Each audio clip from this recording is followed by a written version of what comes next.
Ladies and gentlemen, boys and girls, children of all ages, welcome back to another Empire Sports Media production. I'm JJ Seglio, joined by ESPN Zone Robbie Basel. Robbie, how you doing on this beautiful Saturday evening? JJ, I'm ready to go, man. We got two great teams here for today's game of the week. It's going to be fun. I'm excited to be here. First one we've done for college football this season. I'm ready to get started. And it definitely ain't the last. Let's make that very clear. I'm going to be doing these each week, most likely, barring my schedule. And next week's game has already been decided. Being told my invisible earpiece, it will be the University of Tennessee, the number 15 team in the country, taking on number 24 North Carolina State. That's going to be a game. I am excited for that game.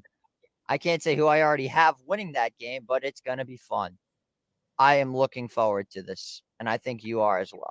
So without further ado, let's just get right into it. What does Notre Dame have to do if they want to go into a hostile environment like College Station, like Kyle Field, home of the 12th man? What do they have to do in order to win this game tonight? They got to be able to move the ball down the field. I mean, losing Audric Estime for Notre Dame and how the run game is going to be able to adjust is something I'm going to be watching out for right from the start. Last year, Notre Dame was able to ground and pound with Estime. They're able to throw the ball a little bit with Sam Hartman, but now with Riley Leonard, that's another question mark for them. They go from one transfer quarterback to another transfer quarterback. So I'm going to be interested to see how Riley Leonard communicates and how how clicking together the receivers are, and especially with the run game as well. They also have a very young offensive line, and I think we'll probably address that later. Defensively, very experienced in the defensive front. They're going to need to be able to get stops really fast because this new Texas A&M team, I think they're going to be able to score in bunches and really fast. I agree with that. I mean, you take a look at this Texas A&M offense. You've got sophomore quarterback Connor Wegman. You've got junior running back Le'Veon Moss, receiver core of Noah Thomas, Jade Walker, Cyrus Allen, and a pretty good offensive line of some pretty older guys led by Kalanu Fayao, Armaj Adams Reed Adams. My apologies. Sorry, Texas A&M names are a little bit difficult to pronounce, but hey, we're trying our best here. I mean, if you take a look at this A&M team, you also got to look at the defensive side where you've got Nick Scorton. I mean, that dude is just incredible. We all know how good he is.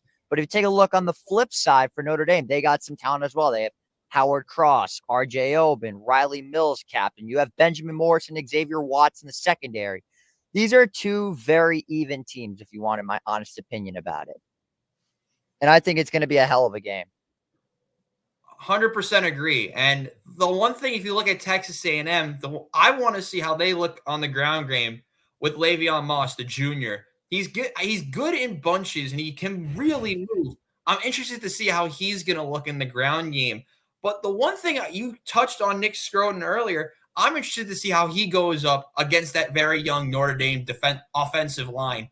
They're really, really young. And I'm interested to see how they all are going to click together because this Texas A&M pass rushing group, they're better than you think, especially for a Texas A&M team that went under 500 last year. I agree. And if we're going to be looking at the matchups, we're going to be seeing the young Emil Wagner going up against Nick Scorton. That's going to be a very difficult task for the Notre Dame young right tackle, the sophomore. It's going to be – this game is going to be – it's going to be epic. And I think we could both agree on that. Now, speaking of epic, got to be honest, today in college football has been incredibly underwhelming, if you wanted my honest opinion about it. I mean, there have been a couple of good games, but so far, not too many surprises, to say the least. That is, if you're not talking about the game that happened at 12 o'clock between a so-called ACC sleeper and the butt of every joke in the SEC. What went wrong today for the Virginia Tech Hokies as they were embarrassed by Vanderbilt? Everything. The first half, you could say everything. They were struggling to move the ball. Defensively, they looked a little bit shaky at times.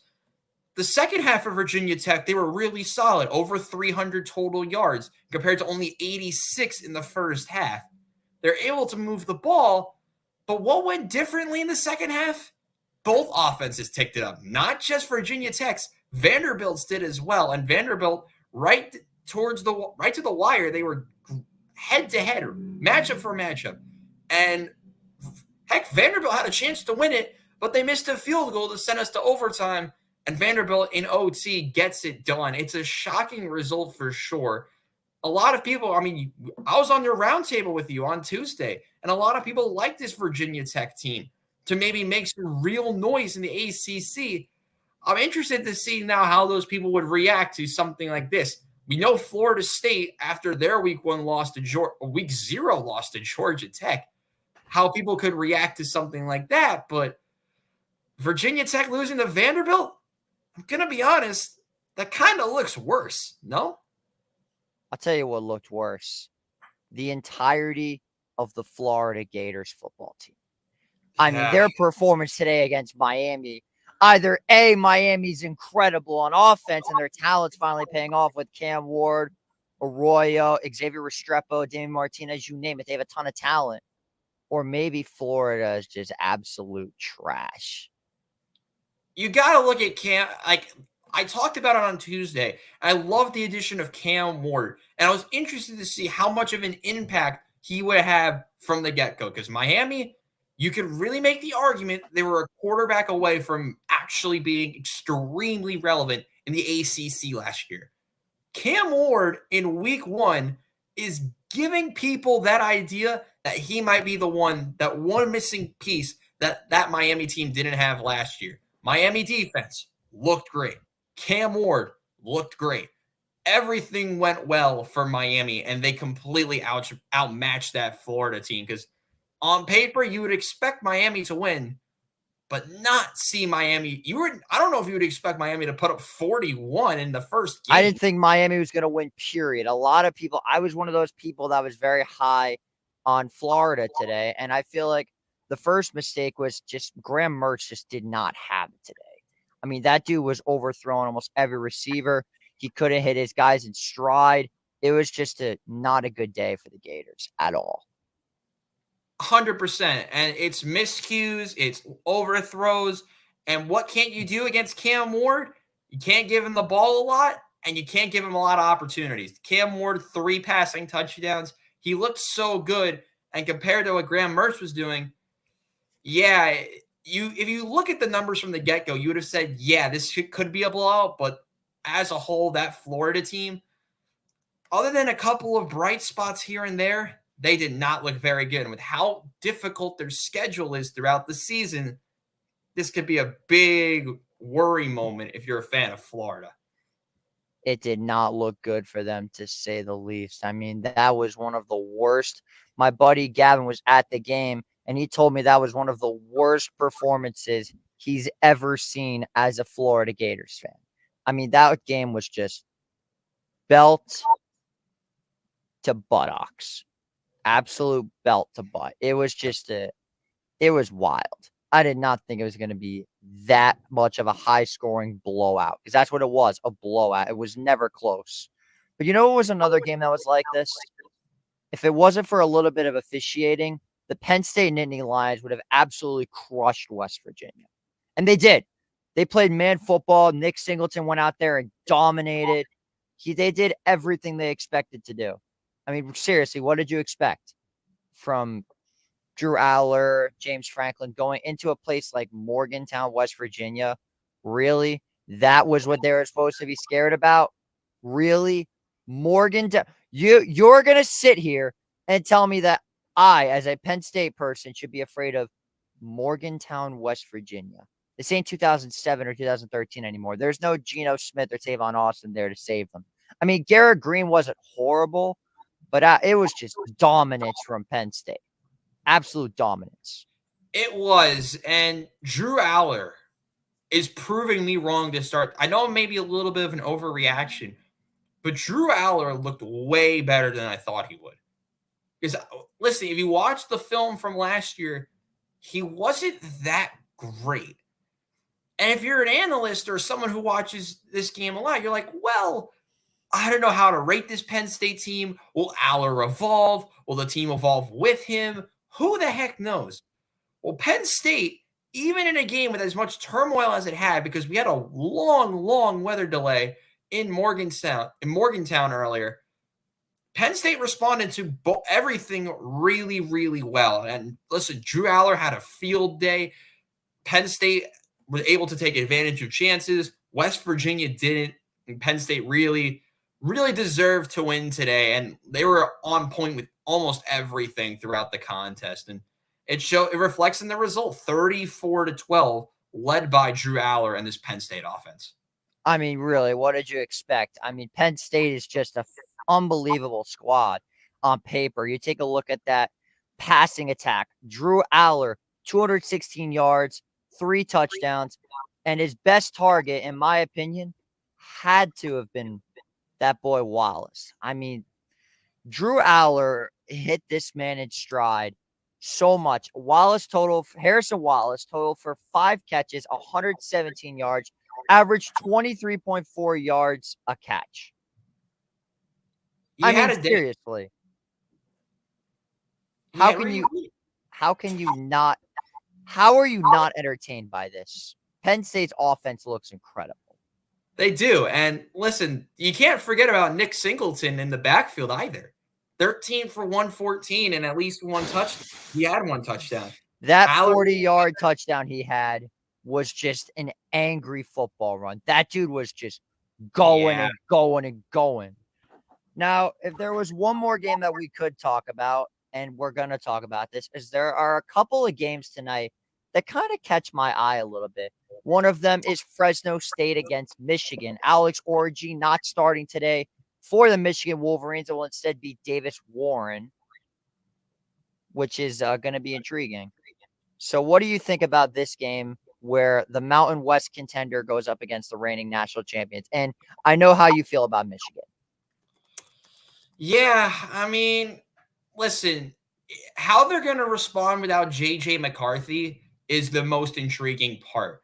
But the difference was why I'm not going to be as worried about it for week 1 is that Michigan loves to run the ball, and they still have Donovan Edwards in the backfield, one of the best rushers in the country. So I'm not going to be that worried for this Michigan Wolverines team yet. Listen, they still got to play 60 minutes of football with their backup quarterback. And if we've seen from some games today how not great some backup quarterbacks looked, then you could overreact and say, oh, yeah, Michigan's in trouble. I don't think that's really what's going to happen. I think Michigan in most areas, if not all areas of the game, are better than Fresno State. So on paper, I'm not really worried about Michigan. But if they're not coming out firing in the first 2 quarters, then you'll start to get worried. But listen, they still got to play 60 minutes of football. They have a really good group around their new quarterback. I'm intrigued to see how they look. I am too. I mean, people forget how dominant this Michigan offense was last year. Some people were talking about J.J. McCarthy. Some people were talking about Blake Corum. A lot of people were talking about Roman Wilson, Colson Loveland. I mean, you name it. This Michigan offense was just phenomenal. I mean, what more do I got to say? I mean, there's a reason they won the national championship and we're 15-0. There was no sign stealing scandal. It's just constant, whatting, crying by certain people that I'm not going to mention because I know there's a lot of them. And the last thing I need is to be attacked by an entire fan base who's currently gloating over a winning against Akron. Can we talk about that, by the way? What is with Ohio State starting off so slow against every team they play? I mean, really. You saw it last year with Kyle McCord, and you're seeing it now with Will Howard. The one thing I'm going to be worried about is if you look back in the first half, at one point, Will Howard was 6 for 16. That's concerning, especially against a team like Akron, who aren't really known to defend very well. However, Howard responded, eventually got into a groove, was able to hit some deep shots, went 17 of 28 for 228 and 3 scores. You had Travion Henderson, who I love. He had a solid day in the ground game. Same with Quinshawn Judkins. But Jeremiah Smith, what a game he had. 6 for 92 and 2 touchdowns was the big force for them today. You didn't really see much out of Emeka Ibuka as I thought we would see. He only had 4 for 51. Maybe a storyline to watch out in the future, how much they're going to utilize him. And Carnell Tate, another player, had a really good game today. So, yes, did it take a little bit? 100%. It took them right about till about the second quarter. At one point, it was 10-3. And you were like, how is Ohio State going to look? So, I don't know if it's really like you can overreact because they still put up 52, but it's not a great start for Ohio State, even if they won 52-6. So you're like, yeah, they put up 52, but it took them that long to get going. There's multiple ways you can look at this. It was not a great performance, to say the least, but I wouldn't be too concerned. So I'm just getting word right now that we have a 7:50 start time for Notre Dame A&M, which is surely going to be that's going to be a hell of a game. But again, we could get back to that at any point during this pregame show. The next thing I want to talk about is the Oregon Ducks. Everybody knows how high this team is. It's gonna be a barn burner, to say the least. And their first test against Idaho, would you say it's more about how they play against Idaho or how badly they beat them? It's a combination of both. You want to see how Dylan Gabriel looks and how this offense looks. Because to be honest with you, I don't see a world where Dylan Gabriel plays past the third quarter. This game should be a blowout. And nothing against Idaho. But this Oregon team should be in the mix for a national championship come January. So I don't really see a reality where Oregon struggle. Heck, it's very possible that they could struggle. They could look like how Ohio State did in the first quarter. But I just don't see it. So, Oregon, welcome to the Big Ten. Your first test is pretty much I'll word it lightly here, a walkover. So, Dylan Gabriel, this is your first test as a Big Ten quarterback. How is he going to look? I think Oregon's going to be fine. They'll probably stay at 3 because I don't see 1 and 2 changing after week 1. So, Oregon, yeah, they get to play Idaho, but I think it's really going to be, you put it well, how much Oregon beat Idaho by. I'll go with that answer. I'm going to go with to see just how well this offense plays. I mean, we all know the talent level that Oregon has. Dylan Gabriel, people say he's the favorite to win the Heisman. They don't even look at Milroe. I mean, it's not a what are we doing moment. They have the reasons to think that he is that good, which he is, because Dylan Gabriel is coming from Oklahoma, where the dude had an excellent year last year. Unfortunately, undone by a couple of games. But his biggest win was against Texas, and that was the team that ended up going to the college football playoff semifinal. Because you have to look even deeper at this roster. Jordan James is an absolute animal. And I think we could both agree on that. Look at the receiver core. Gary Bryant Jr. is a monster. You've got a lot of good guys on this team. Trayshawn Holden, and of course, Tez Johnson. This is a very good Oregon offense, and I expect them to put up 60 on Idaho. It's putting it lightly. You could probably see more. It's going to be, like I said earlier, how long they keep Dylan Gabriel even in this game in the first place. I mean, we could talk about how many teams who will probably not see their starting quarterback play past the third quarter. You could argue that even with Jalen Milroe, who's playing against Western Kentucky. You could have argued that with Quinn Ewers in the blowout against Colorado State earlier. You could say that a lot about these week 1 games, which is why they've been a little bit disappointing, subtracting Vanderbilt, Virginia Tech from earlier. So, yes, Oregon should win. You said 60. I'm going to say 70. I think Oregon really has the chance to run this up. So, it's a wait and see game, but we'll probably get some notifications really fast on how quickly Oregon can score. Wow. 70. It's possible. It's really possible. That's something. That really is something. Now, the next game that I want to get into, you mentioned this for a while. How do you think Quinn Ewers looked against a solid opponent like Colorado State? Because don't get me wrong, Colorado State are not a bad opponent by any means. They are a decent Mountain West school. They could potentially make some noise this year in that conference. But how do you think Texas looked against that opponent? They look good. They looked good, and I'll put it at that. I mean, if you look at Quinn Ewers' numbers, 20 for 27, you're kind of expecting that. 260 yards. He did throw a pick, which maybe question it a little bit. But all in all, the ground game looked really good. They had multiple rushers with over 50 yards. Receiving game, Ryan Wingo had a great game, 4 for 70 yards. And the defense, that Texas defense, maybe slept on a little bit. I know in the SEC video we did, in the college football video that we did on Tuesday, not many people were high on that Texas team, and I was part of that.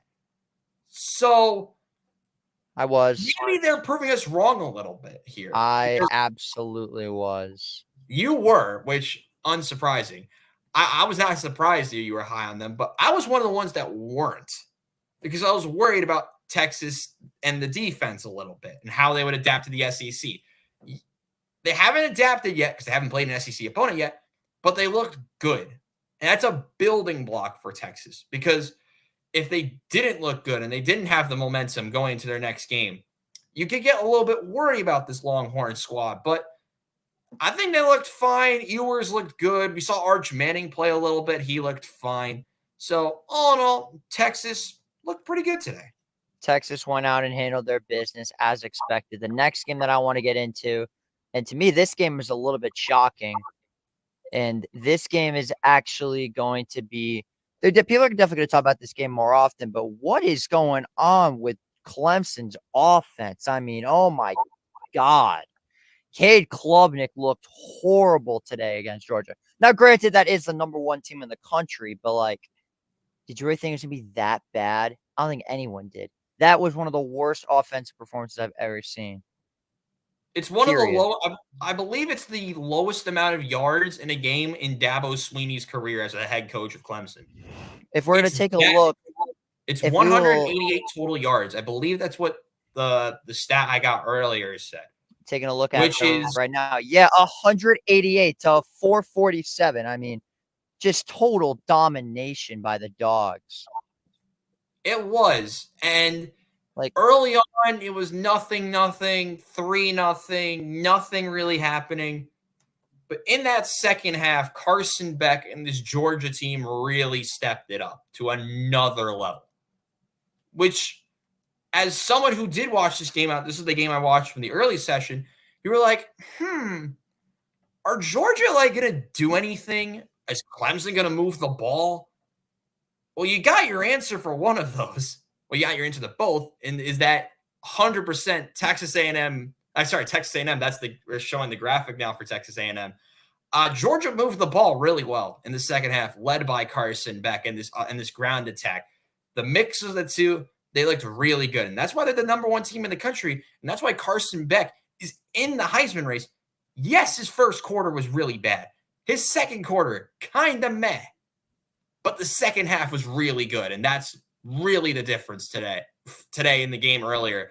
And Georgia's defense, still towards the top in the country.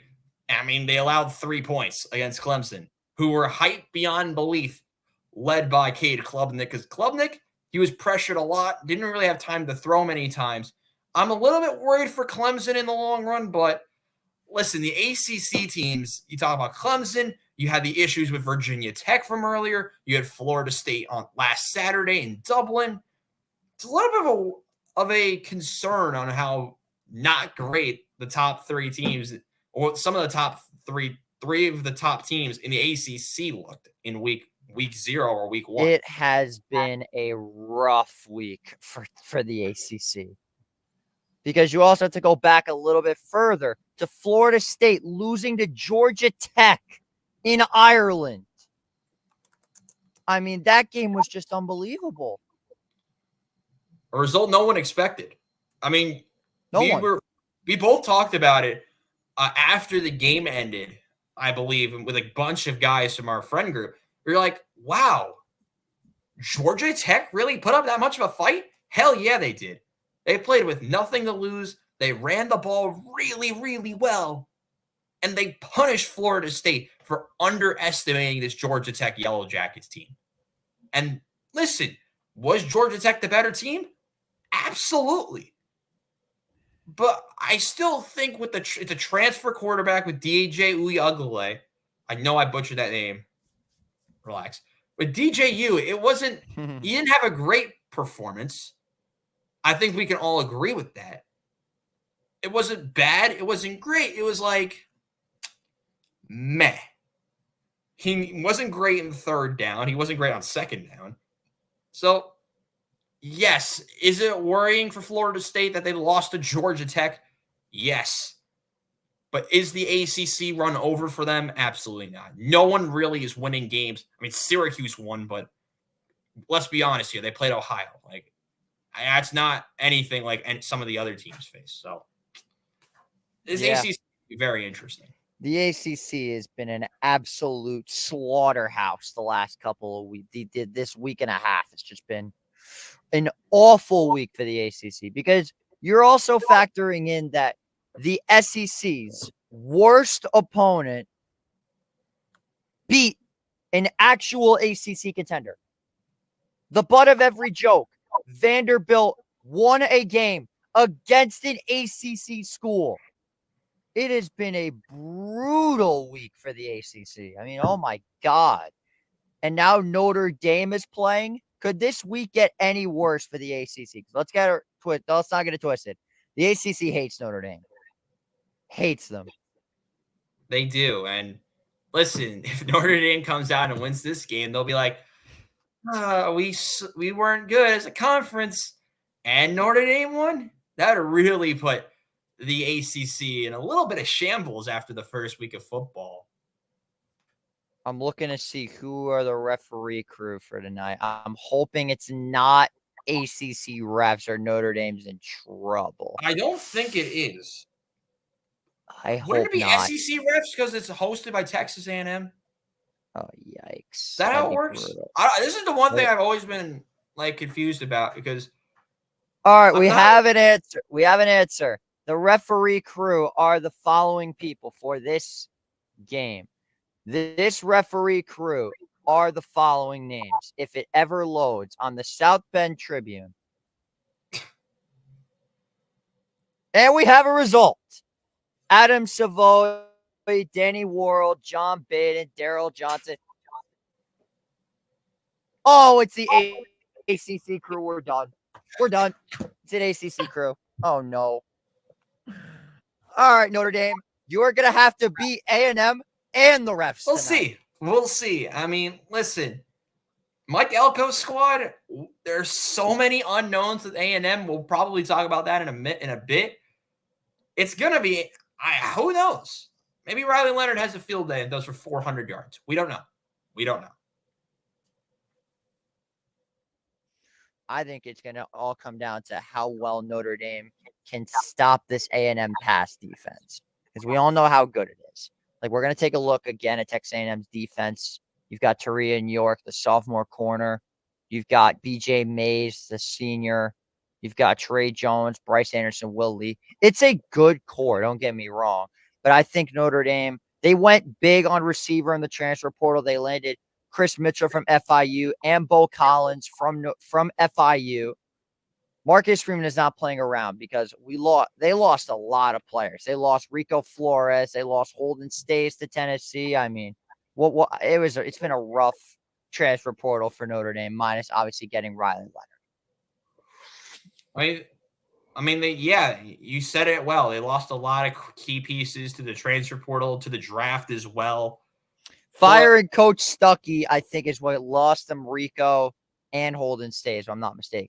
Because Rico went to Virginia and Holden went to Tennessee, I believe. Yes. I believe that's what it was as well. But and Chris Tyree also went to Virginia. Chris Tyree. I thought I was about to say, I thought we were forgetting a name. But no. Rico Flores went to UCLA. Tyree went to Virginia. Tyree went to Virginia? I must be missing something. It's been a long day for me. But listen, the transfers, I think it might take a bit in this game. And I'll say this when we really dive deeper into this contest. Well, as a preview, that I'm not expecting a lot out of the first quarter or so, because there were so many moving parts for both teams, from a head coaching switch at Texas A&M to a new offense-ish with a new quarterback and new receivers for Notre Dame. So I'm like, defense dominant first quarter? That's what we're probably on the cards for, but listen, who the hell knows? It's college football. Anything can happen. It's unpredictable. Anything can happen. It's going to be something. It will. Now, the next thing that I want to get into is you got to take a look at Notre Dame. They have been talked about for a very long time, obviously, but I don't think they've ever been talked about more than they have over the last week and a half. Recently on Peacock, they have came out with a series called Here Come the Irish. It's like a Hard Knocks look at Notre Dame, and I've been watching it, and I think that the culture at Notre Dame, Marcus Freeman is truly becoming like a savior for Notre Dame. Everybody thought he was going to be an average coach and that we were never going to be better than with Kelly than we were with Freeman. They thought that everybody was going to leave Freeman. Marcus Freeman has completely turned the tide of this Notre Dame football program, and it shows. You look at his transfer class, you look at his recruiting, you look at the impact of people going to games. There's no more wine and cheese club. No one's taking over Notre Dame Stadium anymore.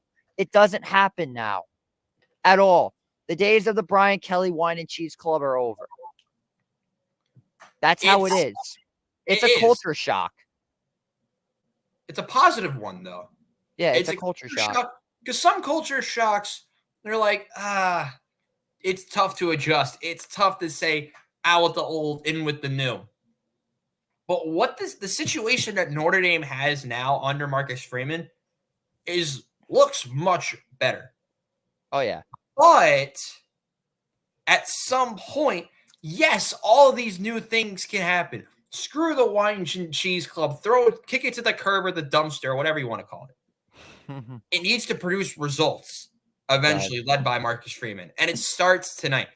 If you want to see this Notre Dame team, they have evolved, yes, into using transfer quarterbacks. But in all seriousness, if you really want to see this new Notre Dame team evolve as a group, as a program, it starts right now. Playing away at Kyle Field. And we'll be able to talk about the environment of Kyle Field later on. It's one of the best environments in the whole nation, Jay. Absolutely. I'd say it's arguably number one or number two. I mean, that place jumps. Oh, my God. It's always jumping. It's a hostile environment. Like, this place is something else. It really is. And listen, I've watched teams play there on TV, of course. I've never been to Kyle Field. It's one of my bucket list spots is to go to Kyle Field. Same here, man. I've seen games played there since 2013. And when I started watching college football in 2012 and 2013, they're like, wow, from the Johnny Manziel days to even to the age where they are now, they know how to vibe at Texas A&M, and they know how to get a crowd going. They know how to get a really good crowd there. It's really impressive what A&M have done. I mean, Kyle Field, every game, it feels like a sellout for them. And that's really cool to see. I agree. And I feel like that is something that doesn't get talked about enough. And what also you have to factor in is that when these guys are at home at night games, Nick Saban talked about it. His Alabama Crimson Tide went into Texas A&M, as I'm pretty sure they were the number one team in the country, correct? What year was this? I believe it was 2020. Yes, 17. No. It was much more recent than that. I believe it was 2021. It was 21, yeah.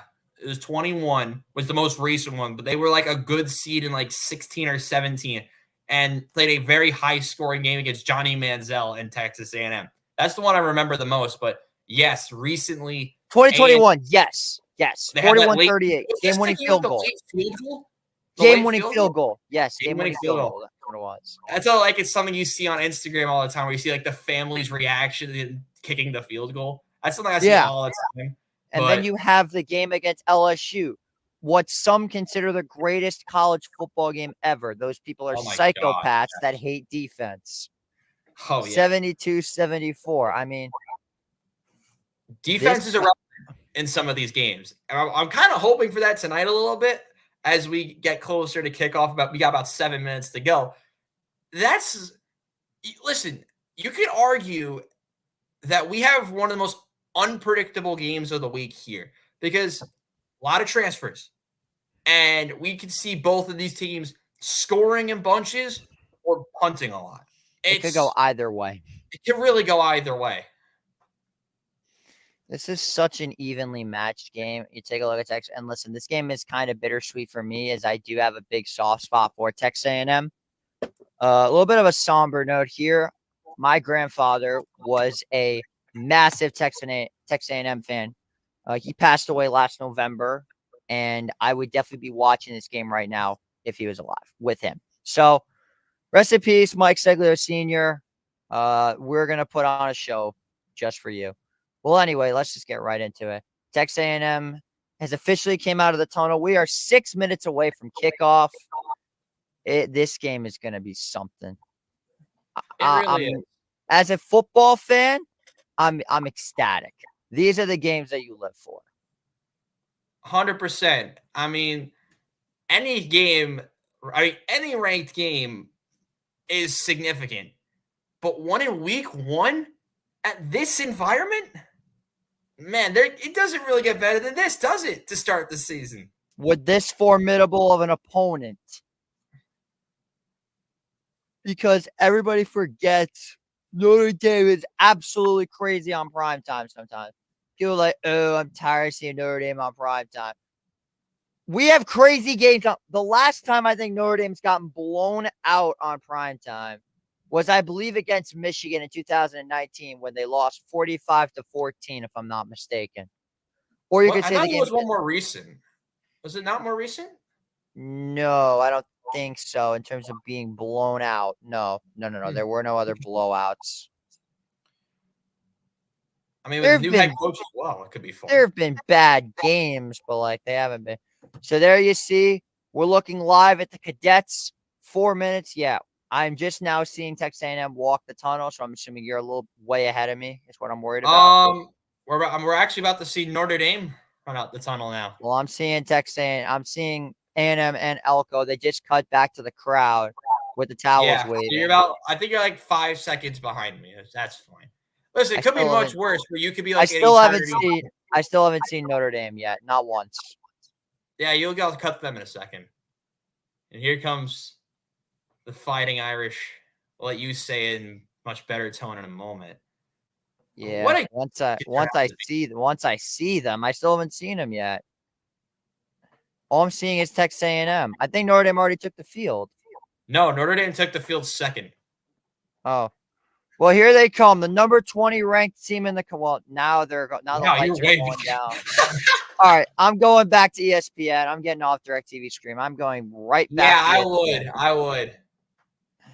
We're just, ladies and gentlemen, we're just minutes away from kickoff, and this is the stuff we're going through. Welcome to the new. And here come the Irish, the number 7 ranked team in the country. You got to say it like that. I mean, that's just the Notre Dame. Listen, that's why I was segueing it to you. That's here come the Irish.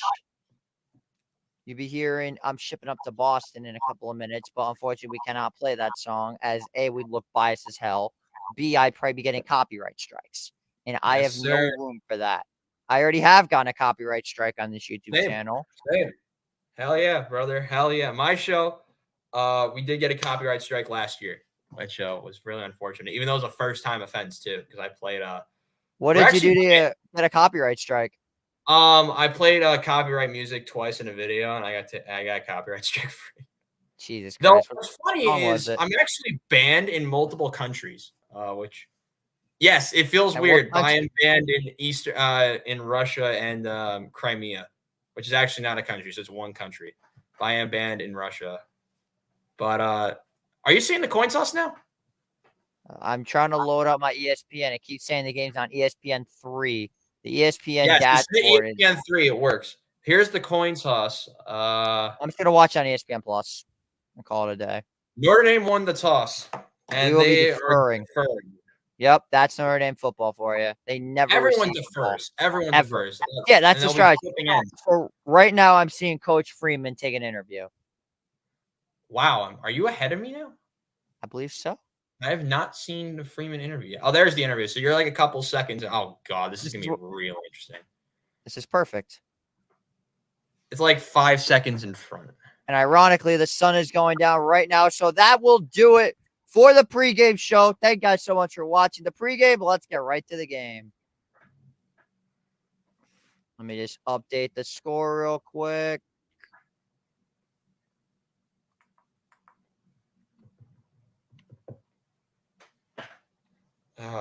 Feels good. Welcome back to football, everyone.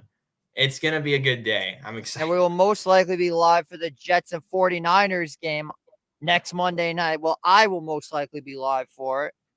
And I will definitely be live for Rams-Lions on Sunday night. That is a fact.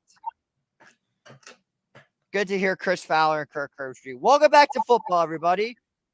Notre Dame won the toss. They elected to defer.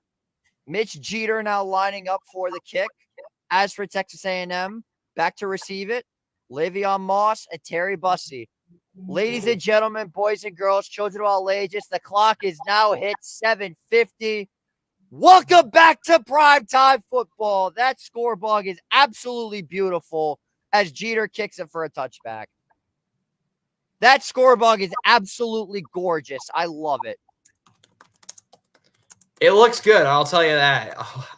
And there is the A&M offense led by sophomore quarterback Connor Wakeman. This guy, I mean, this dude is just a monster.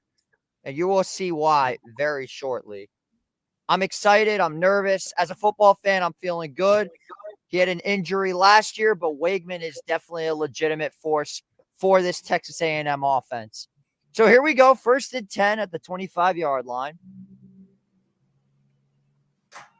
This crowd is roaring. Here on the 25-yard line, shotgun set, Moss in the backfield. Thomas goes in motion. They're having trouble with the snap count. Wakeman back to throw. First pass is caught, and it's an early first down to Cyrus Allen, the transfer. And a quick 15 yards for Texas A&M. And they're going for tempo offense. Something you're going to see a lot about this Texas A&M team. They love to play fast. Cyrus Allen, one of the new guys, one of the transfers, he's going to be a big impact out of the slot today. Wakeman back to throw. Quick throw is over the head and off the hand of Ja'Day Walker.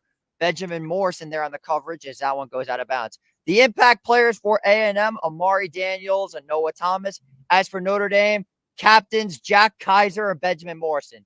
I mean, watching Jack Kaiser last year was just absolutely incredible. Some people forget how good of a linebacker that dude really is. He's one of the big impacts of this defense. He's a really what you would like to call a menace-like player. What I mean by that is that he can play fast and he can really get to an offensive player. He's fun. Here's Le'Veon Moss, who's going to take it for about 3 to 4 yards on the defense. Adon Schuler, the freshman red shirt, or not red shirt. What the hell am I saying? The freshman safety, or maybe he was red shirted. Oh, nice, good for him. 3rd and 7 coming up for A&M. Let's see what Connor Wakeman does. Shotgun set, 3 guys to the right, 1 guy to the left. 15 on the play clock. And we had some movement. Wakeman goes to the far side, incomplete. But a neutral zone infraction is going to be called against Notre Dame. Shockingly, they didn't blow the ball dead. I was very surprised. Yeah, when you looked at that play back, I was thinking the same thing. Because you're like, yeah, they're going to get a free play, but are they going to be able – I didn't think they were going to be able to get that snap off. Viper defensive end, Boubacar Traore, jumped off sides a little bit. And now it's 3rd and 2. They're going hard count here, which I applaud A&M for doing that. So now it's 3rd and 2. Here on the 48-yard line. Moss in the backfield. 6 to go on the shot clock. Game clock. 4 seconds to go. Wakeman. Hands it off to Moss. Does he get the outside? He does. And that's good enough for a first down. Setting the edge. Good job there by the Texas A&M offensive line. Listen, it went from 3rd and 7 to 3rd and manageable, and Texas A&M, they're a team that can really make you pay in the ground game. Yeah, Good that's start so incredibly far from the A&M frustrating. offense. That's incredibly frustrating for Notre Dame because that neutral zone infraction really hurts them now that you think about it. 1st and 10, they're going to give this one back to Moss. Runs it to his own guy as Jordan Botello and Riley Mills are there to make the tackle at about the 48-yard line. So give him about 2 to 3 yards on that play. Yeah, a little bit unlucky there. I mean, running into the back of your own offensive lineman is not the best, but listen, it's still early. There may be a little miscommunication there with ball carrier and lineman, but listen, that's what you like. I mean, listen, it's not that bad when you see that early in the season. Later on, it might be concerning, but since it's only week 1, it's not the biggest deal in the world. And that flinch looks like that's going to be against A&M for a false start. Or maybe it might be against Riley Mills. We're going to see. This Notre Dame offense, or not offense. This Notre Dame I thought it was front, on the defense, but I think it is going to be on Riley Mills. Yes, it is. This is getting frustrating at this point. We've seen teams earlier in the day struggle with penalties, particularly with Florida. If you remember how the Florida game started, there was multiple roughing the passers, miscues. You're kind of seeing something similar, which as a Notre Dame fan, that's not the best start for your defense. Oh, absolutely not. It's not what you want to see as a Notre Dame fan at all. 2nd and 4, Weigman under pressure, quick strike, it's caught. 1st down at a broken tackle. That's number 84, Trey Watson, the senior, and A&M is now in business. When you look at this offense, Trey Watson, the tight end, the senior transfer, listen, he gets open. He's really physical and can really break tackles. And there's a perfect example. Good start for A&M. They're really trying. Not good tackling from Notre Dame, which has been a flaw of theirs. Adon Schuler just completely missed him. 1st and 10 from the 24. Weigman under pressure. He's got to get rid of it. This man could run, and he is out of bounds at about the 20. And he's going to pick up about 6 yards on that. A good blitz nonetheless for Notre Dame. Al Golden setting pressure off him early as we see offensive coordinator Colin Klein. But, yeah, that's just what Notre Dame's defensive line does. I mean, they're fast, they're physical, they're aggressive. They do a lot of good things. They really can, but good play there by the quarterback. Listen, he got pressured really quickly, was able to evade and get a quick run. Good stuff from there, and it keeps the drive alive in a good spot. 2nd and 3 coming up for A&M. And some more movement by Notre Dame. The hard clap is killing this D-line. Weigman almost intercepted. He threw it in the direction. He looked like he was going for Noah Thomas, but some great defense from Jason Onye and Traore, and it's 3rd down just like that. Now, Notre Dame, as a football fan, I'm sick of seeing that you jump off sides. I'm a defense guy too. Stop jumping off sides and watch the ball. 3rd and 3 coming up for Notre Dame or A&M. I thought they were going to get the penalty there for a second. Me too. It looked like a hard flinch. Yeah, I agree. I don't know. 3rd really and don't know 3. how they missed Weigman, heavy blitz, and it's dropped. Emmett's son.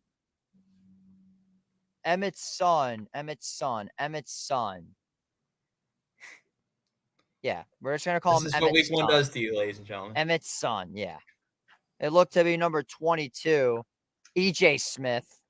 Wow, what an easy name. So Randy Bond on to kick the field goal.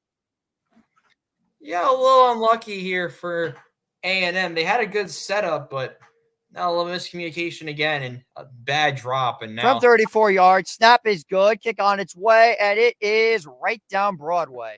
So A&M goes down. It gets a field goal on their first drive. 11:07 to go. 3-0 Aggies. All right, so this is going to be a hell of a game, isn't it? Dude, I'm so behind. Are you actually? I just saw the field goal now. Okay, that's not the end of the world. No, they haven't kicked it yet. They've lined up for the kick now. Okay, so you're about 10 to 15 seconds behind. Yikes. Yeah, at least. Breaking news, Ricky Pearsall got shot today. Really? What's with the Niners players? Jesus. But we do have some score updates. We have a lot of score updates, JJ. Do you mind if I address some of them real quick for you? Let's hear it. So let's hear it. We'll start off in Oxford. Ole Miss really running it up on Furman so far. That score is now 24-0 Ole Miss. Didn't that game just start? It's second quarter. Speaking of games that just started, Auburn has put up 20 points in 5 minutes. It's 20-0 in their matchup. Another game that's getting started, and you can update the ticker on this one. That's the Michigan Wolverines. They've gotten an early touchdown. They lead 7-0 against Fresno State. And actually, Michigan just punted it back to Fresno, so they have the ball. 5:07 left in the opening quarter. So, some interesting scores so far, but listen, all those games have a long way to go, especially Michigan. We'll probably be paying attention to that game much more as we continue. Alabama already leads 21-0, so I have to update that score. Boise State has pulled away 56-45. Another game that has hit over 100 points. You absolutely love to see it. Also, Orgy is playing now for Michigan. He's in. Oh, that's strange. I don't know why. Orgy to Donovan Edwards for the touchdown earlier. So that was how they got the 7-0. Oh, that's interesting. Let's go Irish. Absolutely, Jersey kid. Why am I so delayed? Hey, we're finished at this rate. We're finished. At the end of the first, I'll try and reset it and see if we can get more in line, but we'll see. So now we're just waiting for this game to come back on. What are the keys to Notre Dame's first offensive drive? I'm interested to see how comfortable Riley Leonard looks. I mean, when you play in the ACC, there's not as many hostile environments as you see in it. This is the most hostile environment in the country, you could argue. Yeah. I'm interested to see how he settles into this game. We've seen in some of the early games today, quarterbacks really struggle on the road to struggle to settle into their games. I have a feeling we could maybe see that with Riley Leonard, but he's been able to play. He played against Clemson. He played against Florida State on the road. So I'm not as worried about it as I would for some others, but it's not the best to look. But the other key thing I'm looking out for is how's the ground game going to look without Audric Estime? They really relied on Estime a lot last year. He was the main key for me for their offense. So Jeremiah Love is something special, and you're going to see it very soon. Jeremiah Love, yes. I was just about to get into him. So here's Randy Bond as he boots it away, and another touchback. So what? College football is now going to add a touchback rule or something? He's going to add a kickoff rule? Maybe. All the eyes are on the man that loves to sing Hamilton in New York City, Riley Leonard, the Duke quarterback, transferred to the team that injured him. Crazy how that happened. Very weird. I remember when we saw the news, I was like, "Wow, Riley Leonard to Notre Dame." I knew it was gonna happen. I just didn't think that he would go to the team that injured him. Yeah, it was very odd, but here we go, and I can't even hear myself talk of this A&M crowd. First attempt from the 25. Harrison in motion. Leonard dump off to Jeremiah Love, cuts back, tries to break a tackle, but a good heads-up play by Javon Thomas. Very good breakdown on that tackle. He picked up just about a yard. Impact players for Notre Dame, Jeremiah Love and the left tackle, Anthony Knapp. As for the defense for the A&M, Nick Scorton and Tarian York, we kind of expected this.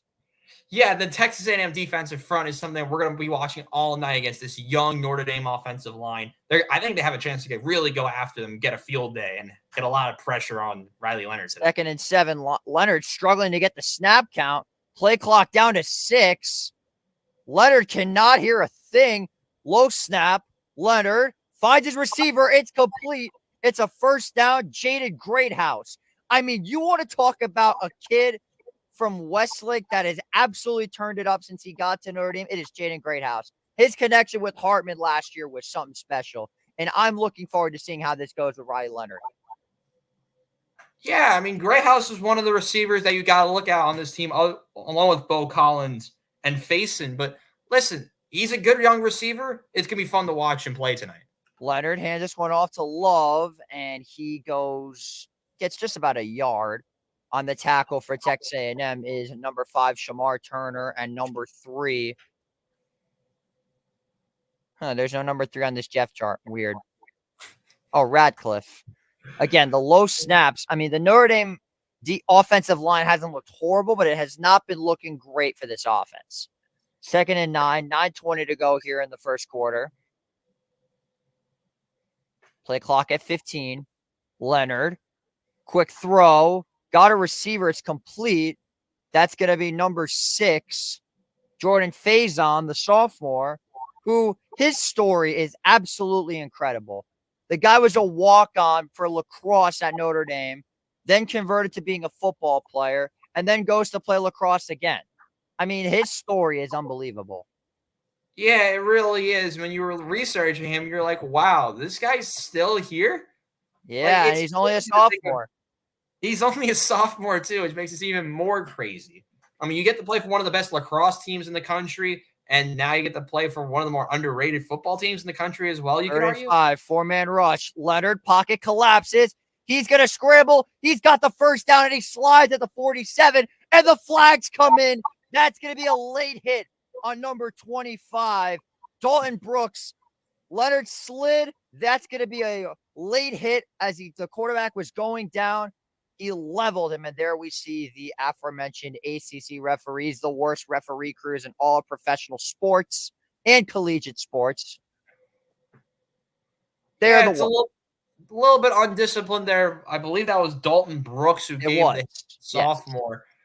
I mean, I'm going to briefly look at this play again. Leonard took off and run well, but you go down, and it's too high of a hit. Really undisciplined.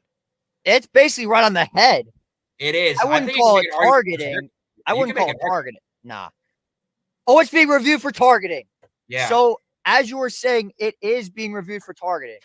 So, that could be what Notre Dame needs. Brooks is not a great player, to say the least, but still, losing someone in general would suck. They'd have to go to Radcliffe at that strong safety spot, along with Trey Jones, the senior. I wouldn't say that's targeting because it wasn't the crown of the helmet. It is a head-to-head hit, but I feel like it was more on the shoulder than it was on the head. So I don't think this is going to be targeting. It's a tough one because remember, call on the field was they have the penalty. What do they call? I actually don't remember what the ruling on the field is targeting. So I don't think could be enough to overturn it to make it not targeting. You actually, for one of the angles, it does make it look like that he does get the crown of with the crown of the helmet. Yeah. So you could really make the argument that he's going to be gone. It looks like he's heading towards down the sideline. It looks like I think he's going to get ejected. I think this is going to stand, JJ. Yeah, that's just undisciplined to say the least. He almost, and by the way, he took out his own guy. He did. Targeting is confirmed. Don Brooks, you're out of here. He's gone. Yeah. The roar from the Notre Dame fans that made the trip to College Station, and there are a bunch of them, because that was a pretty loud roar. I can't even lie. I mean, the whole sequence from Leonard escaping, which was the first big play, they had the QB spine. They couldn't get to Leonard. Then he breaks away, gets to about across midfield. Yeah, it's poor defending. You can't like that if you expect. He took out his own player too on that hit, where there was honestly no need for it. So Notre Dame now takes over at the 35-yard line. Leonard hands this one off to Jadarian Price, breaks a tackle, and he gets thrown down by number 26. That's going to be Will Lee, the junior transfer corner, because we all know Texas A&M's roster is filled with transfers, filled with these 5-star players, because that was the era of Jimbo Fisher, which is one of the worst eras in all of Texas A&M football. It really was. And listen, Will Lee III, I've liked him when he transferred into the A&M. He really fits in as one of the corners in this particular defensive system. He's a good tackler, really can cover well on top of it all. And I'm interested to see how he plays during this game. He's going to be fun to watch. And we had a miscommunication on that play. It looked like he was going for Faison, and now it's 3rd and 13. The Notre Dame offense has been reliable in the past on third downs. So I'm not sure what to expect, to be honest with you. No one does. No one does.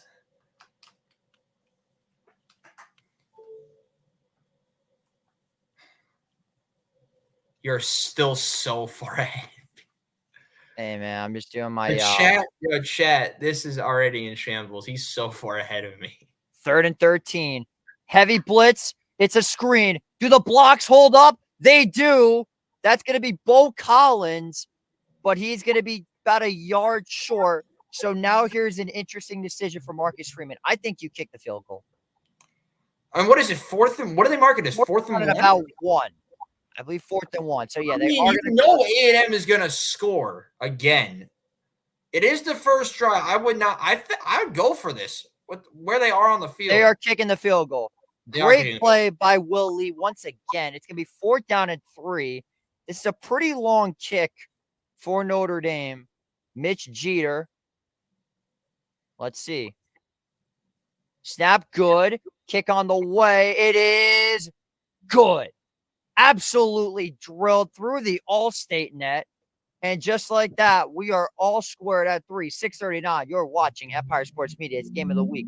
Notre Dame A&M. Don't go anywhere. Hey, we are in shambles. We're trying our best. I know. Honestly, hold on. So, what am I even watching? I'm watching this on the ABC app. So if I go on ESPN, I can't even watch it on ESPN. So this is like, because if you don't know, I am a college kid. I go to Iona. It's on this side. I don't know. This side, discombobulated. And everything is so much more behind. If you watch, if I'm at home, like it's so much more ahead. I'm usually, when I talk with JJ live during a game, I'm usually so much farther ahead. And now it's like completely different. ESPN Plus don't play, my man. No wonder I paid $10.99 for this. Oh, wait, you're watching on ESPN Plus? I am. Oh, I don't know why I wasn't doing that in the first place then. Pretty stupid by me, to be honest. Because I was watching on the ABC app and it wasn't doing anything for me.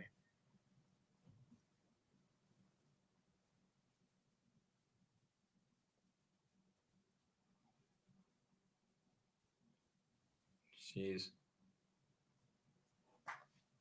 Don't we have a guest for the halftime show today, JJ? We do. You can talk about that.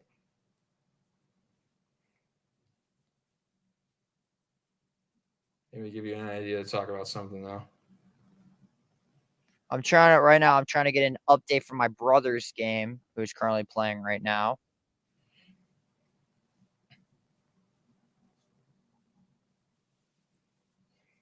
Not a lot of score changes. Nothing's really happening so far. From what I'm hearing, my brother's team is absolutely demolishing their opponent. So that's excellent news. Why is Oregon struggling in the first quarter? It's the first quarter. Don't get too much of an idea. It's 7-0. It's only 7-0. Relax. Don't be a Gans. Don't be a Gans. Wow! Shout out Gans. Are you? I wonder if he's in the chat. Is he in that? Gans, you're here right in the chat. I don't think he is. Unlucky. He might be later. Who knows? How many people we got live right now? Not many. 1. Unlucky. 1. I'm gonna go live on my Instagram at some point, and when it gets to the second half, I'll go live on my Instagram, and the viewership will go up. Yeah. So an update from Queens. Mets are up 4-2 right now against the almighty massive Chicago White Sox. So that's a hell yeah moment. Do you have the game back on yet? I just got it back on. Oh, I'm not at that point yet. This is a disaster. So my brother's team is winning, but the power just went out. Okay. That's strange. At the field or at your house? At the field. If the power went out, I wouldn't be here. Fair enough. I'd be on commentary. So we're about to get a score update right now as we speak. I'm still so behind.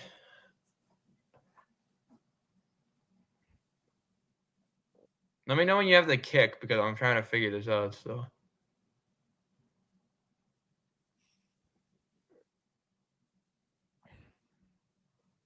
Did the kick happen for you yet? Yes, it did. Oh, crap. I'm seeing the Goodyear blimp, and I'm so behind. Fansville studio update. The one headline that we really weren't able to talk about in the pregame and I thought we were going to address is Mike Elko. And it's something that I want to right. before we get back into this. If you don't know about the history of Mike Elko, let me run it down for you real quick. He started as a coach. He coached at Fordham and Richmond, Bowling Green, and a couple other schools. But Notre Dame announced him as his defensive coordinator for a year. So he's coached with Notre Dame. Then he was with Texas A&M as a defensive coordinator, went to Duke, and now is back at Texas A&M. And that pass is intended for Le'Veon Moss, incomplete. But Mike Elko, I mean, he, in his first season with Duke, when what was it, 8, 9, and 4, so he knows how to win in his opening season, which some coaches, that's a little bit of a struggle for them. But listen, it's going to be a different challenge coming from the ACC to the SEC. Oh, absolutely. 2nd and 10 after the incomplete pass by Weigman. Jet sweep, that's going to go to number 2. There is no number 2 on this roster. But Jalen Sneed is there to make the tackle. Yeah, I don't see a number 2 on here. Well, let's see. Yeah. Sneed had a great play. Oh, that's Bussy. Yeah, that's Bussy. That's on me. I forgot all about that dude. The freshman, yeah. Terry Bussy. Yeah. 3rd down and 10. Shotgun set. And Notre Dame jumps again. Free play, and it's incomplete. And now a pass interference. Notre Dame is shooting themselves in the foot today. I mean, you want to get the first game jitters out the way, but 2 penalties on one play, including one of them being a neutral zone infraction? Dear God. Not a great start. Oh, good news for me in fantasy baseball. Ben Gans is now taking the lead. Really? Bama scored again. It's 28-0 Bama in the early second quarter. And Ole Miss dominating Furman. It's 38-0 in the second quarter.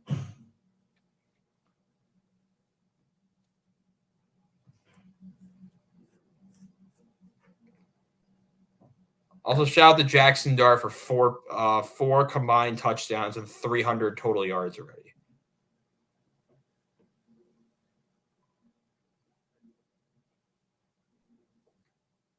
JJ?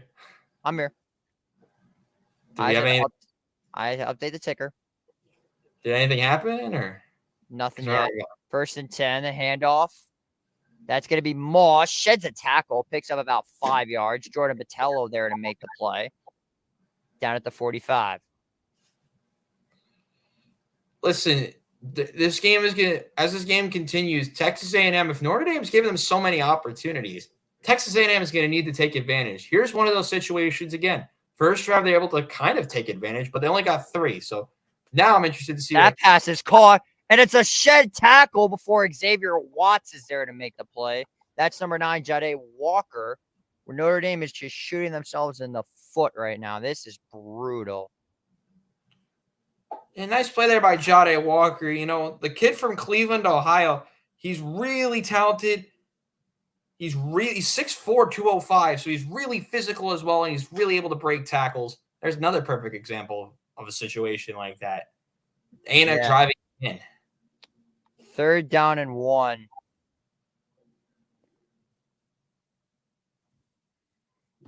Wayman gets the sneak, and he's got a 1st down.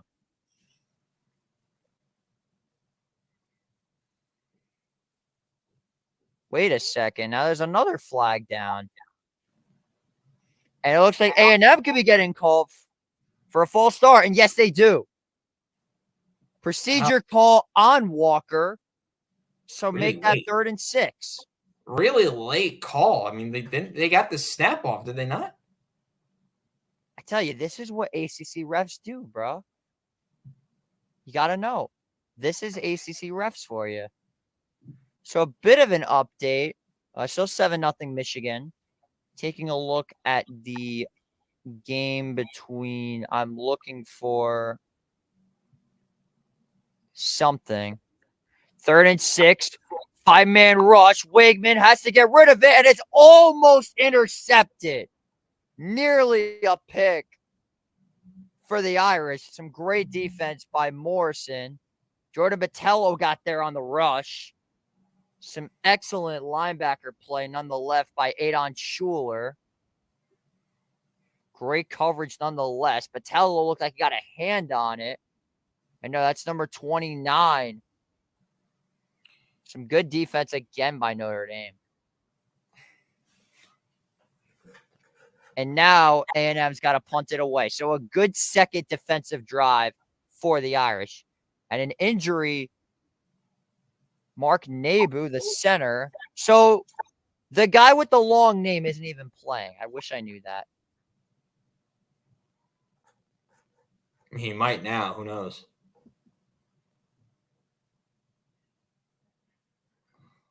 Yeah, Mark Nabu, the sophomore offensive lineman. He is down and injured.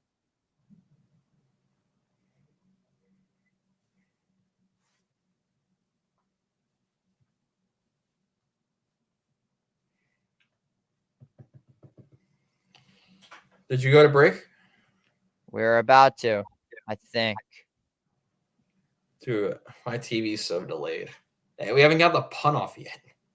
Yeah, I haven't seen a punt yet either. The guy's walking off the field.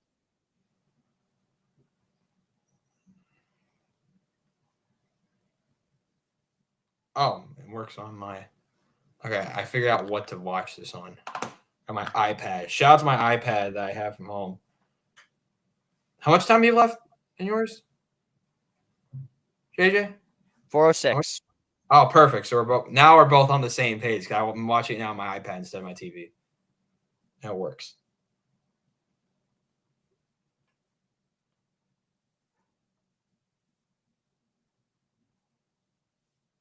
Good punt. Fair catch made by Faison. So the Aggie D offense stalls out. Notre Dame gets the stop they need. They will take over. New set of downs. You are watching Game of the Week. Feels good to now be on time again with the game.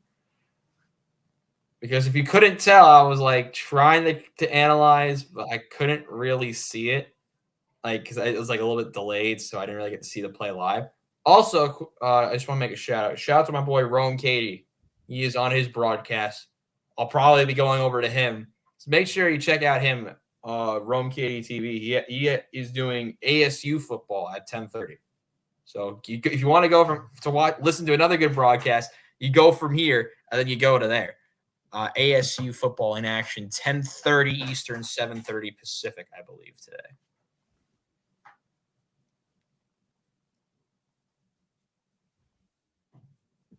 Yeah, that's shocking. Ricky Pearsall literally got shot. That's very unfortunate. It is. Prayers up for sure. So I would not be shocked at all if Nick Castellanos was at a home run tonight.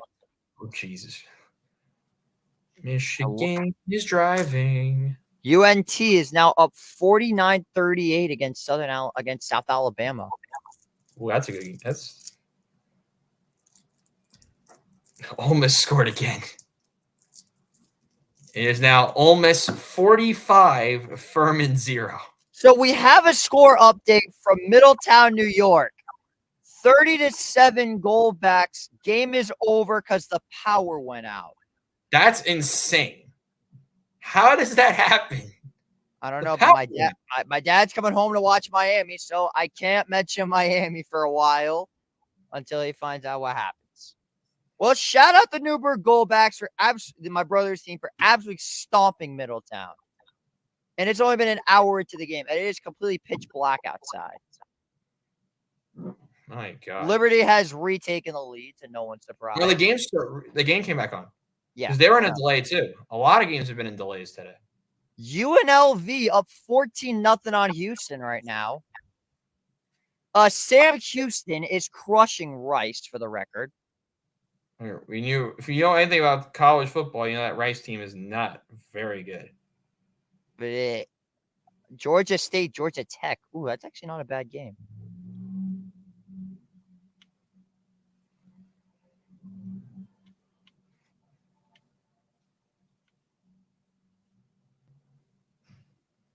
Yeah, so far, not too much changes. Don't worry. I'm gonna have somebody like in the wings, right? Because we talked about to work the ticker.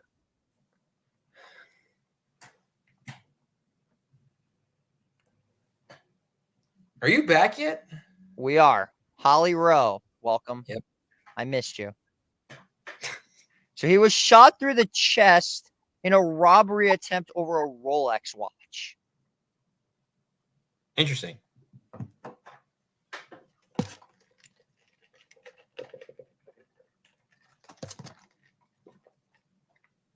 All right, back to the football with JJ Seglio. Hell yeah. You're going to compensate? And from the, well, let's see, the 13-yard line, direct snap, Leonard on the keeper slides down at about the 18-yard line, so about a 5-yard pickup. You don't usually see that very often. I didn't think I was going to really see that today with Leonard, the direct keeper. You didn't really see that. I mean, the dude can run. Let's not get it twisted. The dude can run. You really, really can. It's one of the big things. One of the main traits to like about him is his ability to move around. You saw it early. 3:25 to go here in the first quarter. 5 wide set. Leonard. Heavy rush off the hands of Bo Collins. And it's 3rd and 7. Honestly, thought I was going to be intercepted. It looked like it was in the Texas A&M defender's hand as well. Yeah. A little bit throw in front, but good pressure by this Texas A&M defensive front. We said knew in the they were good for a reason. We talked in the pregame how much of an impact they can have, and so far they've been pretty solid. Absolutely. 3rd and 7. This crowd is just roaring. They can't hear anything down there. Leonard. Under pressure. Breaks a sack. Stays up. Fires. And it's just short. The fact that he got that off was incredible. But it falls incomplete. Ryland Kennedy there on the hit. And Notre Dame goes 3 and out once again. Kennedy, you're going to see Kennedy coming off the left side. They're going to double on one of the edge rushers. And Kennedy just goes untouched right to Riley Leonard. The worst part is, if he gets that throw accurately, that's at least a 40-yard gain. I wouldn't say 40, but it would be a very big gain for the Irish. It would have been. And that punt is going to roll, and it's going to get it inside the 36-yard line. So Notre Dame goes and punts again. Tyler White, the punter, the new guy from Australia, crazy enough. Isn't Tyler White the punter from A&M? They showed that wrong. Or not A&M, not Tyler White. How am I saying? Yeah, I was about James to say. Rendell, punter from Notre Dame, from Australia.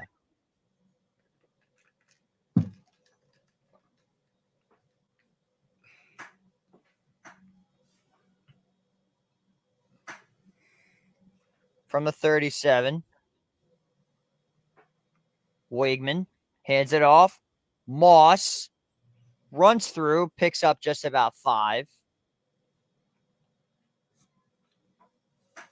Nice play there on first down. Big hole actually opened up there, but for like a split second, a big hole. Good work there by the A&M offensive line on the right side. But the Notre Dame defense. There's the man, Jack Kaiser. Fast. There's Jack Kaiser. We talked about him in the pregame. We did. 2nd and 6 coming up, it looks like. Weigman. Under pressure, pump fakes. He's got time. He scrambles, and he'll have the first down. some good pressure off the edge, but he just hit the middle, and he's got himself a new set of downs. Pocket's going to collapse right away. Middle of the field gets taken away really fast. I think it was trying to go to the check down to the running back out of the backfield, but it got taken away right away. And good work there by the quarterback, evading pressure and getting the first down. 1st and 10 on the 49-yard line. In motion. Walker picks up a solid gain of about 6 yards. And, 6 yards. 6 yards. Yeah, they had me thinking 7. Chris Fowler said 7, so I thought I was wrong. Never don't trust your gut, people. Always believe in yourself. So what I really like about that play is Kirk Herbstreit drew it up well. It's 2 linemen are going to shift to the right away and make it look like it was a zone run to the right. Instead, it's a quick toss to the wide receiver in motion. So a little bit misdirection there, and it actually worked out well for Texas A&M. 2nd and 4. They get this one back to Moss. He's got himself a first down. The Michigan fans are very unhappy. What happened? They're just telling me that their offense sucks. It's reeking. This is brutal. Blah, blah, blah. I bet they're kind of hoping of how it's going with A&M. They're really running the ball so well. Weigman, that pass is dropped. It was intended for number 6, Cyrus Allen. Yeah, a little bit unlucky there. Quick pressure coming from Notre Dame. That experienced front really showing there. Weigman tried to get rid of it right away and just too low for the receiver to grasp.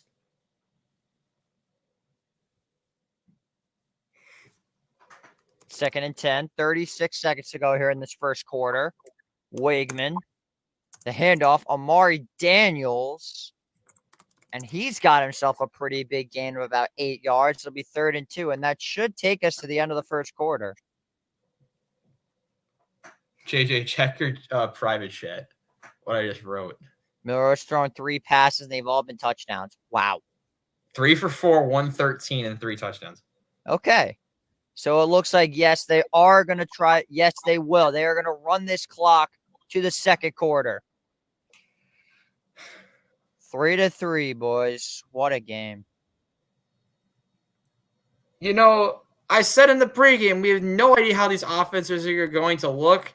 Wouldn't be surprised if we had like a 0-0, low-scoring first quarter, and that's exactly what we get. You're watching Notre Dame, Texas A&M here on Empire Sports Media. There we go. I like that. I thought you were going to do it, but like... Nah, you had to get that one. I can't do them all. Listen, I don't know what the vibe is like, but yeah, I figured out how to get... I just don't have to really have the rosters in front of me now, so I'm kind of in shambles, but we're right. Don't stress. We got this. So far, we're not doing bad. It's not great, but it's not bad. Get the Instagram followers in here. I want to do that in the second half because I can only do it for an hour. Ah, okay. Guess who ran out with Georgia Tech today? I don't know. Who is it? Seamus. Oh, nice. That's actually really good. This is okay. I just want to give this to the people who are watching this back. If there are anyone who watches this back, this is kind of what happens. Okay, so I'm a broadcaster with ESPN. This is exactly what happens during commercial 90% of the time when you don't have a producer in your ear. Well, I don't have my AirPod with. They're all both charging. But this is exactly what happens. You have – I think I might have died. Hold on one sec, JJ. My thing died.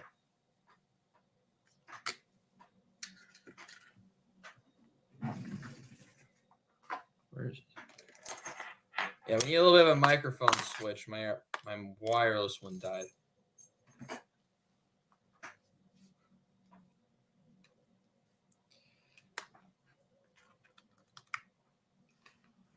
Can you hear me? I can.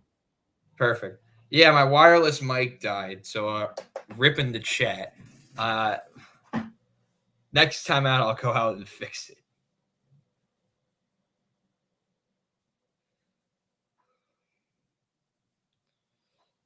So not a bad game so far. I mean, I don't know what people would expect, but here we are.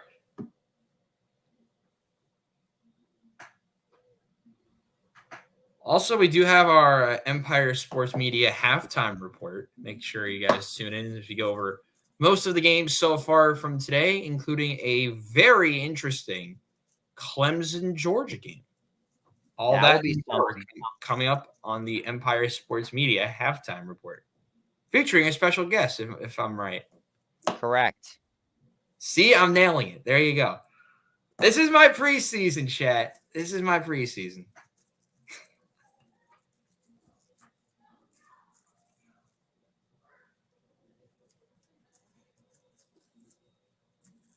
Hold on. I'm going to go charge this.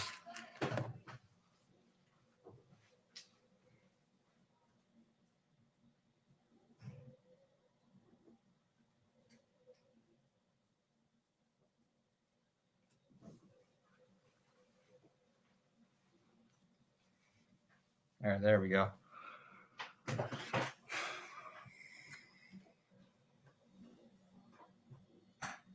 And we're back. All right, here we go. 3rd and 3. And it's going to be a procedure call on A&M, and that's going to knock them out of field goal range. This just made this really more interesting because you're hoping maybe just a simple run up the middle. If we don't get it, we get a field goal. But now with the false start, now you're 3rd and 8. It's going to be really interesting to see how they call this next play.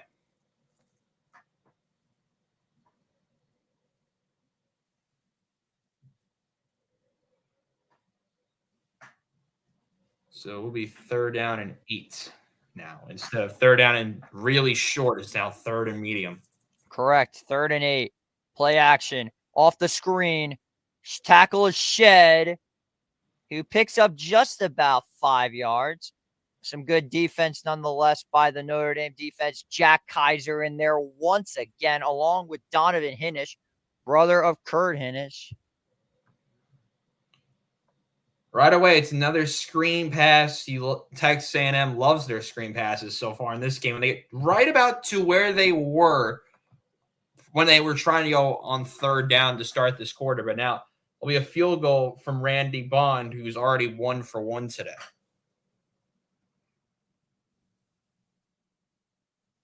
And the kick is good. It curls in. Texas A&M reclaims the lead, 6-3 our score.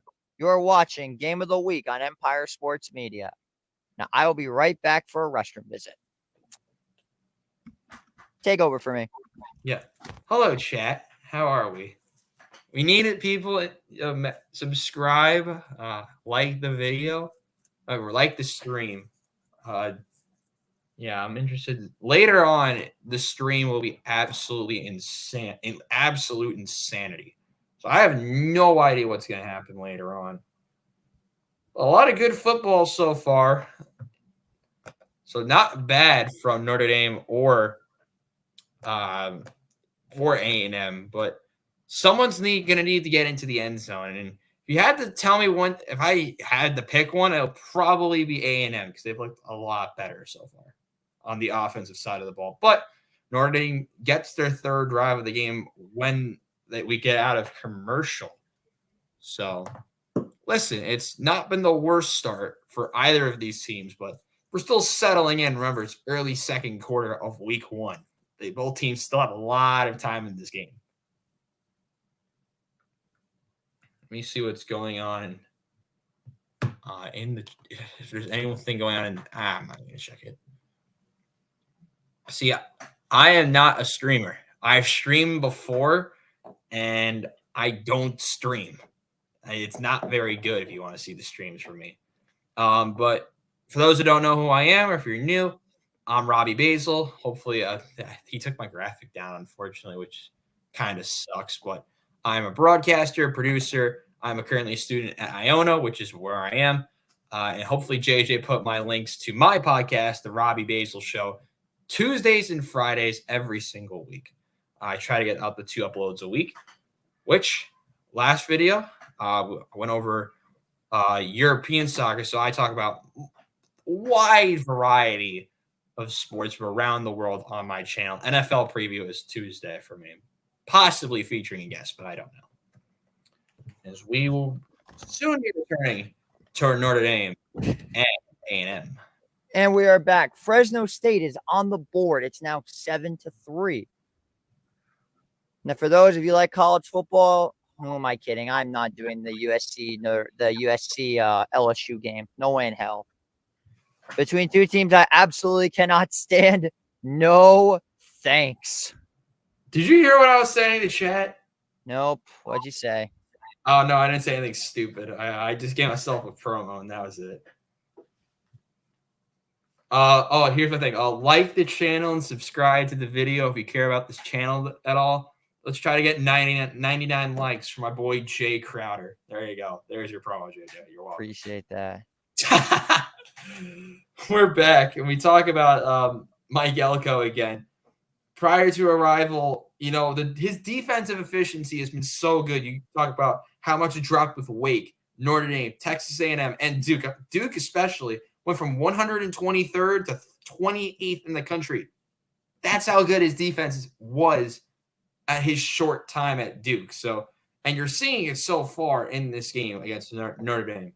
Oh, absolutely. As that one's going to sail into the end zone for a touchback. So I want to share with you a little bit of a fun fact.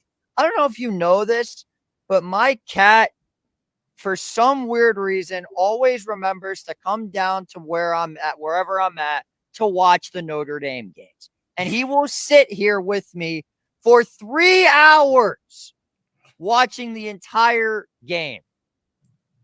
I kid you not. I held the Notre Dame and A&M hat in front of him, and he swatted the A&M hat out of my hand. Brilliant. This cat loves Notre Dame. Fun fact, Notre Dame has 35 total yards. Correct. 1st and 10. Leonard. That one's incomplete. Some good coverage from Texas A&M's number 7, Tyreek Chappelle. And it's going to be 2nd down. The Notre Dame offense is not even playing bad. It's just the A&M defense is very good. Indeed. And there's another one of these situations where the play gets blown up right away. Heavy pressure through the middle. Texas A&M is going to get to Riley Leonard really quickly, and Leonard struggling to make a play out of it. Back foot throw and doesn't get a completion on 1st down. 2nd and 10 to go. 14-11. 8 on the game clock. Or the play clock. Leonard finds a man. It's caught. It's a 1st down. Chris Mitchell, the transfer from FIU. Good route there from Mitchell. It's a little bit of a comebacker on the right side. Corner drops a little bit too much. Good route running there from Mitchell. Really able to turn his body and make a good catch. 5 for 9 for Riley Leonard so far. Not bad. Leonard finds a man. It's caught. It's Jaden Thomas. Cuts it back at the 50 and down at the 49. He's got a 1st down. Another big pressure there from A&M. It's going to come off, I believe, the left side. Leonard's left, but he stays poised in the pocket and gets a good throw off. Notre Dame is moving. Finally, the offense cooking up with gasoline. It's about time. 13:22 to go. Leonard. Direct snap, and down he goes. It's a sack for Nick Scorton. I am definitely not done saying that man's name. It's a loss of about 2 yards, and it's going to be 2nd and 12 or 2nd and 11.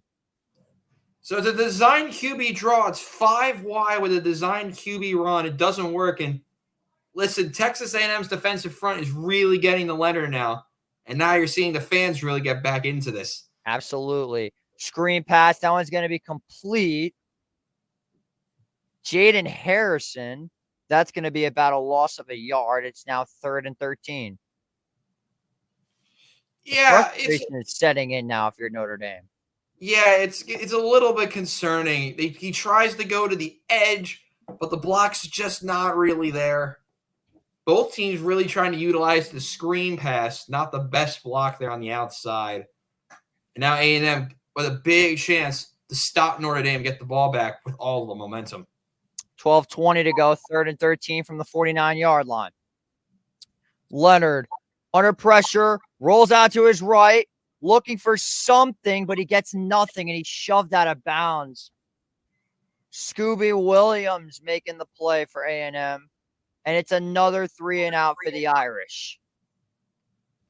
We're going to take a look at this one here again. Pressure coming up all sides, but really you're going to see one linebacker drop and the middle linebacker come up and get the pressure, but everything was covered. Great job there by the back end of this Texas A&M defense, forcing another Notre Dame punt. Yeah.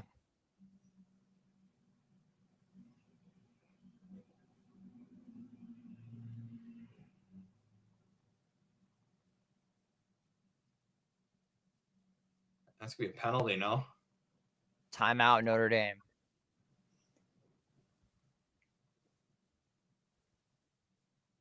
Interesting.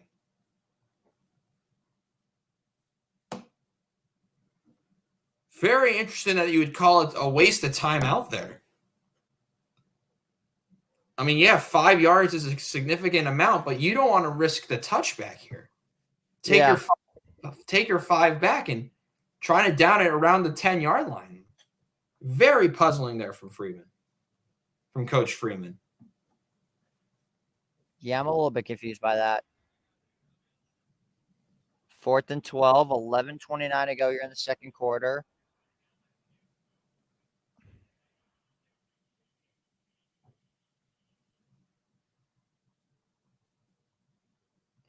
Maybe they were setting a fake and then they called timeout?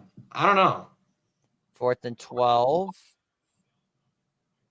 And it's going to be Halden at the 8-yard line. A few broken tackles, and he'll be down at the 17-yard line.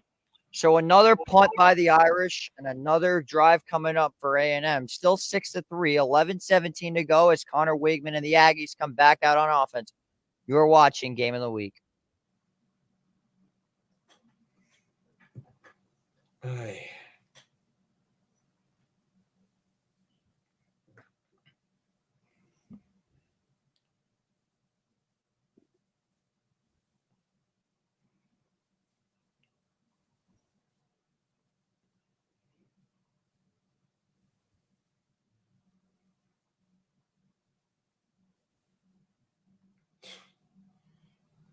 Michigan moving the ball again.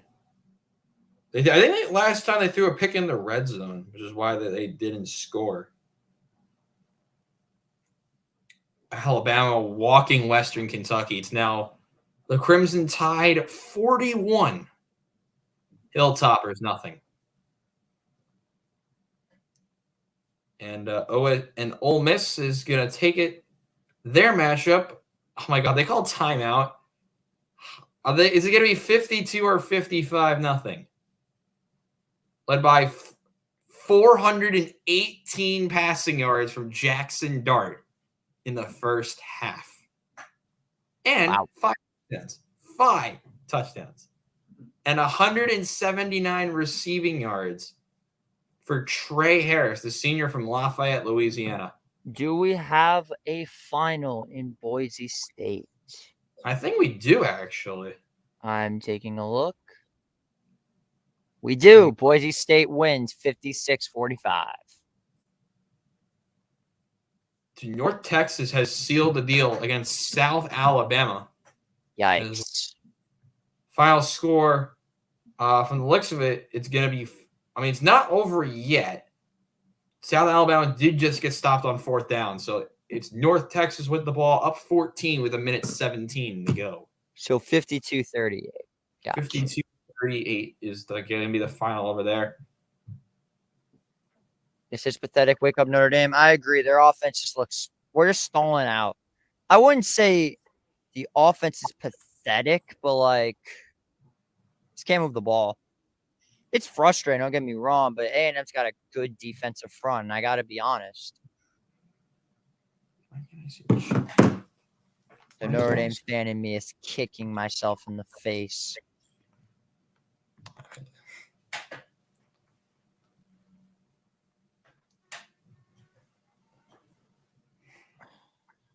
And we're back. Yes, we are. Saturday Night Football.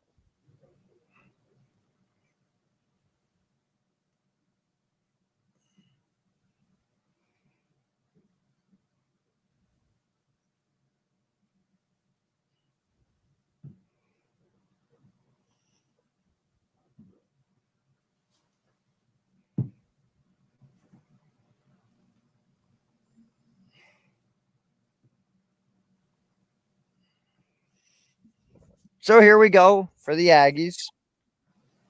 1st and 10 at about the 17-yard line. Wakeman, shotgun snap, under pressure, finds to the far side, intercepted. It's picked off by Notre Dame's Aiden Schuler, and the Irish get the big defensive stop they needed. A lot to unfold here. So it starts off with the quarterback, with Wakeman. He doesn't set his feet, and it's one of those big mechanical issues that can really set off a play. We'll take a look at this one again. Middle of the field, that's what you're looking for. It's a cover one. But where does the safety go? He goes to the right side, to Wakeman's right. And off a poor overthrow, the safety is right there. Aiden Schuler, big stop from the Irish, who needed something to go their way. Absolutely. Aiden Schuler is one of the guys that has not been talked about enough on this defensive front, because you're looking at the corners, you're looking at the front seven. You get the idea. 1st and 10 on the 29. Handoff, Jeremiah Love picks up just about 3 or 4 yards. It'll be 2nd down at about 7. The first mistake for Connor Wakeman and the Texas A&M offense. Their first major mistake. Yeah, but Thomas had a chance, but Wakeman just overshot it just a little bit. Unfortunately, Schuler was right there for Texas A&M. Unfortunately for them. 2nd and 7 to go from the 27. Another quarterback keeper for Ryan Leonard. Gets a block, stays in bounds, and he will be... And he's short. Short by about a yard. And a flag is down. Looks like this could be a holding call. Yeah, it's going to be holding the left side. I think the left guard got a little too much grab of the jersey. I think that's what I saw, but I could be wrong. It's the tight end. Yeah, that's going to be on Cooper Flanagan. Unfortunate, don't get me wrong, his penalties have been absolutely destroying Notre Dame teams in the past. I mean, we're going to see how they retaliate to this. This is where the miscues can't come in more bunches, because Notre Dame needs to take advantage. Now they're trending backwards. Now we're at 2nd and 16. 2nd and 16. They go on the screen pass. It's Bo Collins. Gets back to the line of scrimmage, and he's going to be out of bounds after about a gain of 11. That'll make it 3rd and just about 5 yards.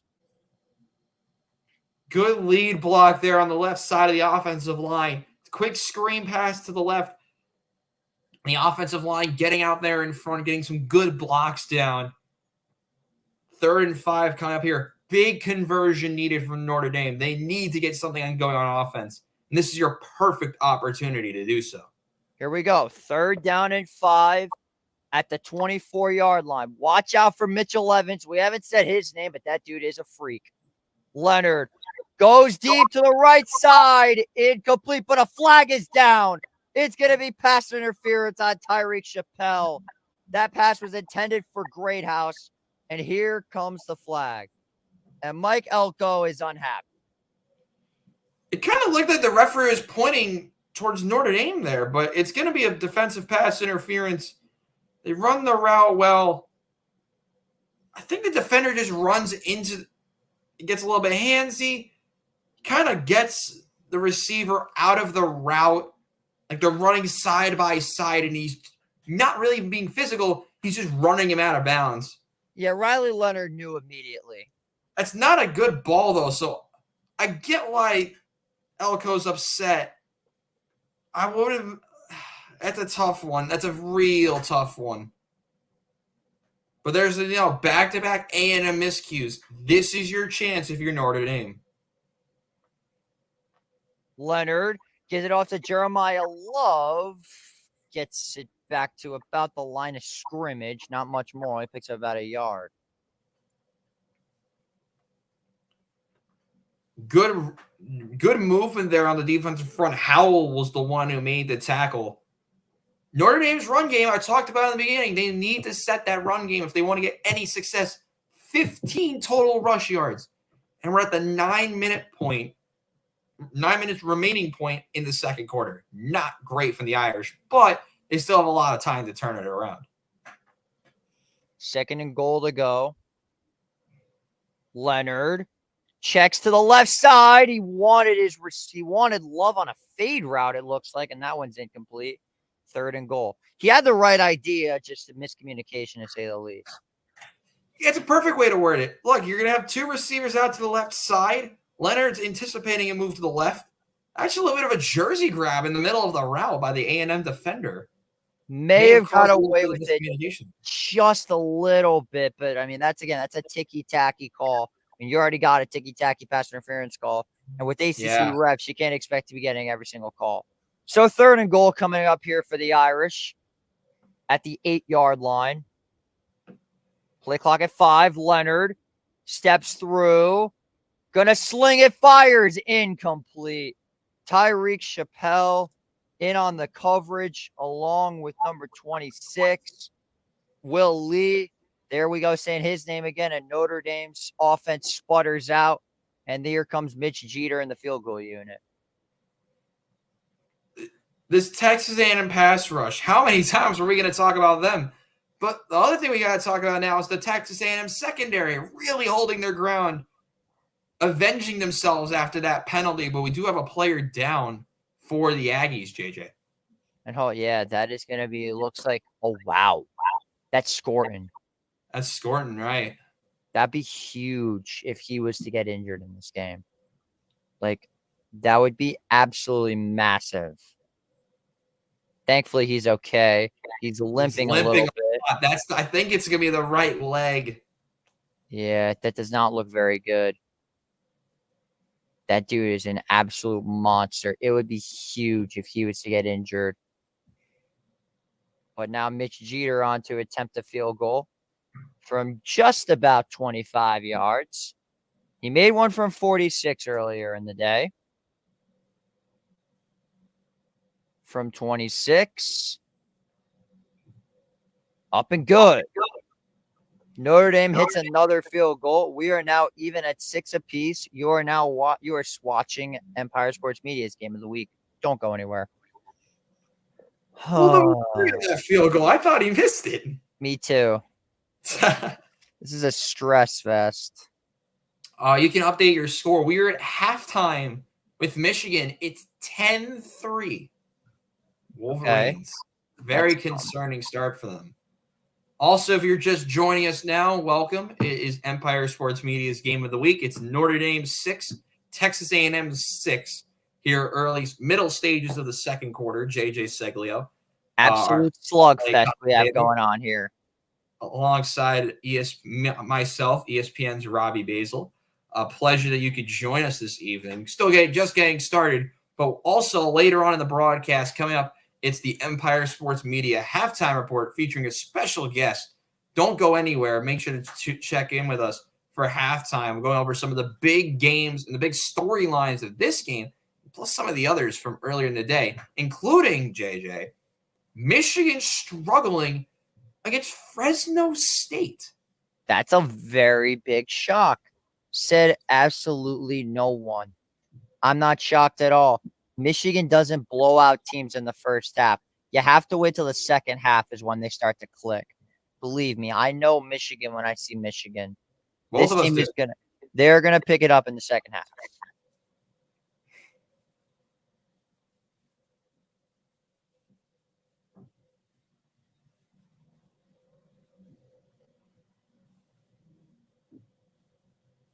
Oh my God!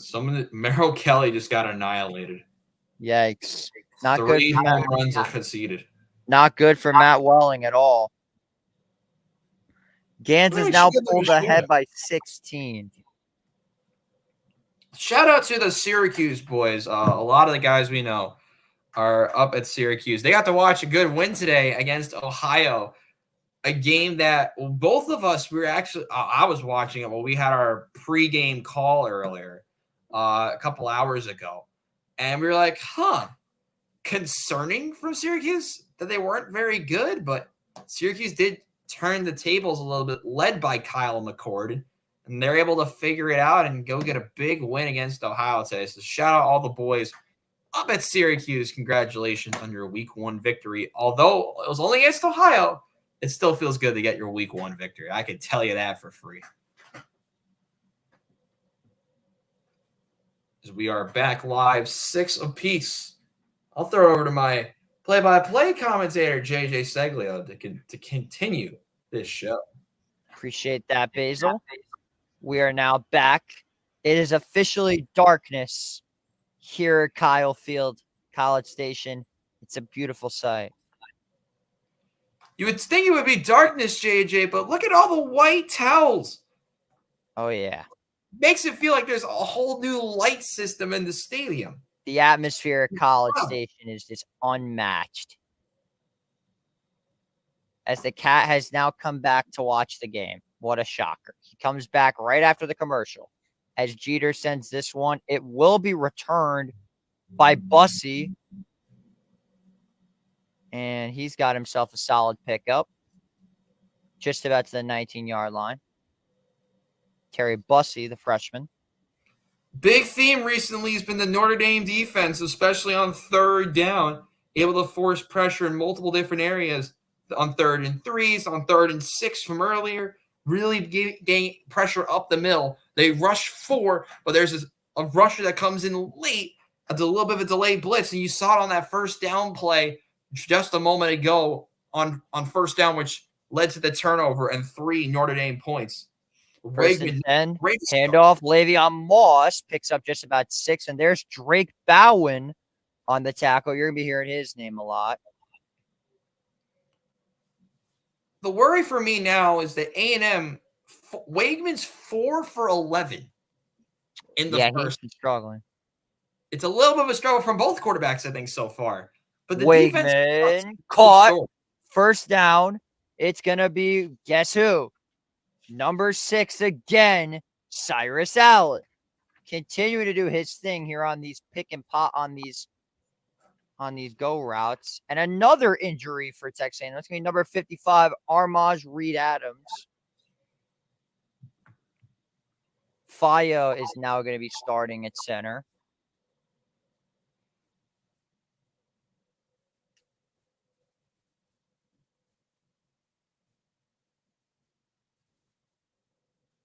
Yeah, it's just another sight you don't like to see. Reed Adams, one of the better players on this offensive line. Mm-hmm. But you've seen so far both of these defenses make a significant impact. And we talked about that in the pregame, how much these defenses can really change this game. We haven't had a touchdown yet. We've really only had about 1 or 2 threats for a touchdown. And that's mainly with Notre Dame on their most recent drive. So Texas A&M, what am I expecting now? Maybe a little bit more focus on the ground game. Maybe get out of the pass a little bit. Because the pass has not been great. Hasn't been bad, but it hasn't been great. So maybe they change gears a little bit. Maybe go focus more on the run because it's been a little bit more successful so far, no? Oh, yeah. But now this is where it gets even more risky. Both teams only 1 3rd down conversion apiece. And Texas A&M's 3rd downs have not been their best friend. Watch out for the middle of this defensive front. That's where the pressure on 3rd downs come from the most. Wakeman hands it off. Moss, and a great stop by Rod Hurd. Gets back there for a big loss. And it's 2nd and 12. I kid you not. The cat is legit laying on the blanket. The Notre Dame one. Looking up at my computer screen. Dude, when they showed the third down graphic, I thought it was third down, but it's the middle again. Yeah. The middle again of this defensive front making impacts. Weigman, and it's incomplete. Benjamin Morrison, and once again, Jack Kaiser there on the play. It's now third down. Are you just now seeing the play, or did it already happen for you? No, it happened for me. I'm really focused on the live, but we're going to look at it again.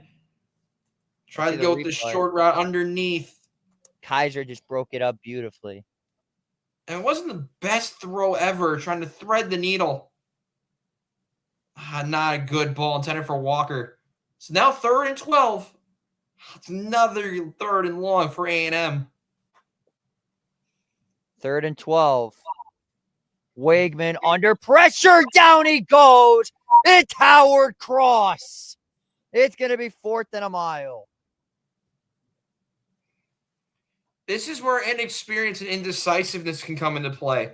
I thought Weigman had a route over the middle, but that Notre Dame defensive front will look at it again. It's going to come off the left side with Cross on the left defensive tackle position. Slips his block.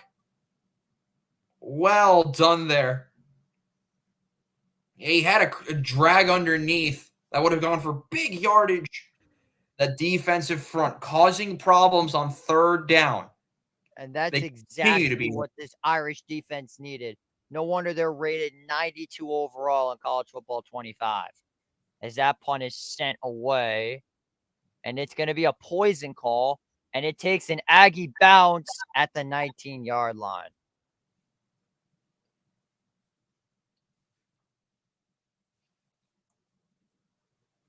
Defense and special teams. That's what we've mainly seen so far. Both teams trying to figure it out on offense. You have the environment, you have the defense, but what you're missing in these elite main event type of games has been the offenses. Just I think it's around 120 total yards combined. Oh yeah, not the greatest start. Could be worse.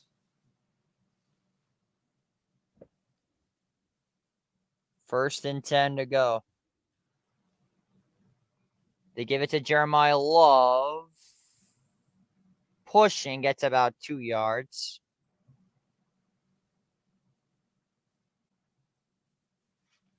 So this is where it can get really interesting because around the 6-minute part and later in the quarter is usually the part where you can see who gets the momentum carried over into the second half. Notre Dame, who love the ground game, really haven't gotten that set so far. So maybe this drive they can really start to see something get going in the ground game. It's really Second and 8. Leonard got his receiver. It's caught. Faison just short of a first down. Picks up just about 7, and it's 3rd and about an inch. Well, let's see. And then they're going to give it. Yeah, they gave it. Limping a bit. Ooh. It's like a bit of a cramp. And it's a first down. Yes. That's the one thing that's really worked for Notre Dame is this quick passes, the quick slants, quick throws from Leonard. When Leonard holds onto the ball more, it's not as effective. But the quick passes. Give this one to Jadarian Price, and he's loose. He's got a burst of speed. Still going at the 45. Cuts back at the other 45 and is out of bounds at the 38, but a flag is down. I think this is going to come back. I think we saw a hold in the backfield. Yep. We're going to take a look at this one more time. It's going to be up the middle, I believe. Yep, that's going to be a hold on the Irish. Yep. Ashton Craig. The one person I was worried about this year.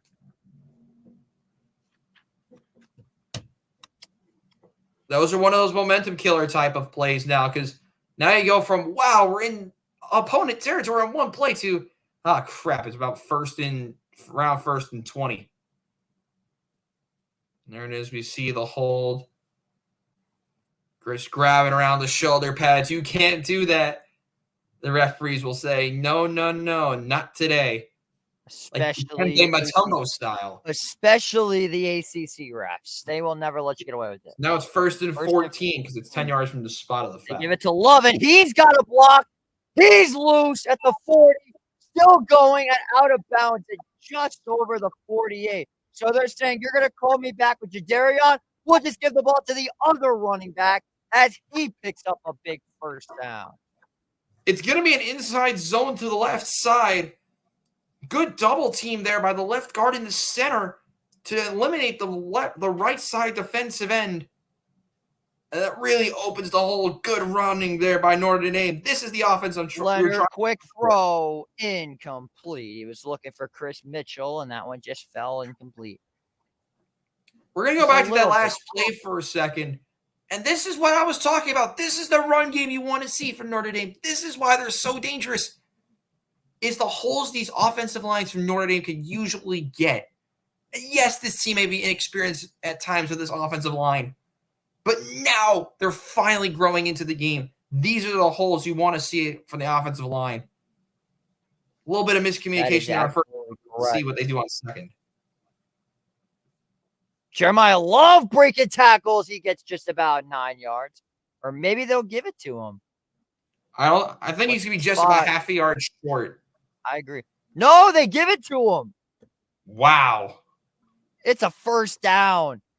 Man football from Notre Dame, and that is absolutely what they needed. 1st and 10. Leonard kind of got him with a hard clap, but they didn't completely jump off sides.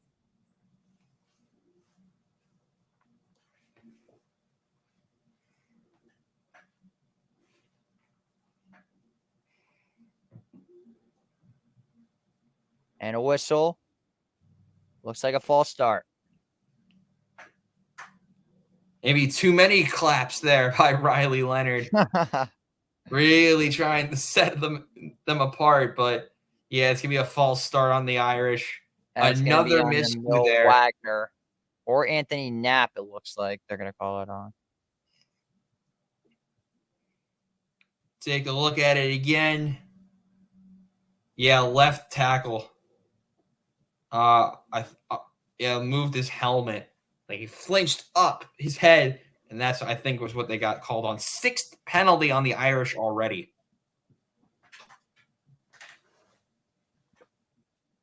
They're going to give this one to Devin Forbes. He's got a bit of a hole, and he gets it back to the original line of scrimmage for about a gain of 5. Jaden Harrison. He's an excellent player nonetheless. 2nd and 8 coming up for Notre Dame. I said a couple minutes ago. 3 minutes are only remaining in this first half. This is the type of offense you expect from Notre Dame. They're setting their offensive attack well. Only a 2nd and 8, and they're driving well. They got to keep it going, though. Leonard, that one's tipped. Welcome back, Nick Scorton. He's back. That did not. We were concerned if he was going to come back. No, I knew he was coming back. And it's 3rd down and long. Gets his hand right out there. I thought he was going to go 2 hands and intercept that. But he was right there. They're actually going to take him out for this 3rd down play. 1 3rd down conversion apiece. They haven't been the best friend to either team. And with how much time is left in this first half, very crucial 3rd down here. 3rd and 8. Leonard. They're going to run another screen pass, and it gets blown up again. And it's 4th down with 2:30 to go. Question's now going to be time management. Will they run this down all the way down to the 2-minute warning? They got to stop running screen passes. Oh, God. It's going to be both corners jumping the screen. Both blocks missed. Both corners going out there making big plays. Staying on the field. It looks like they're just going to try to, I don't know what they're doing. Looks like they're just going to run to the 2-minute warning, and they do. And they do.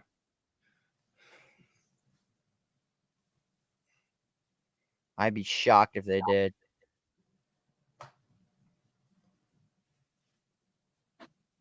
Game is just getting started here, folks. 2-minute warning here at Kyle Field in College Station. All knotted up at 6. You're listening to this week's presentation of Game of the Week. Well said. Empire Sports Media Game of the Week. Damn it. I was blanking on the name. I was about to say the J&J Show Game of the Week. Oh my Hey, man. Is your guy ready? Like, is he gonna join the chat for halftime? Yeah. Tell him to get in here. Like, we don't want to like mess around. I mean, you might know this guy. Who is it? I can't say. It's a surprise. Write it in the chat. Write it in the private chat. Just to give you an idea. Who is it? Kyle? Is it Jacob? Like, who is it? Could very well be Kyle. Could very well be Benjamin. Could be Welling. Could be Goody. Could be anybody. Could be Gaff for all I know. Yeah.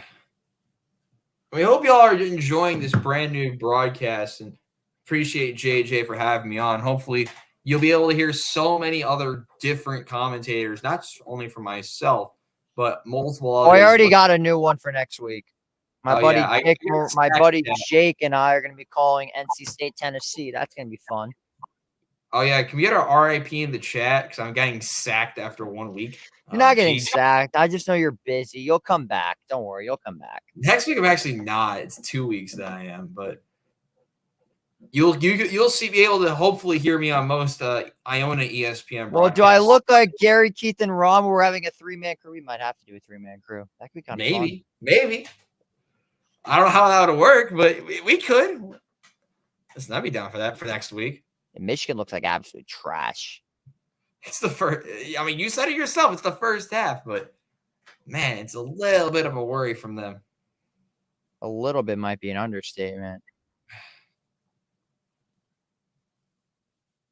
So many great storylines from sports from around the day, and a lot happening in the U.S. Open. A lot of people have been tuning into that. You had multiple other sports continue their seasons. You had soccer and everything else.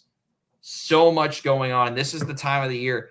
I mean, you made MLB we're heading to the stretch of the MLB season. So much going on in the sports world. And now you have to say welcome back to football. It's one of the best times of the year, JJ. Absolutely. Now Demon Noir is winning. Hooray. Tommy Paul did win. Thank God. Okay. My predictions aren't in shambles yet. It's a Via Tech one. Oh, my God. But yeah, we're focused on college football here. What am I talking about tennis for? This ain't my YouTube channel. This is JJ's YouTube channel. What are we doing? My people probably don't even know what tennis is. We're going to look at one of the most recent plays. This is actually kind of funny. They're playing Enter Sandman at A&M in Virginia. Hold on. Lost. Play, they had 10 men on the field. Who did? A&M had 10 men on the field. And we didn't do anything. I think that might have, I don't know what play it was because I have the game muted. But Notre Dame unable to take advantage as they punted it away. And that's going to take, it's going to roll. They're trying to get him to touch it. And it'll be down at the 12. So Texas A&M will take over the minute 49 to go at about the 11-yard line. I thought Notre Dame was going to get a penalty there. I thought they got away a little bit of a hold on one of the last plays because like a full-on wrap tackle and dragged him down to the ground. I thought Notre Dame might have gotten away with one there, but minute 49, so many options. Remember, clock doesn't fully. I think does the clock stop for this? The new college rules are throwing me off, but Connor Wegman, this is where you can really see the tides turn for him. For better or for worse. Let's see what happens. Wegman. Far side, complete, and the tackle by Jaden Mickey, number 7, as once again they went back to number 9, Jade Walker. Good route by Walker, good ball as well. It's just the defense is right there. And Texas A&M not really moving with a lot of urgency. Maybe trying to keep it 6-6. 2nd and 7. They're going to give this one to Moss, and he's going to go nowhere. So now you start to wonder, does Coach Freeman use the timeouts? He does. What you start to wonder. And he has. So there's one of them. Notre Dame calls to their second timeout with 1:17 to go. One thing I'm going to bring back up again, because Notre Dame could have had 3. But they call a timeout on that special teams play. back in the first quarter. Yeah. That actually So wouldn't now be this it. is where you can really nitpick. You'd be like, well, this is maybe a little bit of a miscue there. A miscue that really didn't need to happen. Could be so much of a game changer in time management for this Notre Dame team. But if you really time it well, you get your next stop, you burn the timeout, you'll have around, I would say, a minute to 55 seconds, give or take. How big of a third down play this is seismic. Massive. How much Massive. the pack in. Third down and 5.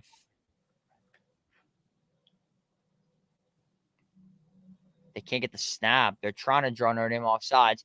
Wakeman, quick throw over the middle. It's caught, and it's a broken tackle for Noah Thomas. The last thing Notre Dame could have given up.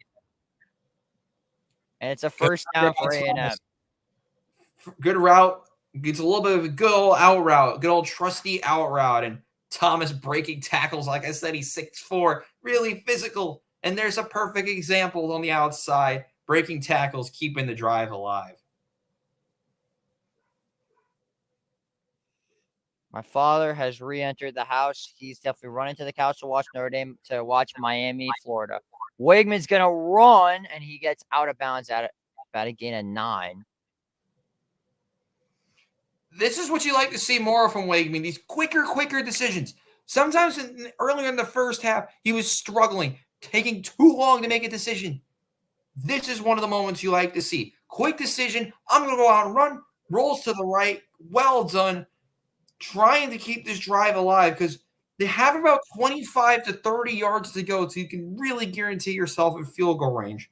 And they have all 3 timeouts, so they can really use. 2nd and 1, Moss gets a first for about 58 seconds left. Clock is going to stop here. Referee stopped the play the clock right when the runner went down. We'll see who called timeout.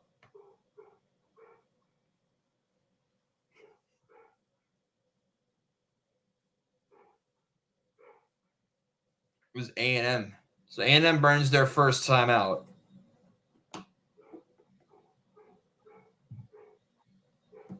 As we are getting closer to approaching 9:30 p.m. Eastern time already. That's correct. And it's the first half. Jeez, this game's you wouldn't expect the game to take this long. And nothing really happening. But you look at the ball control stats so far.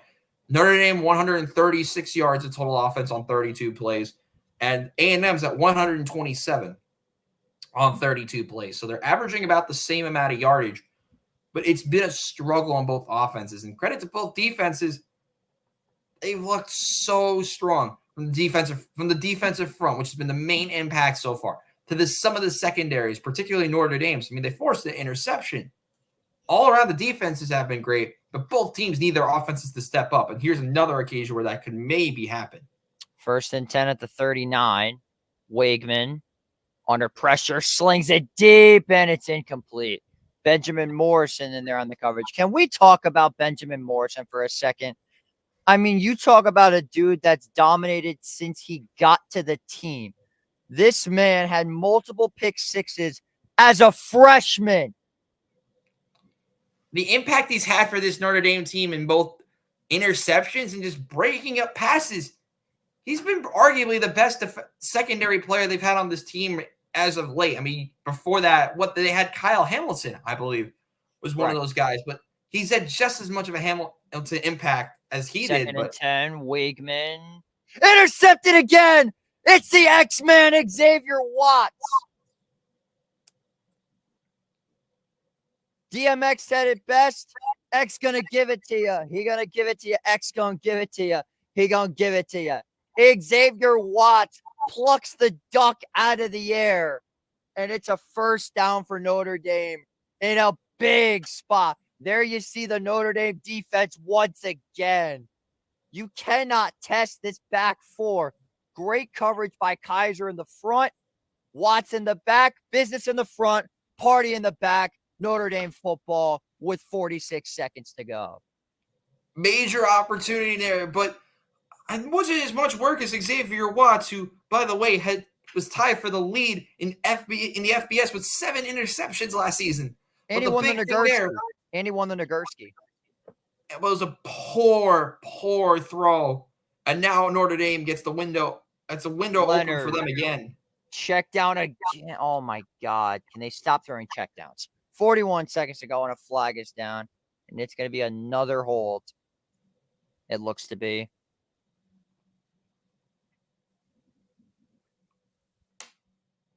By the way, shout out to Iowa, who actually put up points today. Put up 40. Something they really don't do, but it's going to be a hold. It is on number 54 of the offense. So now it'll be first and a lot more than 10. These miscues, JJ, I mean, we said it for the majority of this game. They've really impacted this team. It's going to be the left tackle. Yeah. Dragging down the Texas A&M right end.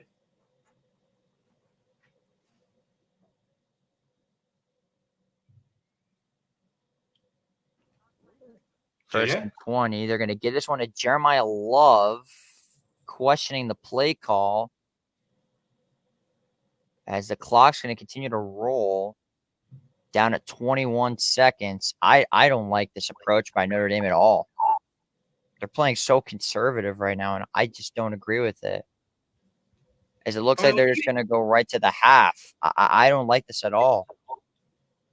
Well, there's multiple ways you can look at it. I mean, listen, I think getting to both teams in the locker room is probably the best thing that could happen. So we will go to halftime. Notre Dame will receive the second half kickoff. Don't go anywhere. We'll be right back. All right, so now that it's halftime, I will bring up our guest. So it is now halftime. I'm going to go take a break for a couple of minutes. But don't worry, we've got somebody here with news and analysis from all around college football, and your partner for the next 5 to 10 minutes is my business partner himself from Tappan Zee, Jacob Kaplan. What's up, fellas? It's good to see you, my friend, and welcome. What's up, Robbie? How's it going?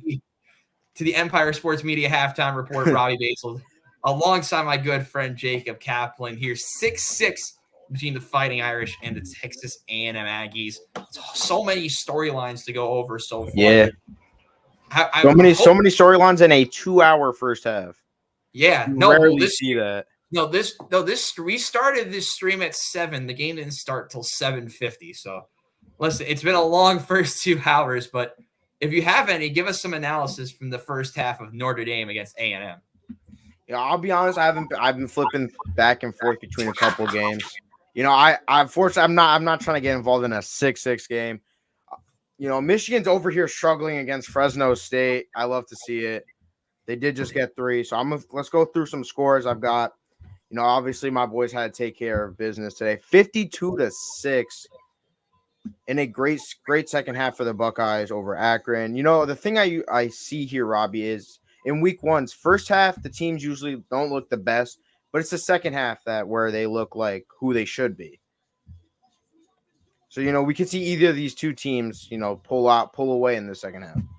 Yeah, I mean, we talked about it in the pregame for Ohio State, and last year the big theme was with Kyle McCord, the slow starts with Kyle McCord. And we were looking through the highlights earlier with Will Howard. Me and JJ actually were on a call watching the game, and we're like, Will Howard 6 for 16 to start the game.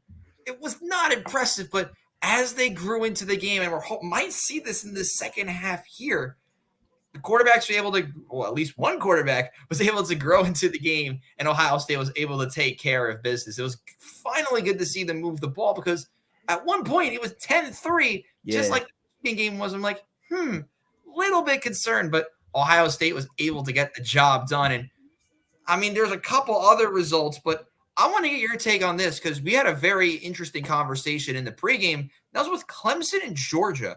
Yeah, I was confused. You know, I was watching like the first couple. I watched the first quarter and half of the second before, you know, other thing I'm gonna talk to you guys later about. But it was a close game. I thought for a second Clemson had a shot, but then I remembered they're playing the number 1 team in the nation. There's no chance. There's no chance.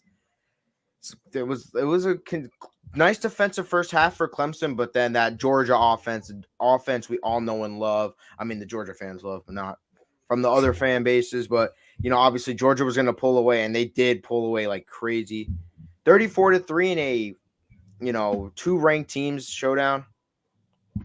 But Georgia's going to be great this year, even though they have an incredibly hard schedule. Yeah, I mean, we talked about it on Tuesday, and what we liked about this Georgia team, and I highlighted Carson Beck. Carson Beck's first half, very similar to Will Howard's, was very poor. Nothing really happening, kind of just like this football game. I mean, it was nothing for a very long time. And then the offenses started to get it going, most notably Carson Beck. He was the focus today, in Georgia coming out here with a win. But I think you have a couple other scores that you want to talk to us about. Let's go around college football. I'm gonna just name as many as I can. We got Marshall, obviously not much there. They're up 38-3. You got Virginia up 27-7. A team we mentioned on Tuesday, Liberty, they're beating up on Campbell right now. Only 34-17, but a win is a win, they do say. Ole Miss, everyone's sleeper that who can elevate to the next level. They've elevated to a 59-0 lead tonight. Jackson Dart, 418 passing yards. God. Already. We were talking about him earlier and how good he can be. But my God, 418 yards. Absurd. And I looks think like his favorite target has been Trey Harris, who's almost up to 200 200 passing or 200 receiving yards, excuse me. Talk us through some more results. We got, as I scroll through, we got Alabama's up 49-0 over the Hilltoppers of Western Kentucky. Jaden Milroe just ran in another score this time from 21 out. There you go. It's kind of working. Now it's working. They were connecting for a second. Excuse me. Next, Baylor up 35-3 over Tarleton State. Carleton State, yeah. Carleton. When you look at the schedules, like weird matchup. Yeah, I mean that's what you get. That's what you get with week 1. A battle of school. 2 schools you've heard of, but one of these schools is more known for their basketball team. That's Houston, down 24-0 to UNLV at home. UNLV was definitely mentioned on Tuesday in our roundtable show. We got everyone's favorite team, Sam Houston, favorite team to use in NCAA 25. They're up 34-14 over Rice. Some people's pick for the AAC chip, Memphis, they're up 34-0. USF up 34-3. You got this game. You got Michigan only up 13-3. Obviously, Orgy has not played that much. My source has told me a lot. You know who the source is. If you know, you know, chat. Yeah, if you know. Oregon is only up 14-0 after halftime. But Gabriel's doing his thing. He's got 250 passing yards. This could be a little bit of a shocker to people. UCLA's down 10-0 against Hawaii at halftime. Hawaii.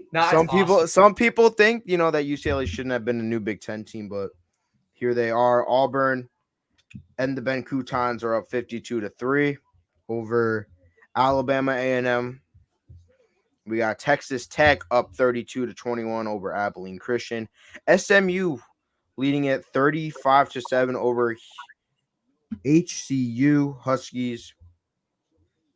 We end the Ragin' Cajun 30-0 lead over Grambling, as well as JMU and Charlotte in a nice defensive game, 9-7 as we're nearing the end of that first half. We also got Texas State up 18-0 and Georgia Tech up 14-3 over Georgia State. Very interesting, but we're going to let you, because you're one of an analyst as well. You feature with JJ a lot. We'll talk about some of the early games now. One of the games that we looked at when you look at the schedule for today was the battle in Florida with Miami and of course, the Florida Gators. Cam Ward, we talked about him on Tuesday. I mainly talked about him on Tuesday. How much of an impact? I mean, you saw the week 1 score, 41-17, the final. It's one of the next 2 games we're going to talk about here. How much of an impact do you think that Cam Ward move is really going to affect this Miami Hurricanes? He showcased it right from the start. He was sprinkling out play after play. And he was amazing. Almost 400 passing yards today. Can you believe that? Against this Florida defense in the swamp, too. He's connecting with all of his guys. You know, his main target in Xavier, I'm not trying to butcher this name, Restrepo. I think I said that correctly, but he's going to be a huge impact for this Miami defense, even with Cristobal, as JJ would even talk about this more. But this is why he was one of the maybe even the best QB in the portal this past spring.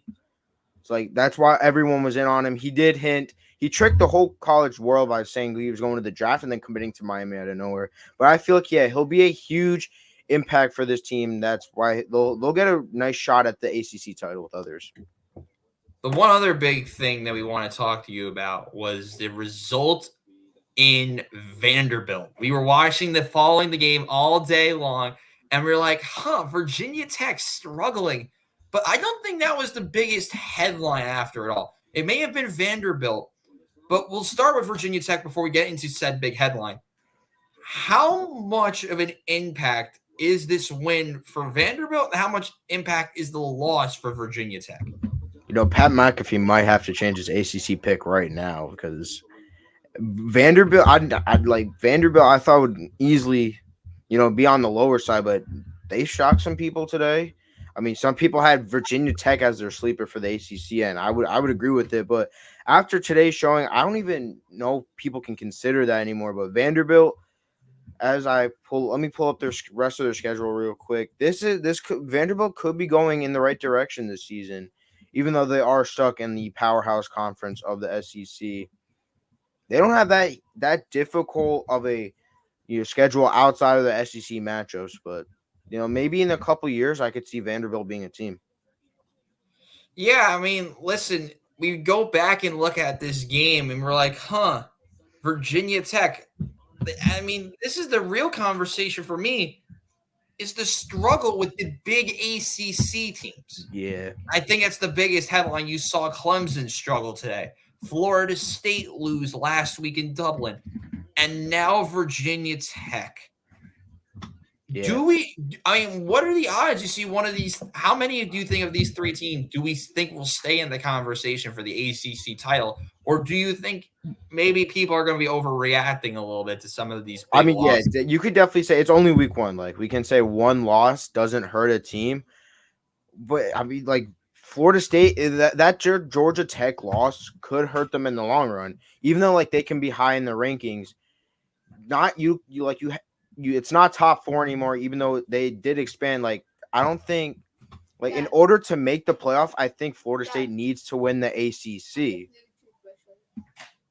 So that one loss, that early conference loss, could be a stinger by the end of the year when conference record comes down to a tiebreak or something. Yeah, it's been very interesting so far from all 3 of the big ACC teams. And we're now going to quickly touch up on our matchup real quick. Texas A&M at halftime against Notre Dame. 270 combined yards of offense and a lot of miscues. Jacob, what do you think that either of these teams need to do in order to get a good foothold and try and go out here and win this game tonight at Kyle Field? I feel like I'm looking at the stats right now. It's Notre Dame's offense has got to get in their groove. Like, the stats I'm looking at, Riley Leonard has only gotten 74 passing yards. Like, as JJ was saying earlier, like, they're being too conservative. Like, why? Like, what do they got to lose at this moment? I mean, there's a lot you can lose. I mean, so far, the one thing that I pointed at, and this was right before we went to halftime, was how Notre Dame was trying to take advantage of opportunities and miscues, where in the beginning it was A&M taking advantage of the Notre Dame penalties. Now it's Notre Dame taking advantage of the interceptions from Texas A&M. So we've seen both sides of it, but maybe we just need to see one team get their stride on offense. do you think what team do you think will be the ones that will be able to figure it out on offense if you had to pick one? I think Notre Dame's going to come right out of the gate in the second half. They get ball, if I'm correct, and I feel like they're going to punch it in. They're going to punch it in, I feel like, on this first drive, and that'll set the tone for the second half. And I feel like in the second half, that's where the offenses find their groove, and I think we're going to be in for a nice scoring shootout in the second half. Jacob, appreciate you joining us. We're getting ready for the second half. Thank you so much for being here with us. Guys. No, where's JJ? And I think he's eating, actually. So no, where's JJ? We need JJ back as we get ready for the start of the second half. Notre Dame 6, Texas A&M 6. Robbie Basel here with you right now. Jacob Kaplan is here for now. Hopefully JJ Seglia, your play-by-play commentator, comes back momentarily. I believe he is getting food. So this is what happens during streams, chat. This is what happens. This is what also happens when JJ's got to watch Notre Dame. It's heartbreaking. You grab. Okay, so here's my thing. I grabbed food before this started. I got McDonald's for dinner. F in the chat for me. It's the only. I definitely know what McDonald's you went to. It's the only thing that's cheap and open. Like, come on, you can't really blame me. I'm a college McDonald's right next. The iconic McDonald's right next to our building. Oh yeah, and for me at least, it's like a 2-minute walk and you're there. But we get ready to start the second half, and as JJ continues to eat. But hopefully one of these two teams can be feasting on the ground game as both teams have struggled with it so far. The one thing we talked about with Notre Dame is last year, if you remember, Jacob, you would know this well, how much emphasis they had on Audric Estime and how much they used Audric Estime. Yeah, we're maybe seeing a little bit of that, but you're probably expecting a little bit more from this Notre Dame ground game so far, no? Jeremiah Love has huge shoes to fill after Estime leaves. What a legacy he left there. Only 50 yards so far for him in this first half. He's got to be one of those factors for Notre Dame in the second half to come out and get this win. So as we get ready to go, they're focusing on Cam Ward again. So as ESPN's going over the primetime performer of the day with Cam Ward. Most yards in a debut in Miami history, by the way, today. Shout out to Cam Ward. 385 passing yards today as we get ready. We're just minutes away from the second half. Thank you so much for joining us. I'll say like how I did earlier. You can like the channel and subscribe to the video if you care about this thing at all. Let's try to once again, here's the like goal. Let's try to hit 99 likes for Jay Crowder, the GOAT. See, I know you're laughing at that, but shout out Jay Crowder. Shout out Jay Crowder. Make sure to like the video and subscribe. And check out my links as well. Get the promos on. Let's get the promos on. Of course I do. I got one in the first half. You get one at halftime. You get one in the second half. You know how this works. Also, shout out Boise State. They're able to hold on 267 rush yards for Ashton Janty, who breaks the program record in rushing yards, and he had 6 rushing touchdowns. And Boise State insane, bro. He is insane. And they almost lost. It's amazing. The blue field. Week 1, you know football is back with the blue field. Everyone would know that. Hey boys, I'm back. As JJ returns here, as we're just minutes away, like I said moments ago, we're minutes away from the return of Notre Dame against Texas A&M.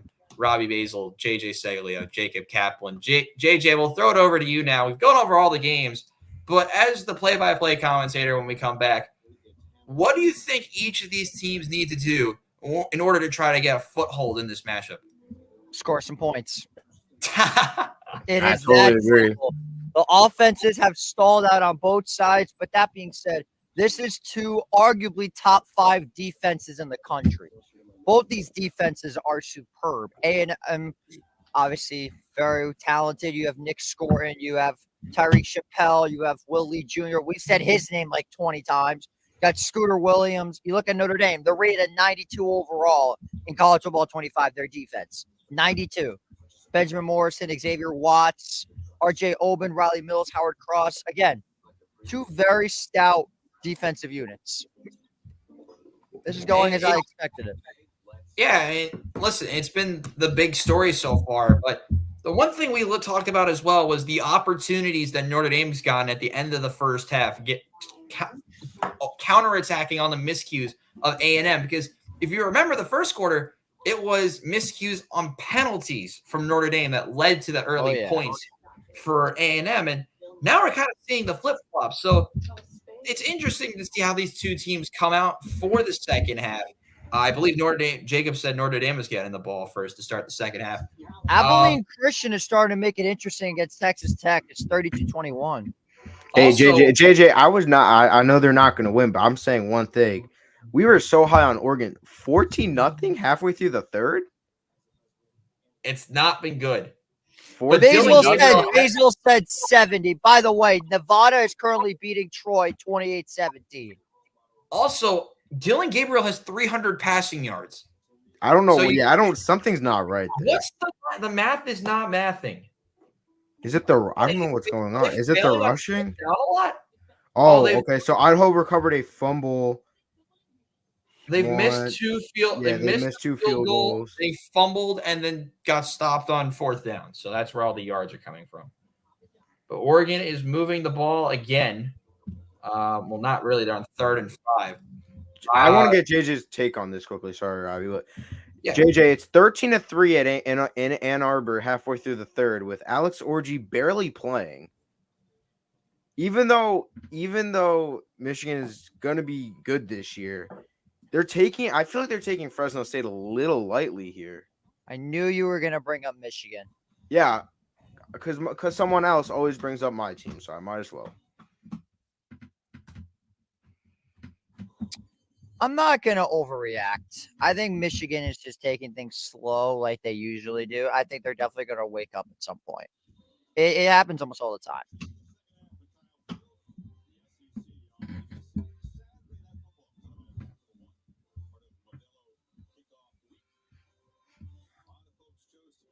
And here we go. We are set to start the second half. Jacob, thank you so much for joining us at halftime. We will be seeing you for the post game. Yes, sir. Thank you very much. All right. Start of the third quarter, 6-6. A&M and Notre Dame evened up as Notre Dame is set to receive the second half kickoff. No scoring on the offensive sides for both teams. Let's see what happens.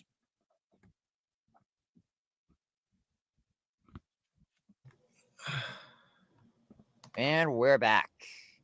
We are indeed back, and it's good to be back for the second half. JJ Seglio, Robbie Basel here. As A&M will kick it off. Toss over to you, JJ. Yes, we are. And that one's going to be actually fielded. We actually have a return. It's going to be Harrison. Gets it down to about the 23-24 yard line.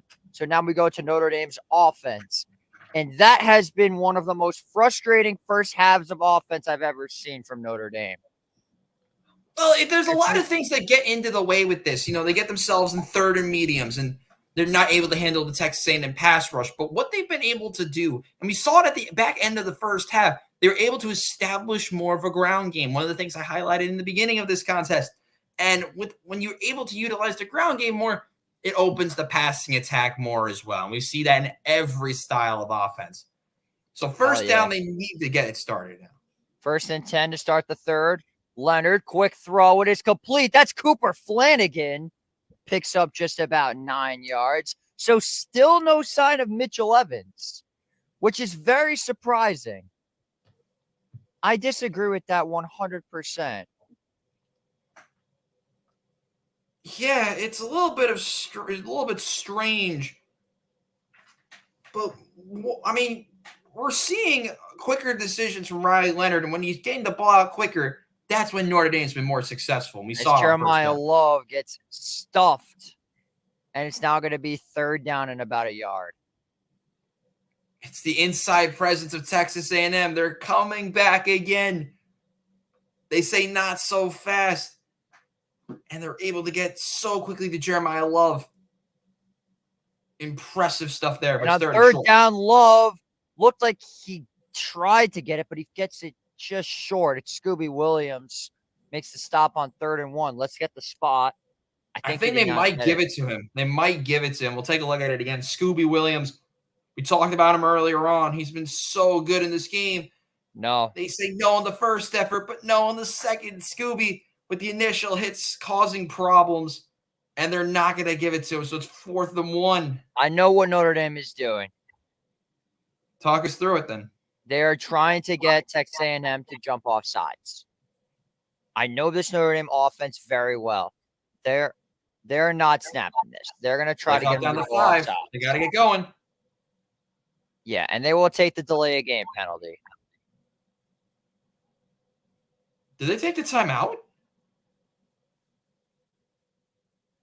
Oh my God, they did. They spent did. timeout. Oh my They God. did. Oh my God. Wow. I disagree with this 100%.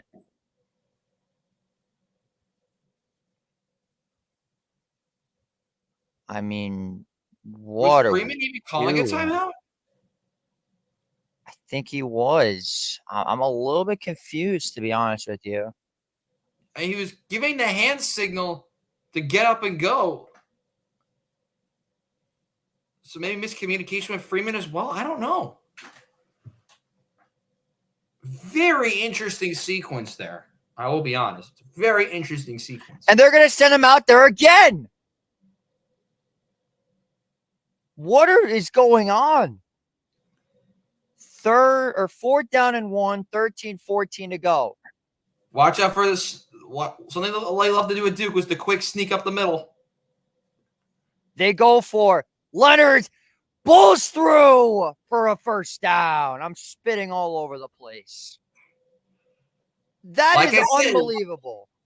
Oh, we got a score update, JJ. We got a score update from Jacob Kaplan. Idaho has scored.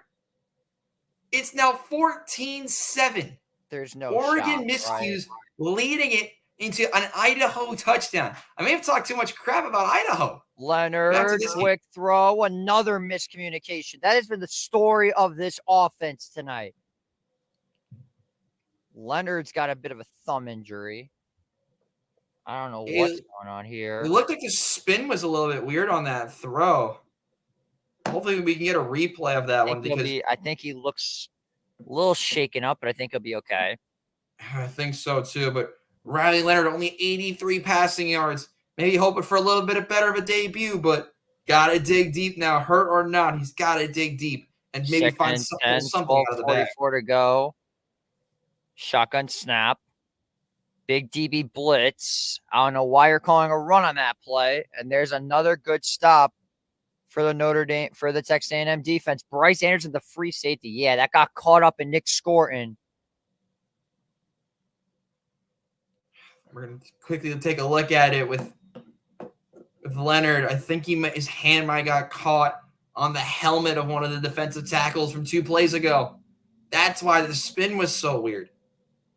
So now with a possibly hurt hand and only 1 for 7 on 3rd down, Notre Dame maybe need to really pull something out of the bag. 3rd down and 11. Leonard under pressure. He's going to take off, and he will not get the first down. It's going to be 4th down at about a yard or 2. But do they go for it again? If it's 4th and 2, maybe. But I don't understand what Coach Freeman's doing. I mean, your defense is balled out. Do you really have so much trust in your offense? I mean, I disagree with it. They're going to go for it again. They're going to go for this again. I don't understand what Coach Freeman's doing at all with this. But here we go. 4th down and 1. Maybe use the tight ends you have. You haven't used them at all today. 4th and 1. Another QB keeper. And once again, he's got it. Once again, he's going to get it. That's a Notre Dame got very lucky. They got away with a false start. There was a flinch, I believe, on the left side. They might have gotten away with one, but I think he's cannot possibly say he got stuffed because he got over the line. He got it. He got over the line. Right at the line of the game. Should be right at the line of the game. They're stopping the clock. They're going to get the chains. They're going to get the From measurement. the looks of it, I think he got it. Yeah, I think so too. But I think there was a flinch on the left side. May have gotten away with one a little bit. Hopefully we can get a replay of it because it was so close. I don't agree with using Riley Leonard as basically a running back. I mean, let's take a look at it again. The yellow line is not the he's over. 54. On the second effort, he got it. On the second effort, he got it. That is the first down. Here come the chains. And let's take a look. He didn't. Wow. Wait, did he? Freeman's going to challenge. Freeman's going to challenge for sure. He didn't get it. I disagree with that. The spot. That's a little BS. The lace of the head of the ball was over the line. That's a this has to be a challenge by the ACC referees. Wow.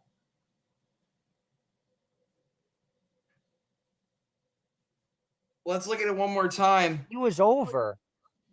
On the second effort, it was the spot of the ball.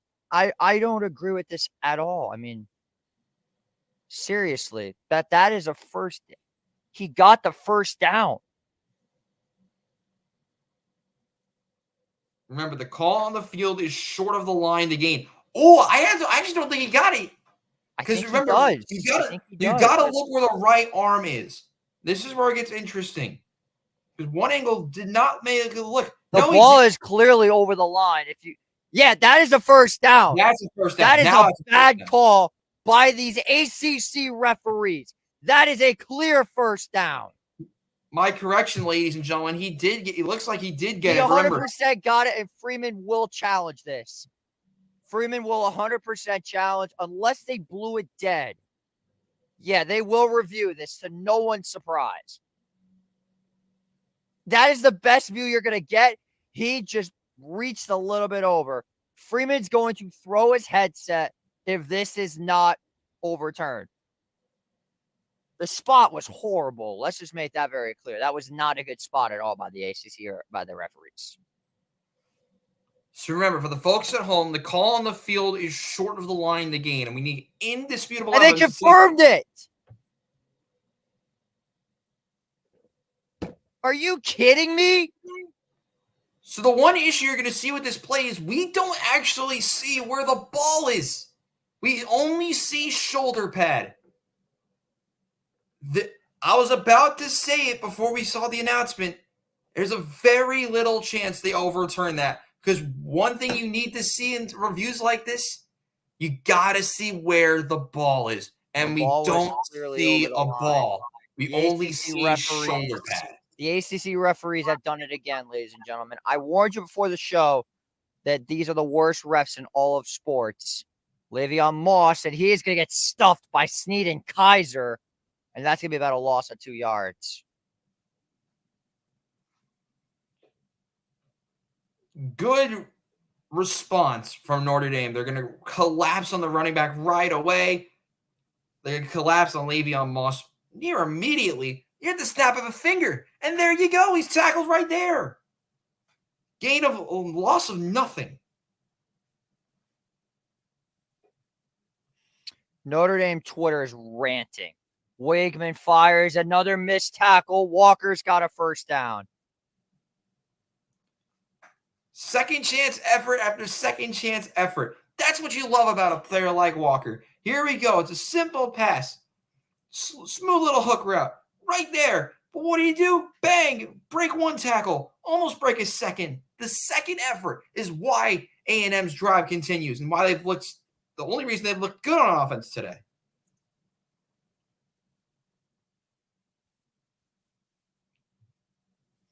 So now the response there was really interesting as they do the first down carry for about only a yard.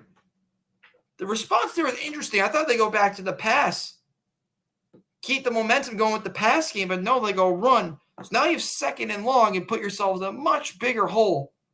You need about 5 yards to get yourselves in the field goal range. That's correct. 2nd and 9. I'm still dumbfounded by that call. Weigman. Incomplete. Some good defense. It looked like that pass was intended for number 82.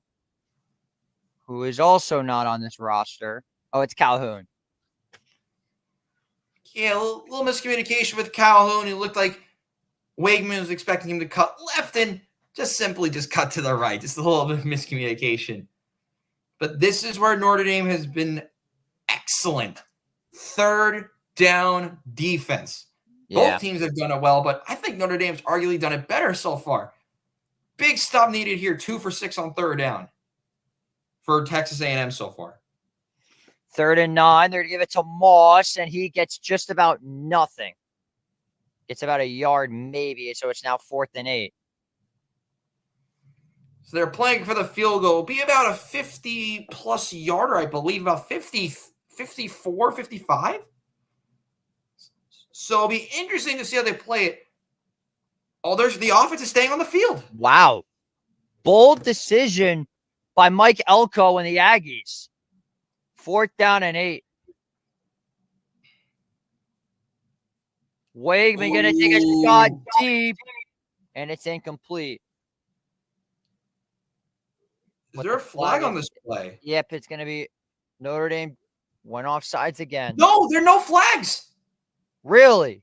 No flag on the play because no offensive line. Wow. moved. Wow. And they never crossed the line of scrimmage. We'll look at it again. Did anyone of them Oh, cross? no. No. Because here's the thing. And I know this as a defensive lineman myself, you're allowed to move.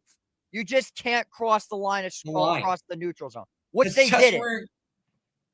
We were just about to get there, JJ, and wow, bailout from both sides.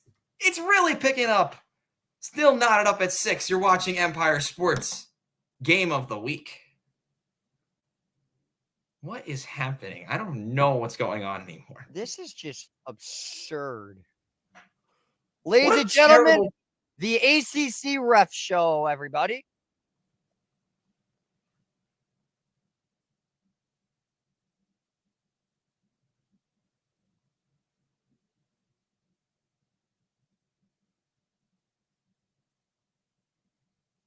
By the way, we just got an update. Ricky Pearsall is okay.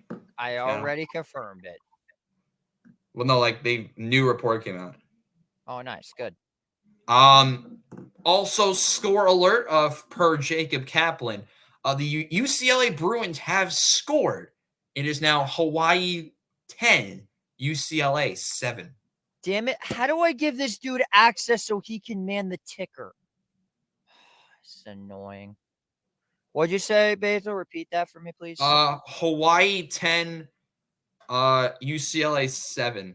Oh, that's not even on the... Oh, why is that not on the score? Hang on, let me add that. Also, Ole Miss has scored again. It is now Ole Miss 73, Furman 0. You had the wrong 70 bomb. Ole Miss 73. Abilene Christian trails by 10. Georgia Tech is pouring it on right now against Georgia State, 28-3. Finally. Oregon in the red zone again. Can they score this time, though? That's the Second, thing. Nevada's lead has been cut to 8 against the Troy Trojans. To Dylan Gabriel's 33 of 38, and they're barely beating Idaho. Dan Lanning, you have some serious explaining to do. Yeah, exactly.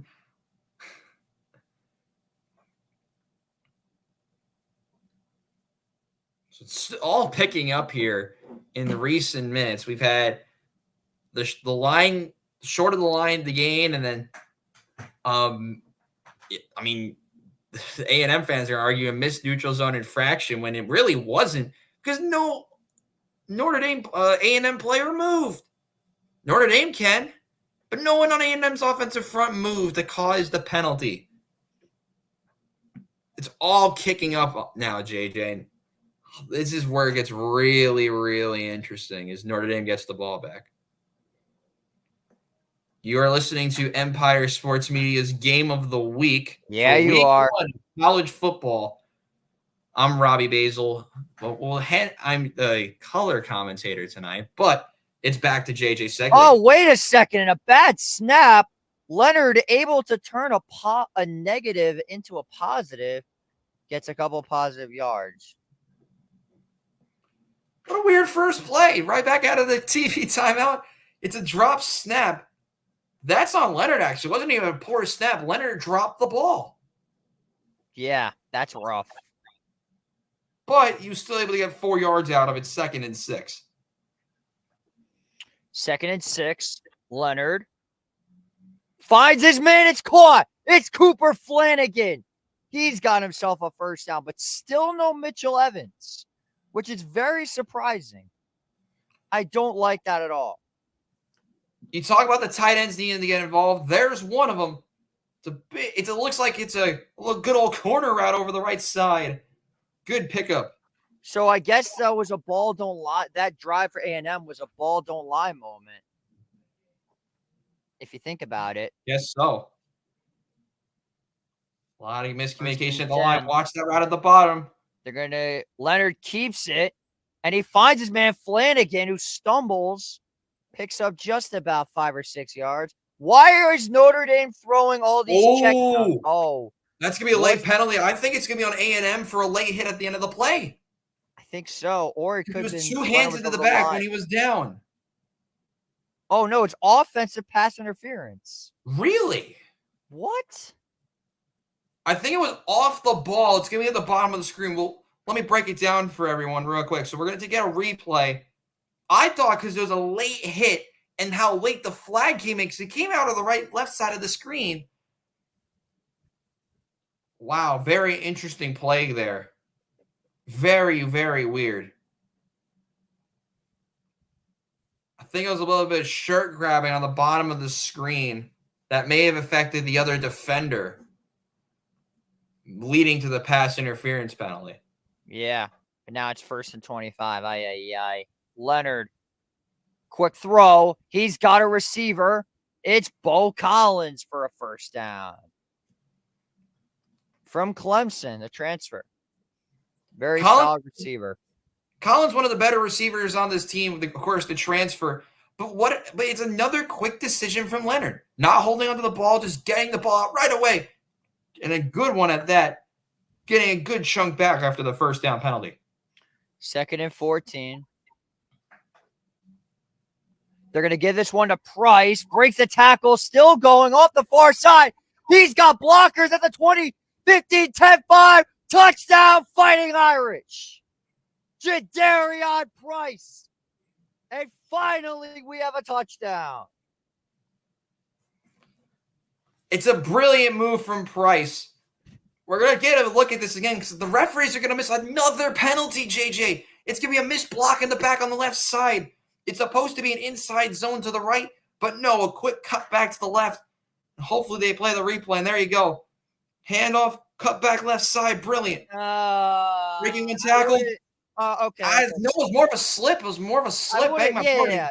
That's not that much of a penalty. I mean, you definitely could have sold it to make it look like a penalty, but no, the Notre Dame offense finally comes through. About time. And the extra point is up and good. Notre Dame now leads 13-6. That really was a ball don't lie moment if you think about it. Well, ball don't lie or not, Notre Dame finally takes the lead of a big run, 47 yards to the house. You are watching Game of the Week on Empire Sports Media. I was just getting to that. I had to. Texas A&M versus Notre Dame officials. I know his ass gambling. It's a referee, an ACC ref, which is kind of funny. Michigan scored at 16-3. They just got another field goal. It already has ended up on college football images that precede unfortunate events.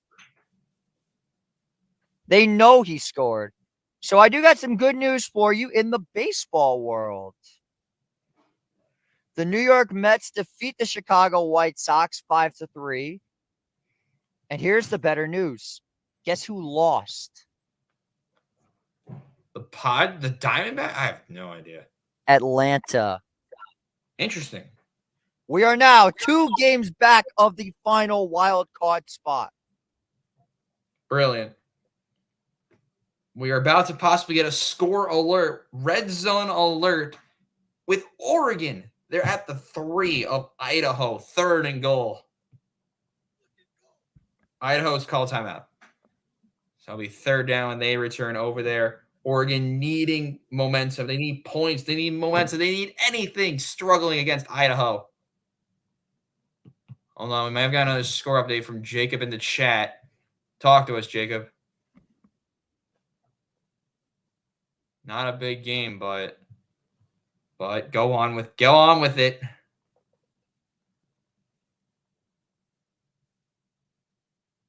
He didn't get on with it. What the heck? Troy has scored. Troy scored. All right. Troy scored. We have a We have game. a 2-point to tie it upcoming, 28-26. I'm going to watch that real quick on my other monitor. We're calling both games, Chad. I'm calling both games. Yeah, I didn't know I did. I was going to say it eventually. The private chat is blowing up. All right, here we go. The 2-point conversion. Direct snap. Kevin Under Harlan Jr. pressure. Fumbles the ball. It's picked up by Troy. He tries to throw it, and it's incomplete. So this game is over. Nevada is going to hang on to beat Troy in another stunning upset. Hey, Jacob, I don't know if you can hear me, but Hawaii got a field goal. It's now 13-7. Can you tune into Oregon real quick and tell us if they get a touchdown or not? Because we got a touchdown moments ago with Notre Dame. They now lead 13-6, JJ Saglio. Hell yeah. It's about time they finally scored. Jadarian Price, Jeremiah Love are an excellent running back duo. Oh, one of the main headlines today so far has been Robbie's emphasis on Robbie's rushing attack. That's what we're calling it today. And I've had a big focus on it, and they needed to establish something. Well, I think, folks, second half we're starting to see something different. And how does Notre Dame score?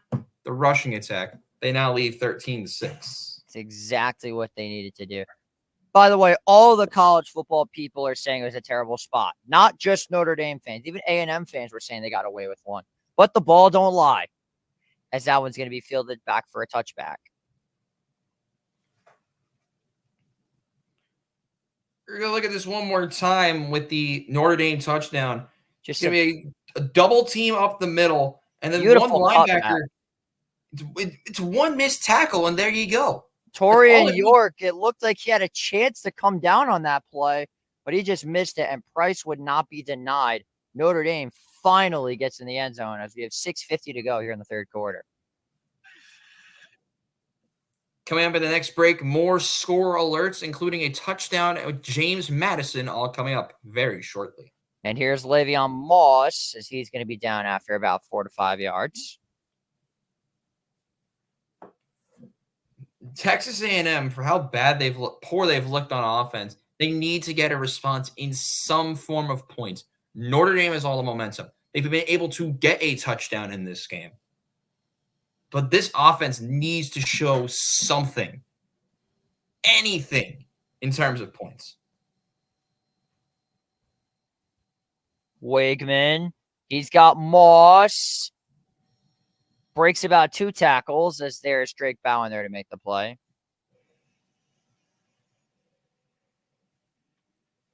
What you like about that play now is that's 3rd and manageable, 3rd and very short. Do they go with the run is the question on 3rd and short. There's been a very popular call today on 3rd and short. Has been the inside zone or the screen pass. They have 3 receivers up top. Watch out for the screen and the middle receiver. It's been the detriment of Notre Dame's defense all of last season. 3rd and 1. They give it to Moss. Gets the first down. Or no, Daniel. Sorry, not Moss. Yeah, it's Daniels on that carry. The other running back for Texas A&M. They motioned one of the receivers, getting a little confusion, but they just go inside zone handoff, keeping it simple and getting the first down.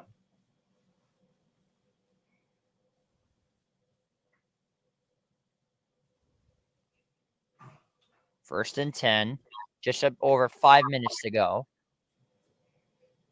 Wakeman fires right side, complete. It's number 9, Jade Walker.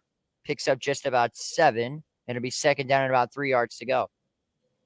Jade Walker's best friend today so far has been that simple out route on the bottom of the screen on the right side.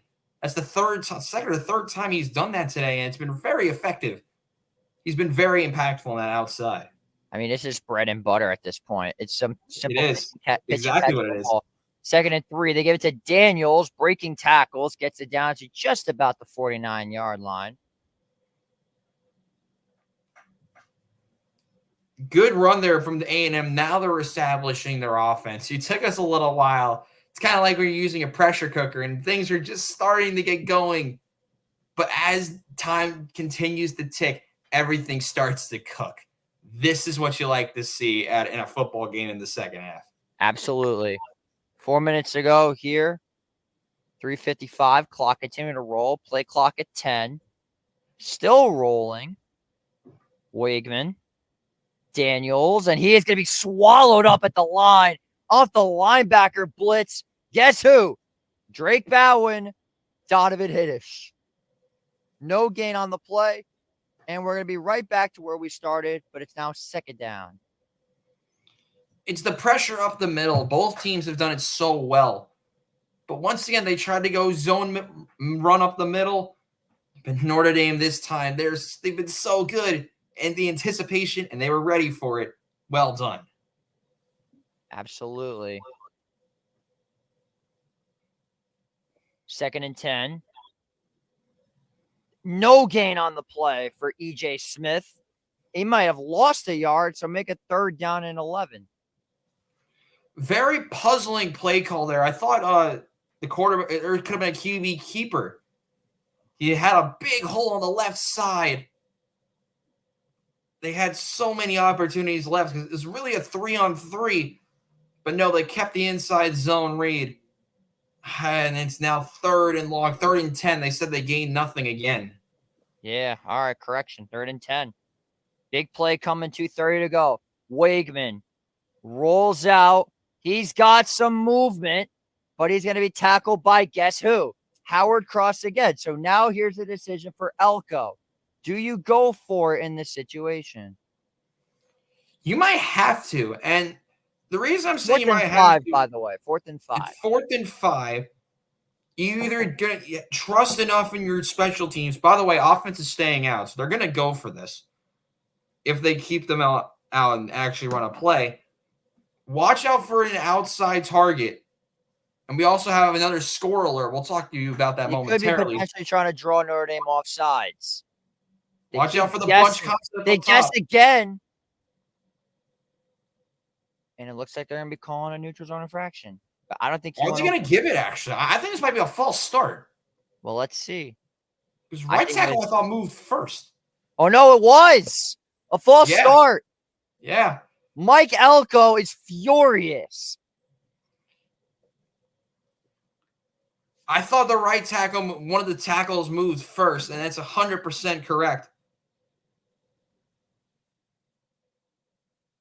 Oh, it's the right guard moves the hand. Yes, right guard. That technically counts.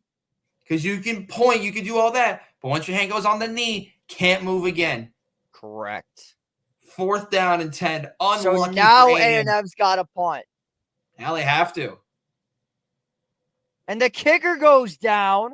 Oh, that's roughing the kicker. That's roughing the kicker. They went full into him. That has to be a penalty. There's no flag. Wow. Wow. Okay. The ACC refs are letting them play, but for the it's wrong all kicking reasons. up now. Oh, it's time for the midnight yell, apparently. That's cool, I guess. And while we do the midnight yell, we have a score alert with Michigan. They have conceded a touchdown. It's touchdown Fresno State. Michigan 16, Fresno State 10. Also, Oregon only getting a field goal. Jacob Kaplan says the Boo Birds are out in Eugene. It's 17-7. I mean, who would it be booing if you're playing that bad against friggin' Idaho? Sorry, I jinxed it. Sorry. R.I.P. in the chat. All right. Oh, are you gonna go on live and like get everyone in here? Oh yeah, that's right. Let's have it on Do IG. that for the fourth quarter. Fourth quarter For Instagram live. most users, Instagram will disconnect your stream after 1 hour.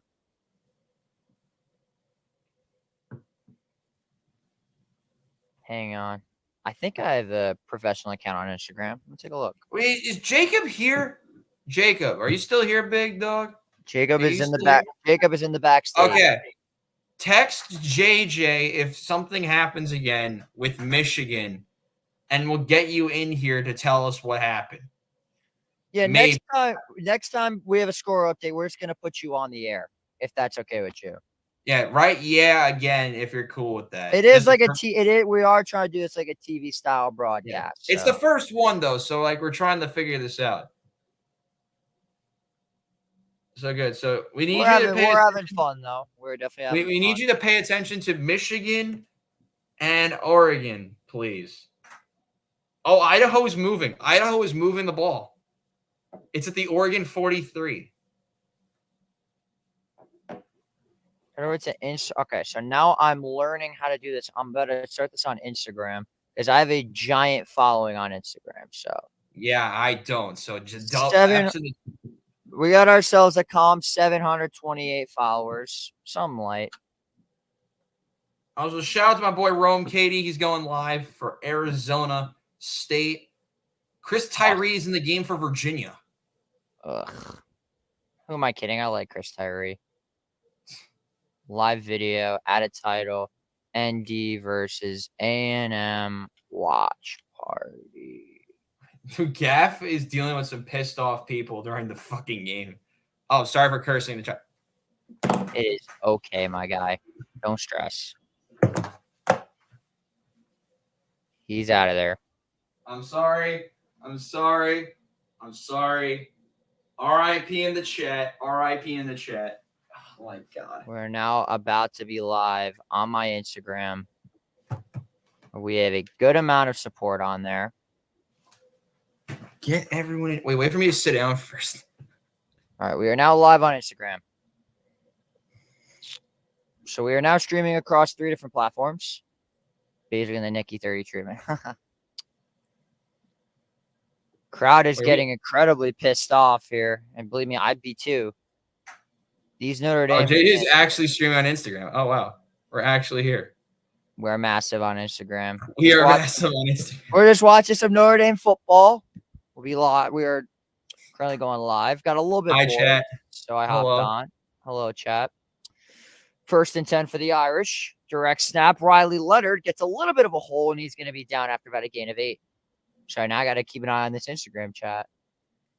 If you have any questions, write them in the chat.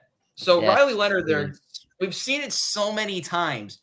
That quarterback keeper on the right side. Also, shout out to Kyle Field having the 4th biggest crowd in their stadium's history with 107,000 fans. Everyone's saying A&M better win. The Doves love you, chat. 3 Leonard's passes almost intercepted in the hands of Will Lee, and it's 3rd down. Jesus Christ. Basel getting the Nick A30. Oh my God, Fred. Yeah, well, look at this play again. I don't know how this is not intercepted. I don't know how either.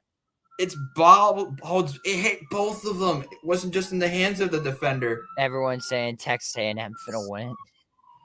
Well, if you want A&M to win, they got to move the ball and not be done. 1 for 8 on 3rd down tonight for Notre Dame. 3rd and 3. Leonard incomplete.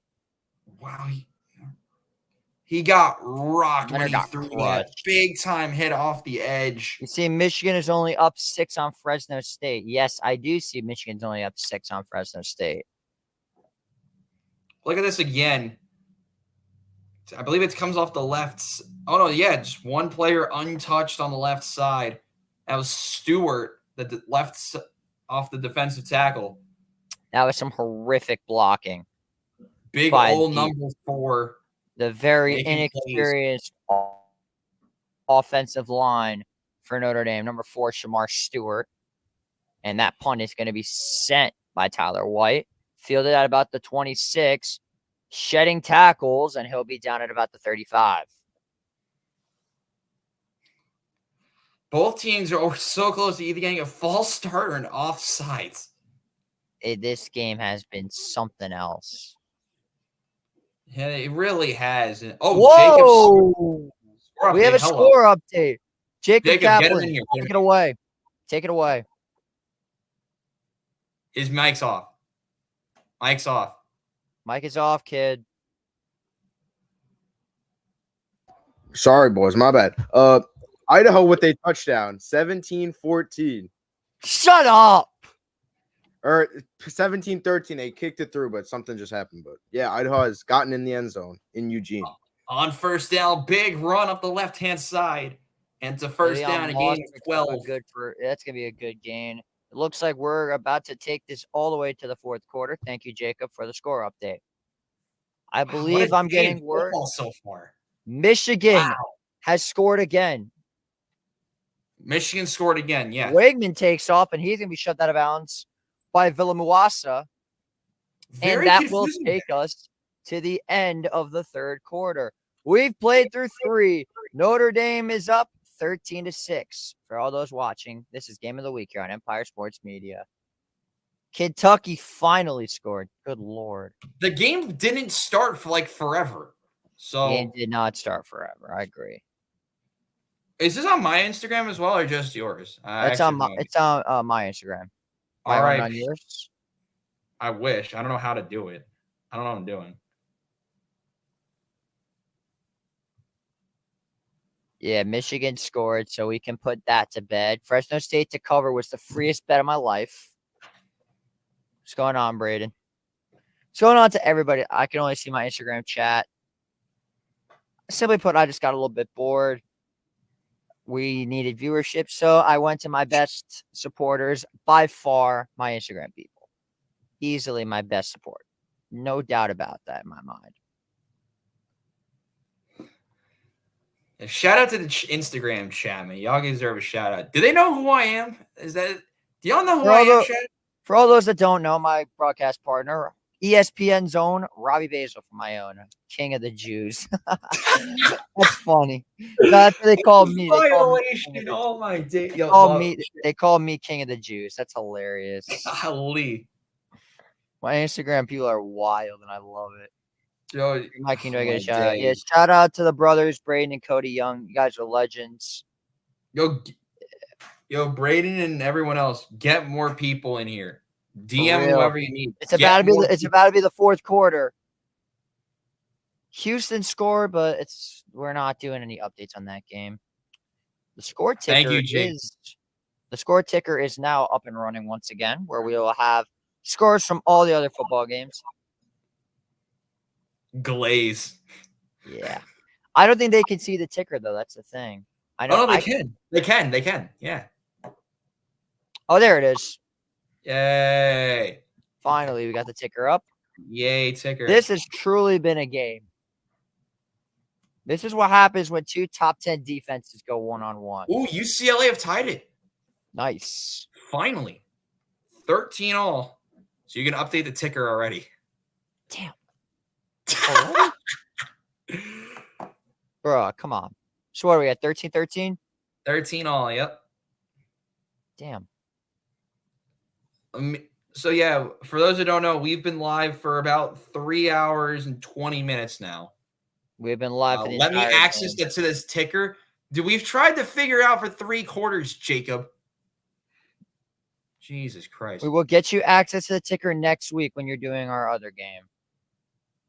He's got to be here for the other game, no? I think he will be. Will he be here next week, Jacob? Give a thumbs up if you will be. Let me know what he says. Y or N in the chat. I should be. Cool. Perfect. So he'll be meeting my other broadcast partner, Jake Marino, who currently goes to school at some place I've never heard of. But his father is the Army sideline reporter. Oh, really? And he is going to try to get me connected with the play-by-play announcer for Army. Sick. No, these are not the Madden friends. Definitely not. These are my camp friends, which I've known for a while that all want to do broadcasting. So that's why I bring them on to do these things so we can have a little bit of fun. Wait, Start of the fourth quarter here at College Station. Jake is from broadcast camp? Jacob? I know, like the guy you just talked about with Oh, Army. no, but I'm recruiting him for the broadcast camp. Oh, and right. And a weird push by the offensive lineman, number 78, Demetrius Crownover.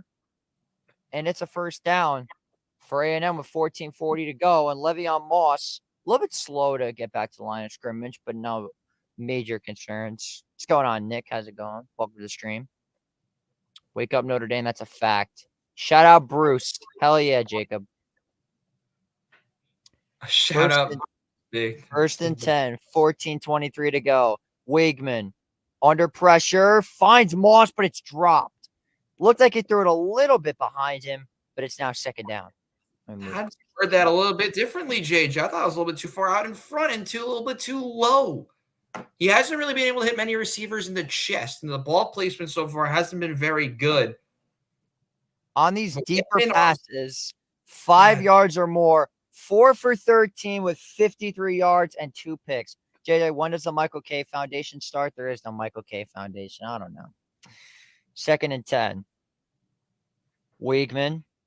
This one's going to be Amari Daniels, and a flag is down. Looks like this could be a holding call on A&M. Those gold helmets are absolutely gorgeous. Let's be honest. Yeah, let's see what it is. Oh, no, it's a hands to the face penalty against Notre Dame. Face, yeah. I was waiting because I'm like, they're not going to call hands in the face, but they are. We're going to get a replay of it. I think it was right off the ball. I'm interested to see who they call this on because I think there may have been multiple infractions of this if we get a replay or not. Take a look. No, we're not going to get a replay. Brilliant. That's how you know it's a bad call. No, because we're going right to the next play. By the way, it's 89 penalty yards on Notre Dame today. Brutal. First and 10. Wigman under pressure, steps up. Almost a one-handed catch by number 17.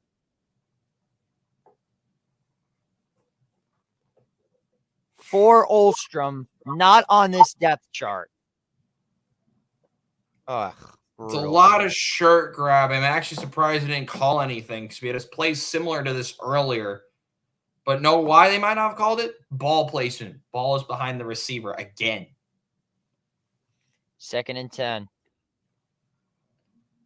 Wigman hands it off, and there goes E.J. Smith. He's got a first down. They've really loved that inside zone run, and it's been so useful at times, but not great in others. This is one that's going to really work. You're going to see one linebacker come straight up the middle right away, and know where that hole is? Right where the zone run's supposed to be. Oh, yeah. The gap inside the 10-yard line. Wigman goes back shoulder. Incomplete, and there's the flag. Yeah, that had to be called. Yep. That had to be called there. It's going to be against Jaden Mickey. I mean, when you're completely pulling a receiver down to the ground, that's got to be a penalty. So because, for those who don't know the rule, if we're actually with a score update, we'll go to that in a moment. But we do have a pass interference penalty. Remember, since it was in the end zone, the ball will be placed at the 1 first down. Correct. Jacob just gave us a word. Abilene Christian has tied it up with the Red Raiders. Wow. Okay. That's something.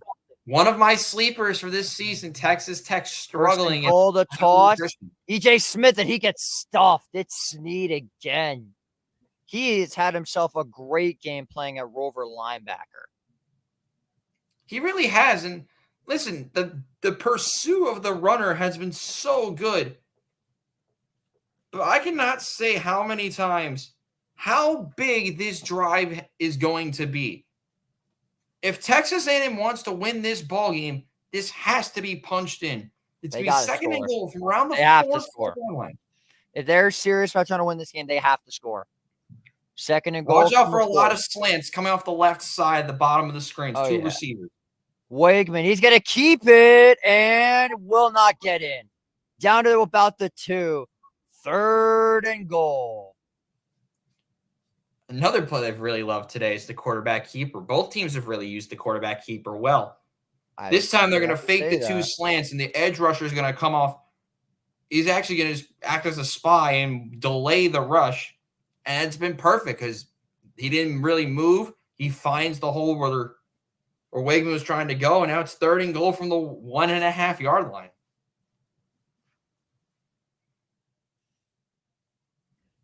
Third and goal from the 1. Moss is in. Got it. Touchdown, Texas A&M. They tied it up. Well, it was only a matter of time. Can't act too surprised. Le'Veon Moss, we've heard his name a lot. I believe his 15th carry of the game. Penalty after penalty for Notre Dame. It's been that as well. I mean, you had the hands to the face, you had the pass interference at the end, but now A&M getting the momentum back. 10 plays, 65 yards, and 343.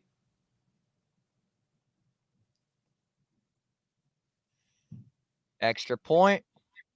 Hello again, everybody. We're even. Well, JJ, I think we're going to continue to do this game because this game has gone back to level again. And how else do you think we're supposed to do it? With the ground game, folks. We're level again here on Empire Sports Media's Game of the Week. I'm shaking my head, man. This is getting ridiculous. Refs selling this game. They actually didn't sell in that play. Those 2 obvious penalties. Yeah. I mean, I don't know about man. that. I mean, I don't know about the illegal hands to the face. I mean, we still illegal hands to the face. I saw it because it happened like right towards it was right up in his 2 hands right up towards in the neck area. This team is so undisciplined. It's unbelievable. Like I said, 9 penalties for 89 yards. It's not now 10 penalties for like 91 yards or something like that. I don't know what they're at now, to be honest. But let's get you some score updates from around the league. Oregon driving again. They just got stopped in the red zone again. 4th and 7. The Boobers are really out now. Okay, I'm absolutely zeroing in on this game. What channel is that on? That is on. Oh, do you have Big Ten Network? I do. Bear with me. We're calling both games for real now, chat. We're probably calling more than both games. Oh, Fresno State's moving. Fresno State is moving. Oh, Jesus. They're in the Michigan territory at the 35. Oh, wait, I just watched on Fox Sports. That game with Michigan is on NBC and Peacock. Rip everyone's predictions if Oregon somehow was to lose this game. This will go down as one of the biggest upsets in the history of college football. I mean, I don't think Gans is trying to argue that was a flop. That was one of the most clear rough in the passer penalty. The dude hit him from behind after he had already thrown the ball. Go to 13. What do you mean go to 13? I have it loaded up. We're good. I think we just got another score alert. James Madison. Oh, James Madison deep in the red zone against Charlotte. That's the other big update. Virginia looks like they're going to grab the win against Richmond. There's still a lot of time left. Oh, score alert. Score alert. Jacob Kaplan has a score alert in Eugene, Oregon. Let's talk to us, Jacob. Not only Eugene, we got 2 incoming. Oregon goes for it and scores a touchdown. So they're probably going to win that one. But also, Will Johnson picks 6. All right. Wow. And Michigan is going to win this one. By they a go final up by score. 19 with 4 minutes left. Yeah, so we can make that 30 to 10. Gans is going crazy. Thank you for the score updates, Mr. Kaplan. As we now move back to A&M. What a day in football. The night session has been great. This night session is a stroke. A stroke. But for me, the neutral, of course, not having a football team, being able to color commentate this game with you, it's been a very fun ride so far as we're back I'm going to have underway. much more fun calling the Tennessee NC State game next week. I can't blame you. Chat, what? How am I doing? Like, we got a W or F in the chat if I should come back. I'm expecting a lot of. So Idaho jumped off sides and then gave up a touchdown. Perfect. Love that. Is Gans going nuts? Yeah. Idaho got to score again. Yeah, Gans is mad. Oh, yeah, we had the upset with Vanderbilt earlier. Shout out Vanderbilt. Vanderbilt did win earlier today. So Correct. a dub's in the chat. And Love gets absolutely swarmed by Texas A&M's number 5, Shamar Turner, and it's going to be second down at about 13. Is there anyone else in the live? Or is it just mainly just the Instagram? Mainly just the Instagram people. They come and go. Yeah, clearly. But first down, listen, the tackles for loss has been such an impactful thing in this game. And I mean, it may have been tackled for nothing, but it's a big play on first down. Second and 10. Let's see what Notre Dame is made of. Leonard in the gun. Fires. Caught. It's Bo Collins. Transfer to transfer for 10 yards. And it's going to be a first down, too. They're going to give it to him. Bo Collins, good route, good footwork, good everything there from Bo Collins. One of the better receivers on this ball club, making a big-time play first down. And that's why they brought him in. Because the dude is a beast. Rudy was offsides. Wow. They say that every time. First and 10. That's awesome. Leonard fires just behind Collins a little bit. Yeah, people say Rudy was offsides. That's legit. They either say Rudy was offsides or Notre Dame. That's the only signs they could come up with. Jacob, stream game next week is, I think, Tennessee, NC State is the stream game next week. Is that right? JJ? Yeah. Yeah, Tennessee, NC State is the stream game for next week. It would be Texas, Michigan, but I'm not home at 12. Leonard. Price. Gets shoved out of bounds, and that's a big loss of about 4 yards. That's going to be number 10. Also not on the depth chart. Oh, no, it's Des Ricks. And now we got a little bit of Mo Bamba. The war crimes are getting in. Texas Tech field goal. Oh my God, they're good. Wait, Jacob, did that game end?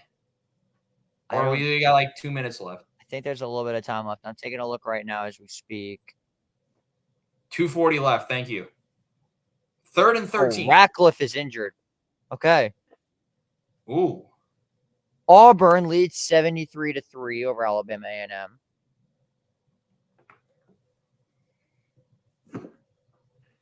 Yeah, Texas like Tech we said earlier, tune into the stream next week with Tennessee and NC State.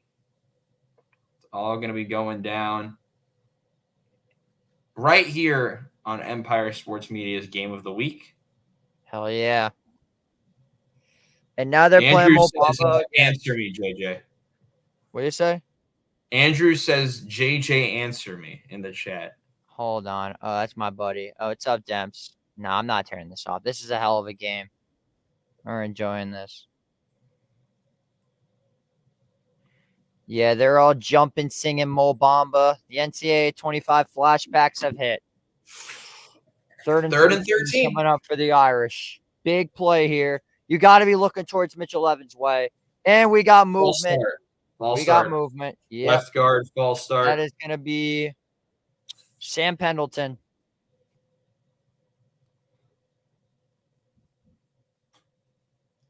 Yep. 3rd and 24. Or no, not 3rd and 24. 3rd and like 18-ish now.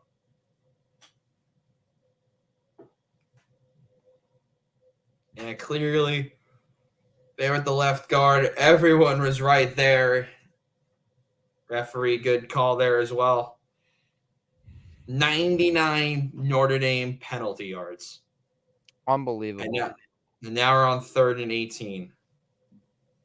3rd and 18. Leonard. Got to get rid of it. It's a screen. It's Greathouse. Doesn't really get much of anything. And Notre Dame's going to have to punt the ball again.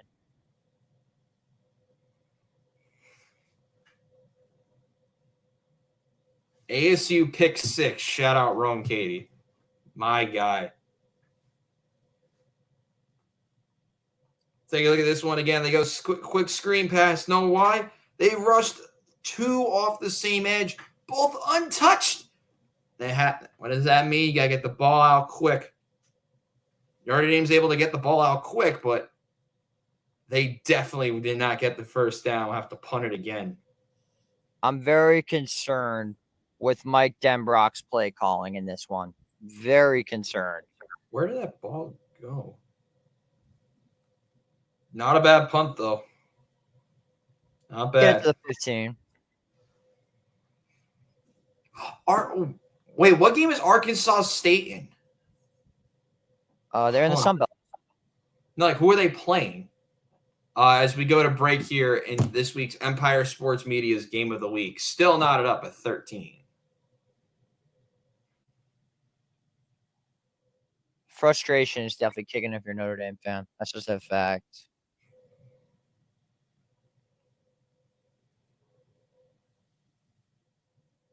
What did Dylan say in the chat? On some Tisms? What the fuck did he say? Oh, Central Arkansas. Brilliant. I don't know what's going on. I'm not a Notre Dame person, by the way. So what are you asking me? I am a neutral. I go to Iona. I am not a Notre Dame fan. So this is kind of funny. Apparently, to the 107,000 people that were singing Mo Bamba, Sheck West went to Texas. Really? Yeah. Oh, voice crack as well. Brilliant.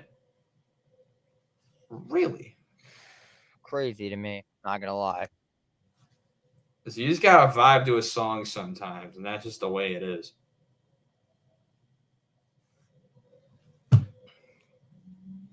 As we continue to get ready for the final 9 minutes here of today's Notre Dame football game as they take on Texas A&M here on this week's Empire Sports Media Game of the Week.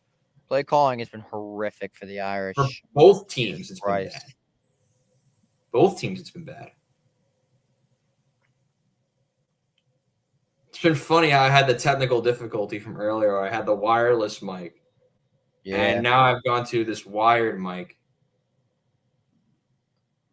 So if you were here earlier, I had the wireless mic, but no one's here anymore. I'm just going to leave the line. Notre Dame fans are overreacting like crazy. They're like Arsenal fans. We all overreacted to the games today. Oh, my God.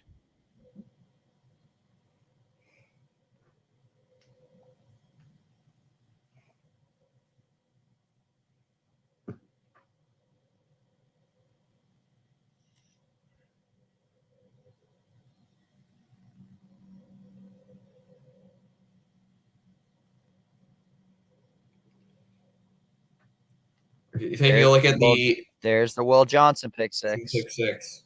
Screen pass. Perfect.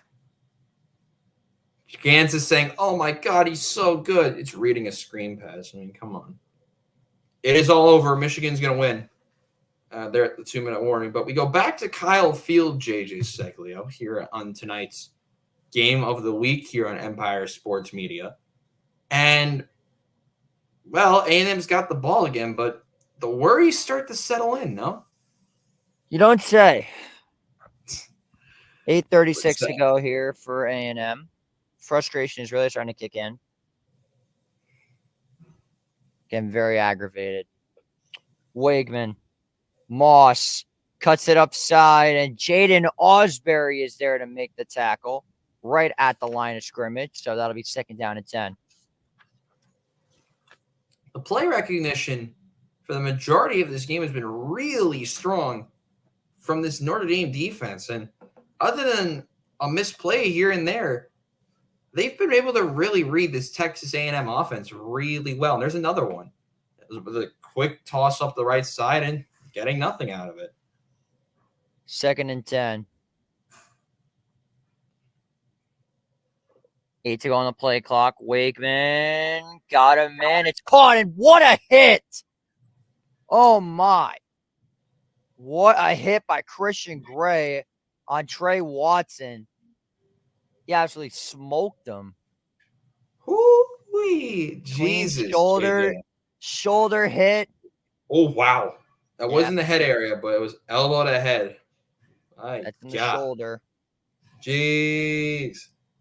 Big time hit. Big time third down as well.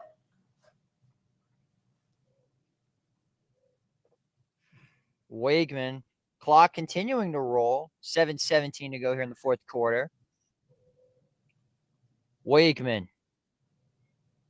Looking, fires. It's caught.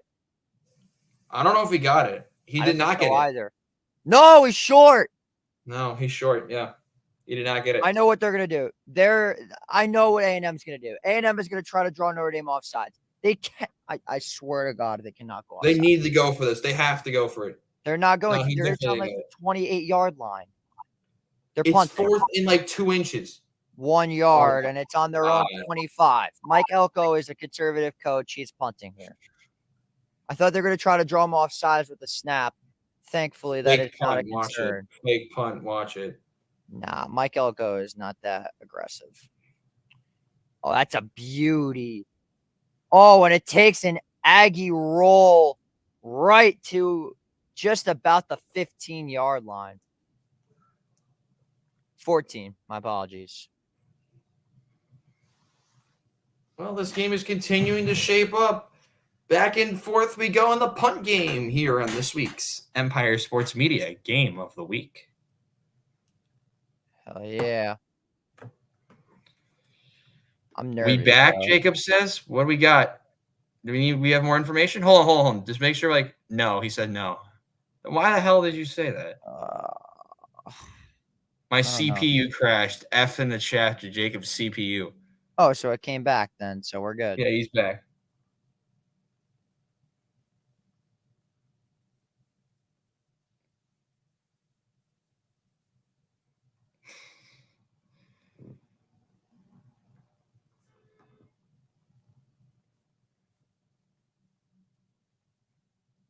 Michigan wins officially, 30-10. Yep.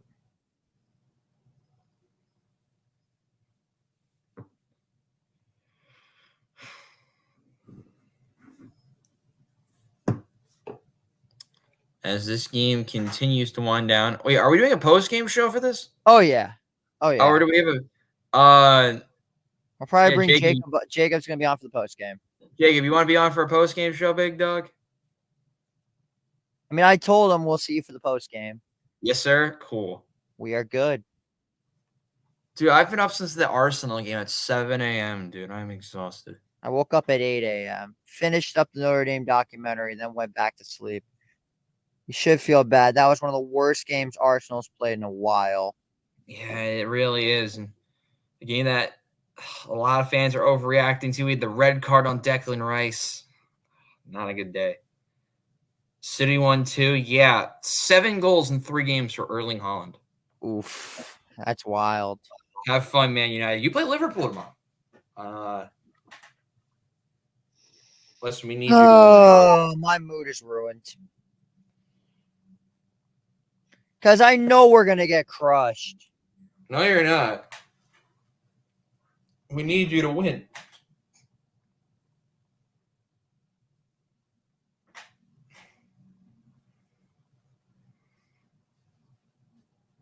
Appreciate everyone who tuned into the stream at some point, whether on Instagram or via YouTube.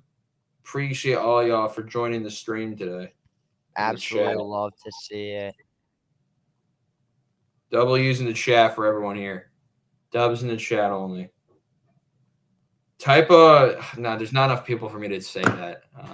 I was going to try type W if you think Notre Dame's going to win. Type L if you think they're going to lose. And 17 if you want JJ to leave the stream.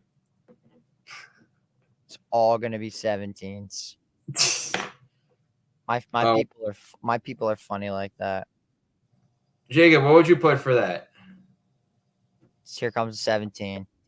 Nah, who knows? Here's Leonard on the keeper. Good block, and he fights for 9. See, Gans typed L17. What a shocker. Is Gans in the chat? Yep. Whatever one is A&M. Oh, so Jacob didn't want to banish you to the gulag. You're still here. That's a COD reference from my chat. Not surprised.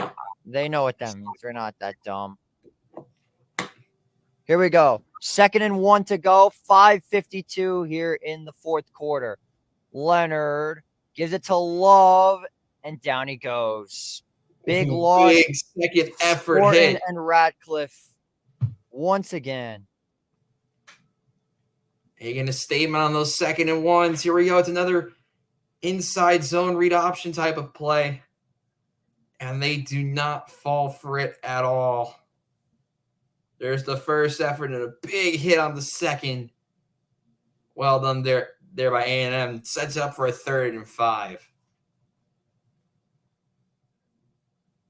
3rd down and 5 after a loss of 4. Ay. Notre Dame 1 for 10 on 3rd downs. Leonard fires. It's caught. Great house for a 1st down. Great route by Greyhouse. We're going to see him right away coming over the left side. And what do you know? It's an out route again. The simple out route concepts being the best friend to both of these teams. Greyhouse there just being able to get rid of that defender with a good route run. And a big 1st down for the Irish.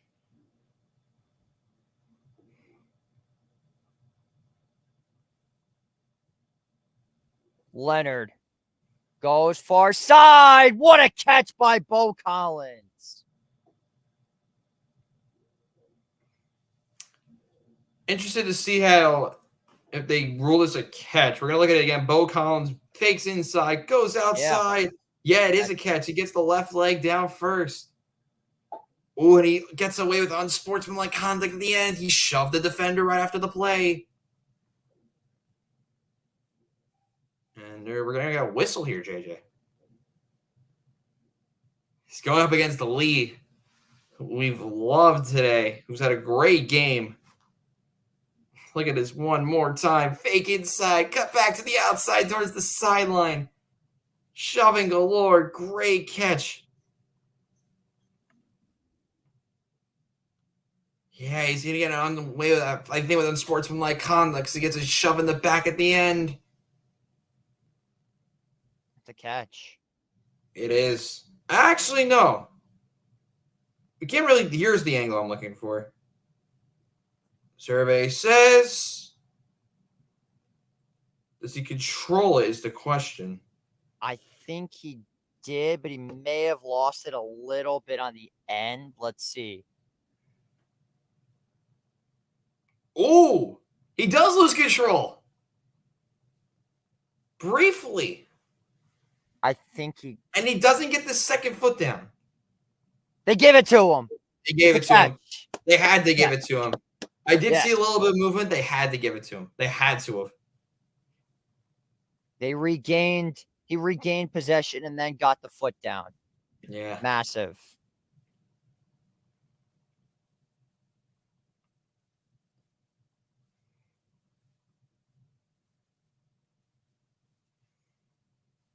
Wow, what a game we've had in the first edition of this thing. What a week. For real. What a game. 4:05 to go in the first quarter. Direct snap again to Leonard. He's got a convoy. He's got 12 yards. Another 1st down. Man, those direct snaps. How many It's rushes gotten- Leonard? It's another one to Leonard. Also, shout out Abilene Christian. It looks like they're going to be going to overtime. They just got a field goal. What? No way. We might be heading over to that game momentarily. Hey, at least we have to stay in the state of Texas. And you'll hear me on the call for that one. Oregon has picked off Idaho. That game's over. 3:25 to go here at the 40. They give it to Love. Jeremiah Love shakes defenders at the 30, still up at the 25, and finally down at the 23-yard line. A pickup of 17 or 18 yards, and it's a first down for the Irish. And the offense finally starting to wake up just a little bit. You know, it was Notre Dame's problem on the previous drive, JJ. It was broken tackles, not being able to finish the play. And now Notre Dame's flipping the script. Texas A&M is not able to make the tackle. That's 3 broken tackles on another big play. As everybody has mentioned, big time play there. As everyone has mentioned, the inexperience of the offensive line. They have 6 combined snaps together. This is going to be the biggest project for the Irish. First down, they give it to Love, and he is going to be swarmed. Great play by number 5, Amari Daniels. Or not Amari Daniels, that's the offense. Wrong number 5, Shamar Turner again. Sometimes I forget to flip my papers. My apologies to all the A&M fans watching. How did y'all use a timeout? Use a timeout by making an audible on 4th down. And then they went for it and got it. No, that was when we did it. Oh, wait. Yeah, we got that. That was when you got it, yeah. Got that one and then got screwed on the second one, as this will take us to the 2-minute warning. I'm going to go run to the bathroom. I will be right back. Chat, we will be calling both games with the intriguing conclusion of Texas A&M and Notre Dame coming up. But we also have an intriguing update with Abilene Christian and Texas Tech. You'll hear me on the call if this will load on my TV in my room. There's a good chance this doesn't load and I don't get to call this game, which would be very fun for me. With Abilene Christian, I was able to call the end, for JJ at least, call the end of, we had Virginia Tech against Vanderbilt earlier. So type 1 if Notre Dame is going to win. Type 2 if A&M is going to find a way to win this. And type 3 if you want overtime. And type 4 if you want me to ban JJ somehow. I better see 4s in the chat. Just jokes at this rate, mate.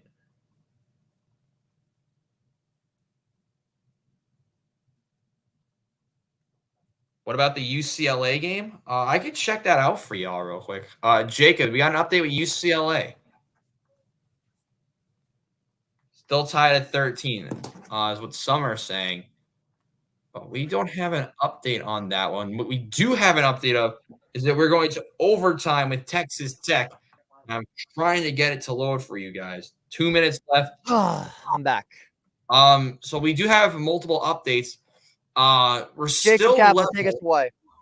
2:06 to go in the game. UCLA is at the Hawaii 33. That's the update on the UCLA. Still tied. Still tied, yes? Correct. Thank you, Mr. Kaplan.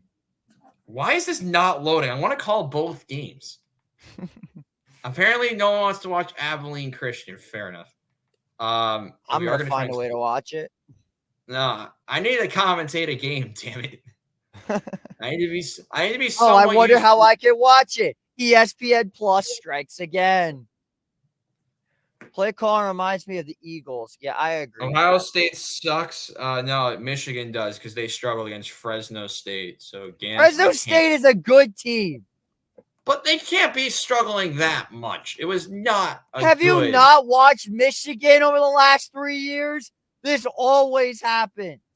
Dude, Ohio State at least looked good in a half. Like, come on, guys. Well, that's, again, have you not watched Ohio State? All right, it is time for Abilene Christian. Touchdown New Mexico against Arizona. We now have your back, but for some reason you don't have my back. Bullshit. What about Oregon? They won. Oregon won. Oregon won.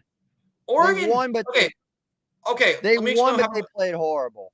No, I wouldn't even say they played horrible. Oregon just sucked. Like they could not do anything in the red zone. That's what lost them the game. It was that and bad play calling down the stretch. I mean, Dylan Gabriel had almost 400 passing yards, and they still almost lost to Idaho. Here we go. That We're is back. so- Finally. This is the longest Notre Dame game I have watched in almost 360-something days. It's only been 3 hours and 10 minutes, We've been streaming because we had the pregame. No, this game is going, it feels like forever. It feels like it's never going to end. I'm scared. Terrified. 2nd and 9, 2 minutes to go. Love moves to the right side. Leonard gives it off. Love breaks free with a burst at the 10, the 5, touchdown! Fighting Irish! It's Jeremiah Love. He's done it again. And the Irish have taken the lead coming out of the 2-minute warning. Big time players, big time plays. And Jeremiah Love, boy, he loves the big moment. I will say that. Big time run up the middle. And what's the theme again? Broken tackle after broken tackle. The physicality of Jeremiah Love up the middle. 8 plays, 85 yards, and 429. That might have wrapped this game up, but we're not done yet. All right, Notre Dame just needs one stop from their defense, which has been the best part of their game by a country mile, as the Irish now lead it 20-13. Oregon game ended at 24-14. Thank you, Mr. Kaplan. So I will be keeping you posted about Abilene Christian at Texas Tech. No, that's my game, bro. That's my game. Are you even watching it? Yes, I got my TV's got one game. My iPad's got Notre Dame. Nice. Handoff from Texas Tech inside the 10 and down at the 8. That's Brooks on the carry. For those who are just tuning in late into the stream, Notre Dame did just score. They lead against Texas A&M with 1:49 to go. And we're also keeping tabs on Texas Tech and Abilene Christian. If you're hearing different play-by-play, Robbie Basel in the chat. UCLA we're also paying attention to. We'll go over to them next. But Abilene Christian on defense, they still get the ball in overtime. Texas Tech with the ball. It's a screen pass. Breaking tackles, and it's a tackle for loss. It's a loss of 4 on the play, and it'll be 3rd down. Abilene Christian making a stand. And that one is going to be a touchback. Thank you, Basil. So if you'll hear different commentaries, we got an update. Let's send over to Jacob Kaplan. Get Jacob Kaplan in the chat with UCLA. It's 56 seconds to go. UCLA has gotten one through the goalpost. It's a field goal, not a touchdown. 16-13, 56 seconds left. 16-13. Thank you very much. We will 100% be bringing this kid back for next week. Also, we got a score update. Score alert. Texas Tech has scored on 3rd down. 2 broken tackles. Red Raiders lead. Back to you, must. 1st and 10, minute 54. Wakeman back to throw, and a flag is down. Looks like this could be a holding call on A&M. I think they picked it up. They picked it up. They did pick it up. Okay.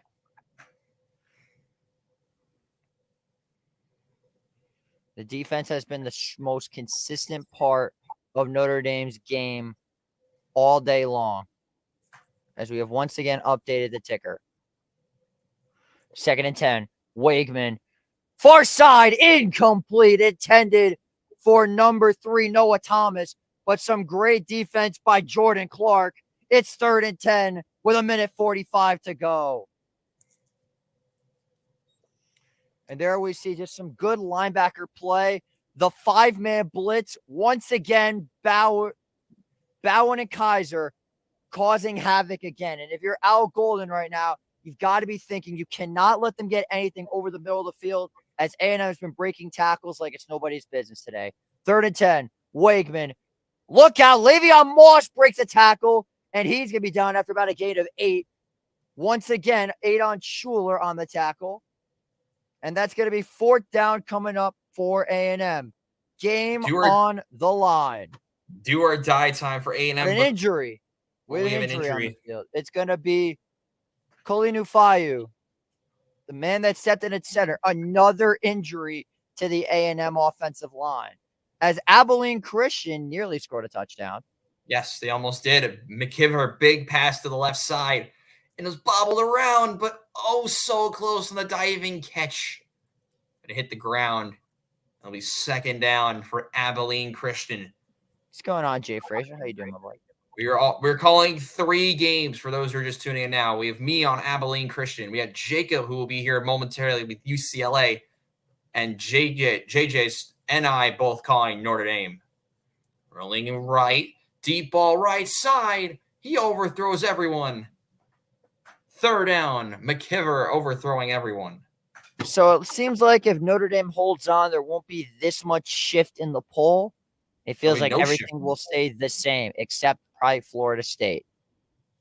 Unless Florida State went down. I don't recall. I don't know. I think they stayed at 10. Yeah, Florida State will definitely go down for sure. All right, 4th and 2, JJ. Talk us through it. Here we go. 4th and 2, game on the line. Minute 37 to go. They're trying the hard clap to get Notre Dame to draw off sides. Wakeman, back to throw, far side, broken up. It was broken up again by the Notre Dame defense. Christian Gray with the play of the day. Texas A&M goes 4 and out, and that may have just sealed the deal for the Irish. No flags on the field. I repeat, no flags on the field. The secondary comes up big again. It's a big-time play. It is a jumping of the route again. Notre Dame's been so good at that today. They try to go a little bit of a crosser on the right-hand side, go with a slant, and then a long route to the right. But Notre Dame reads it so well. Big stop for the Irish. They've looked so much better on defense. All they got to do is get 1 first down, and this game is most likely over. We have a game that is getting more interesting. JJ Seglio, let's send it to Jacob Kaplan with UCLA. Live from Hawaii is Jacob Kaplan. It is a final from Hawaii. UCLA 16, Hawaii 13. It was not that really a big drive for Hawaii at the end. It was some quick, short passes that really didn't get much where UCLA gets the win. But that's a major upset. That's a major win for UCLA because they needed that. Thank you, Mr. Kaplan. I almost said major upset, but I forgot they were the favorites. Big time play. Did he get in? No. Down. It needs to be short. It'll be 3rd and goal from inside the 1 for Abilene Christian. So it's 2nd and 14 because of the giant loss on the play. My Notre Dame fans are calling the game over. I am definitely not saying it's over because it's hard to trust Mitch Jeter. It's hard to trust a kicker in general. 1st and goal to go for Abilene Christian, and they will. Looks like they're in. No signal. Let me see it. No. He's short. No, it's a touchdown. It is touchdown, Abilene Christian. 2nd and 14. Love cuts it back, stays on his feet. Oh my God, he's still going, and he takes some time off the clock. And it's 3rd down at about 12. Notre Dame remains in range. It looks like they might review the Abilene Christian touchdown. I think he was in. We'll take a look at it one more time from this side angle. Notre Dame is a mess. So they're saying the computer is saying that Notre Dame's analytics chances, they're a massive favorite to win every game from here on out. Florida State is 70s, except USC, which is weird. Abilene Christian might go for it. No way. Actually, I would not be shocked at all if they did that. Play is under review. It looks like they're going to confirm the touchdown. I would not be shocked at all if they went for it. This is a big opportunity. Here comes the referee. I think they're going to go run over to look at this. When Notre Dame can sell, they're not going to sell because Mitch Jeter is a good kicker, and I have trust in him. So we have 2 games going on right now. If you're just joining us, JJ and I are doing Notre Dame and A&M, and I will keep us following with Abilene Christian as they try to come back again. You just got to get close to field goal range. Minute 21. Love stays forward, still going, and he picks up a couple extra yards, and that's going to run this clock down to about 33 seconds. It looks like Notre Dame can make this double digits. They're Coming up close. next, we have the post-game Empire Sports Media post-game show featuring myself, JJ, and Jacob. And the call Kaplan. stands. Touchdown, Abilene Christian. It is. The touchdown does stand with Abilene Christian, and it looks like they're going to go for it, JJ. The Wildcats were huge underdogs going into this game against a very. Oh, no, they took them off the field. They're going for the extra point. Arizona has scored. They have retaken the lead against New Mexico. Calls the timeout. This game all relies on the foot of Mitch Jeter, who has made one from 46 and from 25. He counts for 12 of Notre Dame. Oh, my God. Oh, they're going for Abilene it. Christian's going for it. We'll send it over to me for the call. Oh, never mind. Timeout, Texas Tech. Yeah, there it is. Dude, you're blowing it for me. What the hell? I'm kidding. If you want to watch more college football, you won't be able to watch it here. You can watch it on ESPN and ABC tomorrow, 7:30, LSU USC. Yeah, very balanced matchup. Should be pretty good. I will definitely not be here for that. No way. So here's Mitch Jeter. JJ Seglio, talk us through this Mitch Jeter field goal attempt. So this is pretty much for the game. If Jeter hits, he's got to hit a second kick from 46 yards. If he hits this, the game is all but over. 3 for 3, trying to go 3 for 3 on the day. From 46, snap good, good hold. Right down Broadway, Notre Dame goes up double digits. The Irish will go into Kyle Field, and it looks like we'll come up with a double-digit victory. Like, let's What a day for Notre Dame. What a second half. By the way, great snap, good hold. They've looked better on defense. But let's send it back over to me with Abilene Christian. They are going for it with trips to the right, with one empty backfield with 5 receivers. Drops back to throw. I don't know what they're doing, and he's tackled immediately. Texas Tech wins.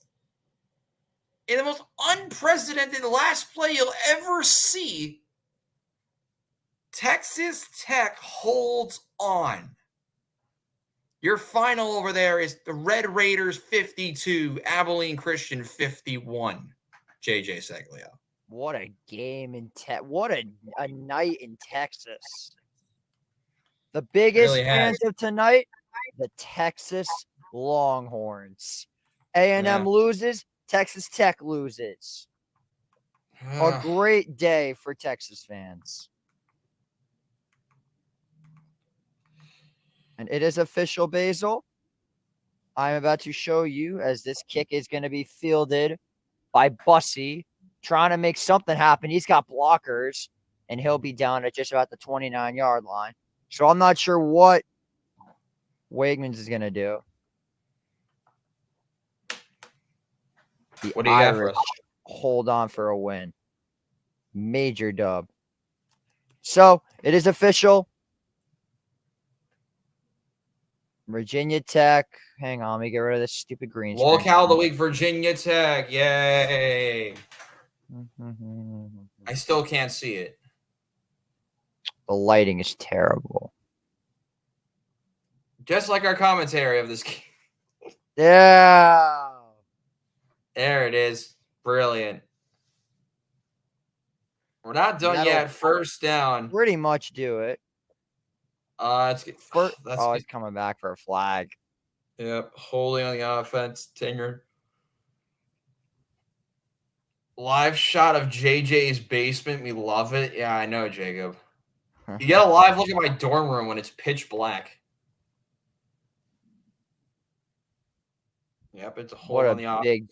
Big W for Notre Dame. This was absolutely ASU touchdown, 17-0 Arizona State. Wow. Do you want to bring in Jacob now? Yeah, as soon as they take as soon as this clock hits 0. Mike Denbrock's offensive play calling finally turned on a dime. And here's EJ Smith, hit out of bounds, picks up about 9 or 10 yards, but this game is pretty much over. Shout out to Marcus Freeman. Shout out to everybody here at Notre Dame. Shout out to Riley Leonard for waking up. Shout out Coach Freeman for being incredibly aggressive, but the biggest shout out goes to the defense. And the Irish fans are singing, "Na, na, na, na, hey, hey, goodbye." You absolutely love to see it. 2nd and 9 with 10 seconds. Weigman under pressure, hits the ground, incomplete.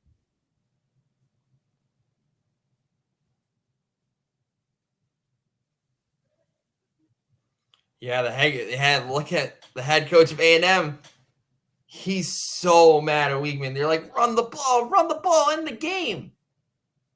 They audibled out of a run play to pass it. Yeah, Elko is frustrated. I think it's Mike Elko's first loss. And they'll finally run the ball with Moss. And it's over. A statement win for Notre Dame. They get their first road win against a ranked SEC team since 2004 against number 9, shocker, Tennessee. What a surprise. Typical Tennessee chokers. But a great win for Notre Dame nonetheless. That's going to wrap it up for our coverage of the actual live game. Now on to the Empire Sports Media postgame show. Here's Jacob Kaplan joining us. Oh, wait, he's actually going to get water. Oh, never mind. Cut his shot off. Welcome to the Empire Sports Media postgame show. Robbie Basel, JJ Seglio. We'll have Jacob back in a moment. I think I should host this because, JJ, we know you want your thoughts on this game. Final result, Texas A&M falling to the Notre Dame Fighting Irish 23-13. We have a lot to get through in this show tonight. We won't keep it around that long, but JJ Seglio, your initial reaction to Notre Dame on top tonight. Fired up. Absolutely fired up. That's a statement win for the guys. I think Jeremiah Love and Jadarian Price balled out. I'm still very upset to see the lack of offense from Mitchell Evans. They didn't really give him that much work. I mean, Cooper Flanagan looked pretty decent. Good game from Riley Leonard. No passing touchdowns, but Notre Dame was very set on a ground attack. Shout out to the defense. Xavier Watts getting a pick. Christian Gray locking up. Jordan Clark doing his thing. Overall, it's a good game for the Irish, and now prepare for Northern Illinois. Yeah, it's a good win for Notre Dame. A lot of teams struggled in their wins to try to get their wins today, as we now bring back up Jacob Kaplan here to join us for tonight's post-game show. Also, for those who have not paid attention, we've been streaming for over 4 hours, so shout out to all those who stuck with us from beginning to end. Jacob Kaplan, your reaction to Notre Dame finally getting it done. They take it over A&M 23-13. Robbie, at halftime, we were talking about like who has to be that factor to give a team a win, and we talked about Jeremiah Love. It's safe to say he was that factor with those 2 rushing touchdowns in the end. That's what sealed it for the number 7 team in the nation. Yeah, Notre Dame deserving to win today. I mean, Jeremiah Love, probably the player of the game if we had to give one, but Notre Dame gets the job done, but there's so much more to go over in this night session. We had stunner after stunner. You have Texas Tech, who we just saw barely steal it over Abilene Christian. We had Jacob paying attention to UCLA against Hawaii, which is probably the most random game to be following on a Saturday night for you. I bet you were enjoying that one. But I'm going to say this right now. We'll start with you, JJ Seglio. What's the biggest storyline from the nightcap games for you? Biggest storyline from the nightcap games is how brutal Idaho or Oregon played against Idaho. I mean, that was just abysmal. Absolutely horrific performance tonight. Dylan Gabriel did all that to only put up, 24 points? 24 points. Yeah, that is absolutely unacceptable.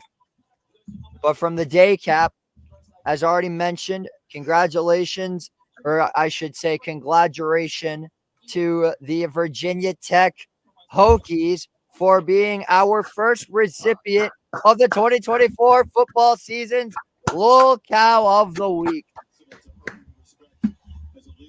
Type of VT in the chat. VT in the chat. Hype it up.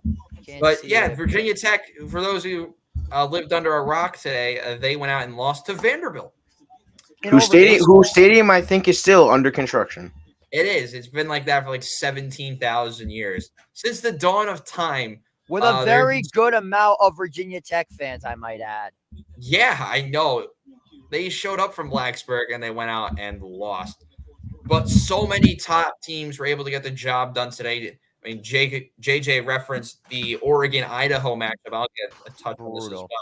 Absolutely Oregon brutal. struggles. Dylan Gabriel did all he could.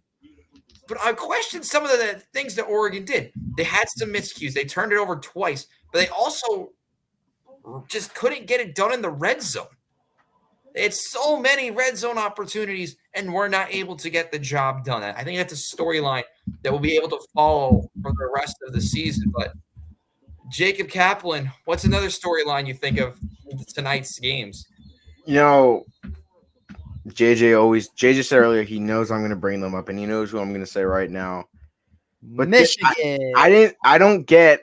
I know Fresno is good and stuff, but like you're a defending champs. I know you lost your QB, your best receiver, your best running back, but your head coach. They struggled.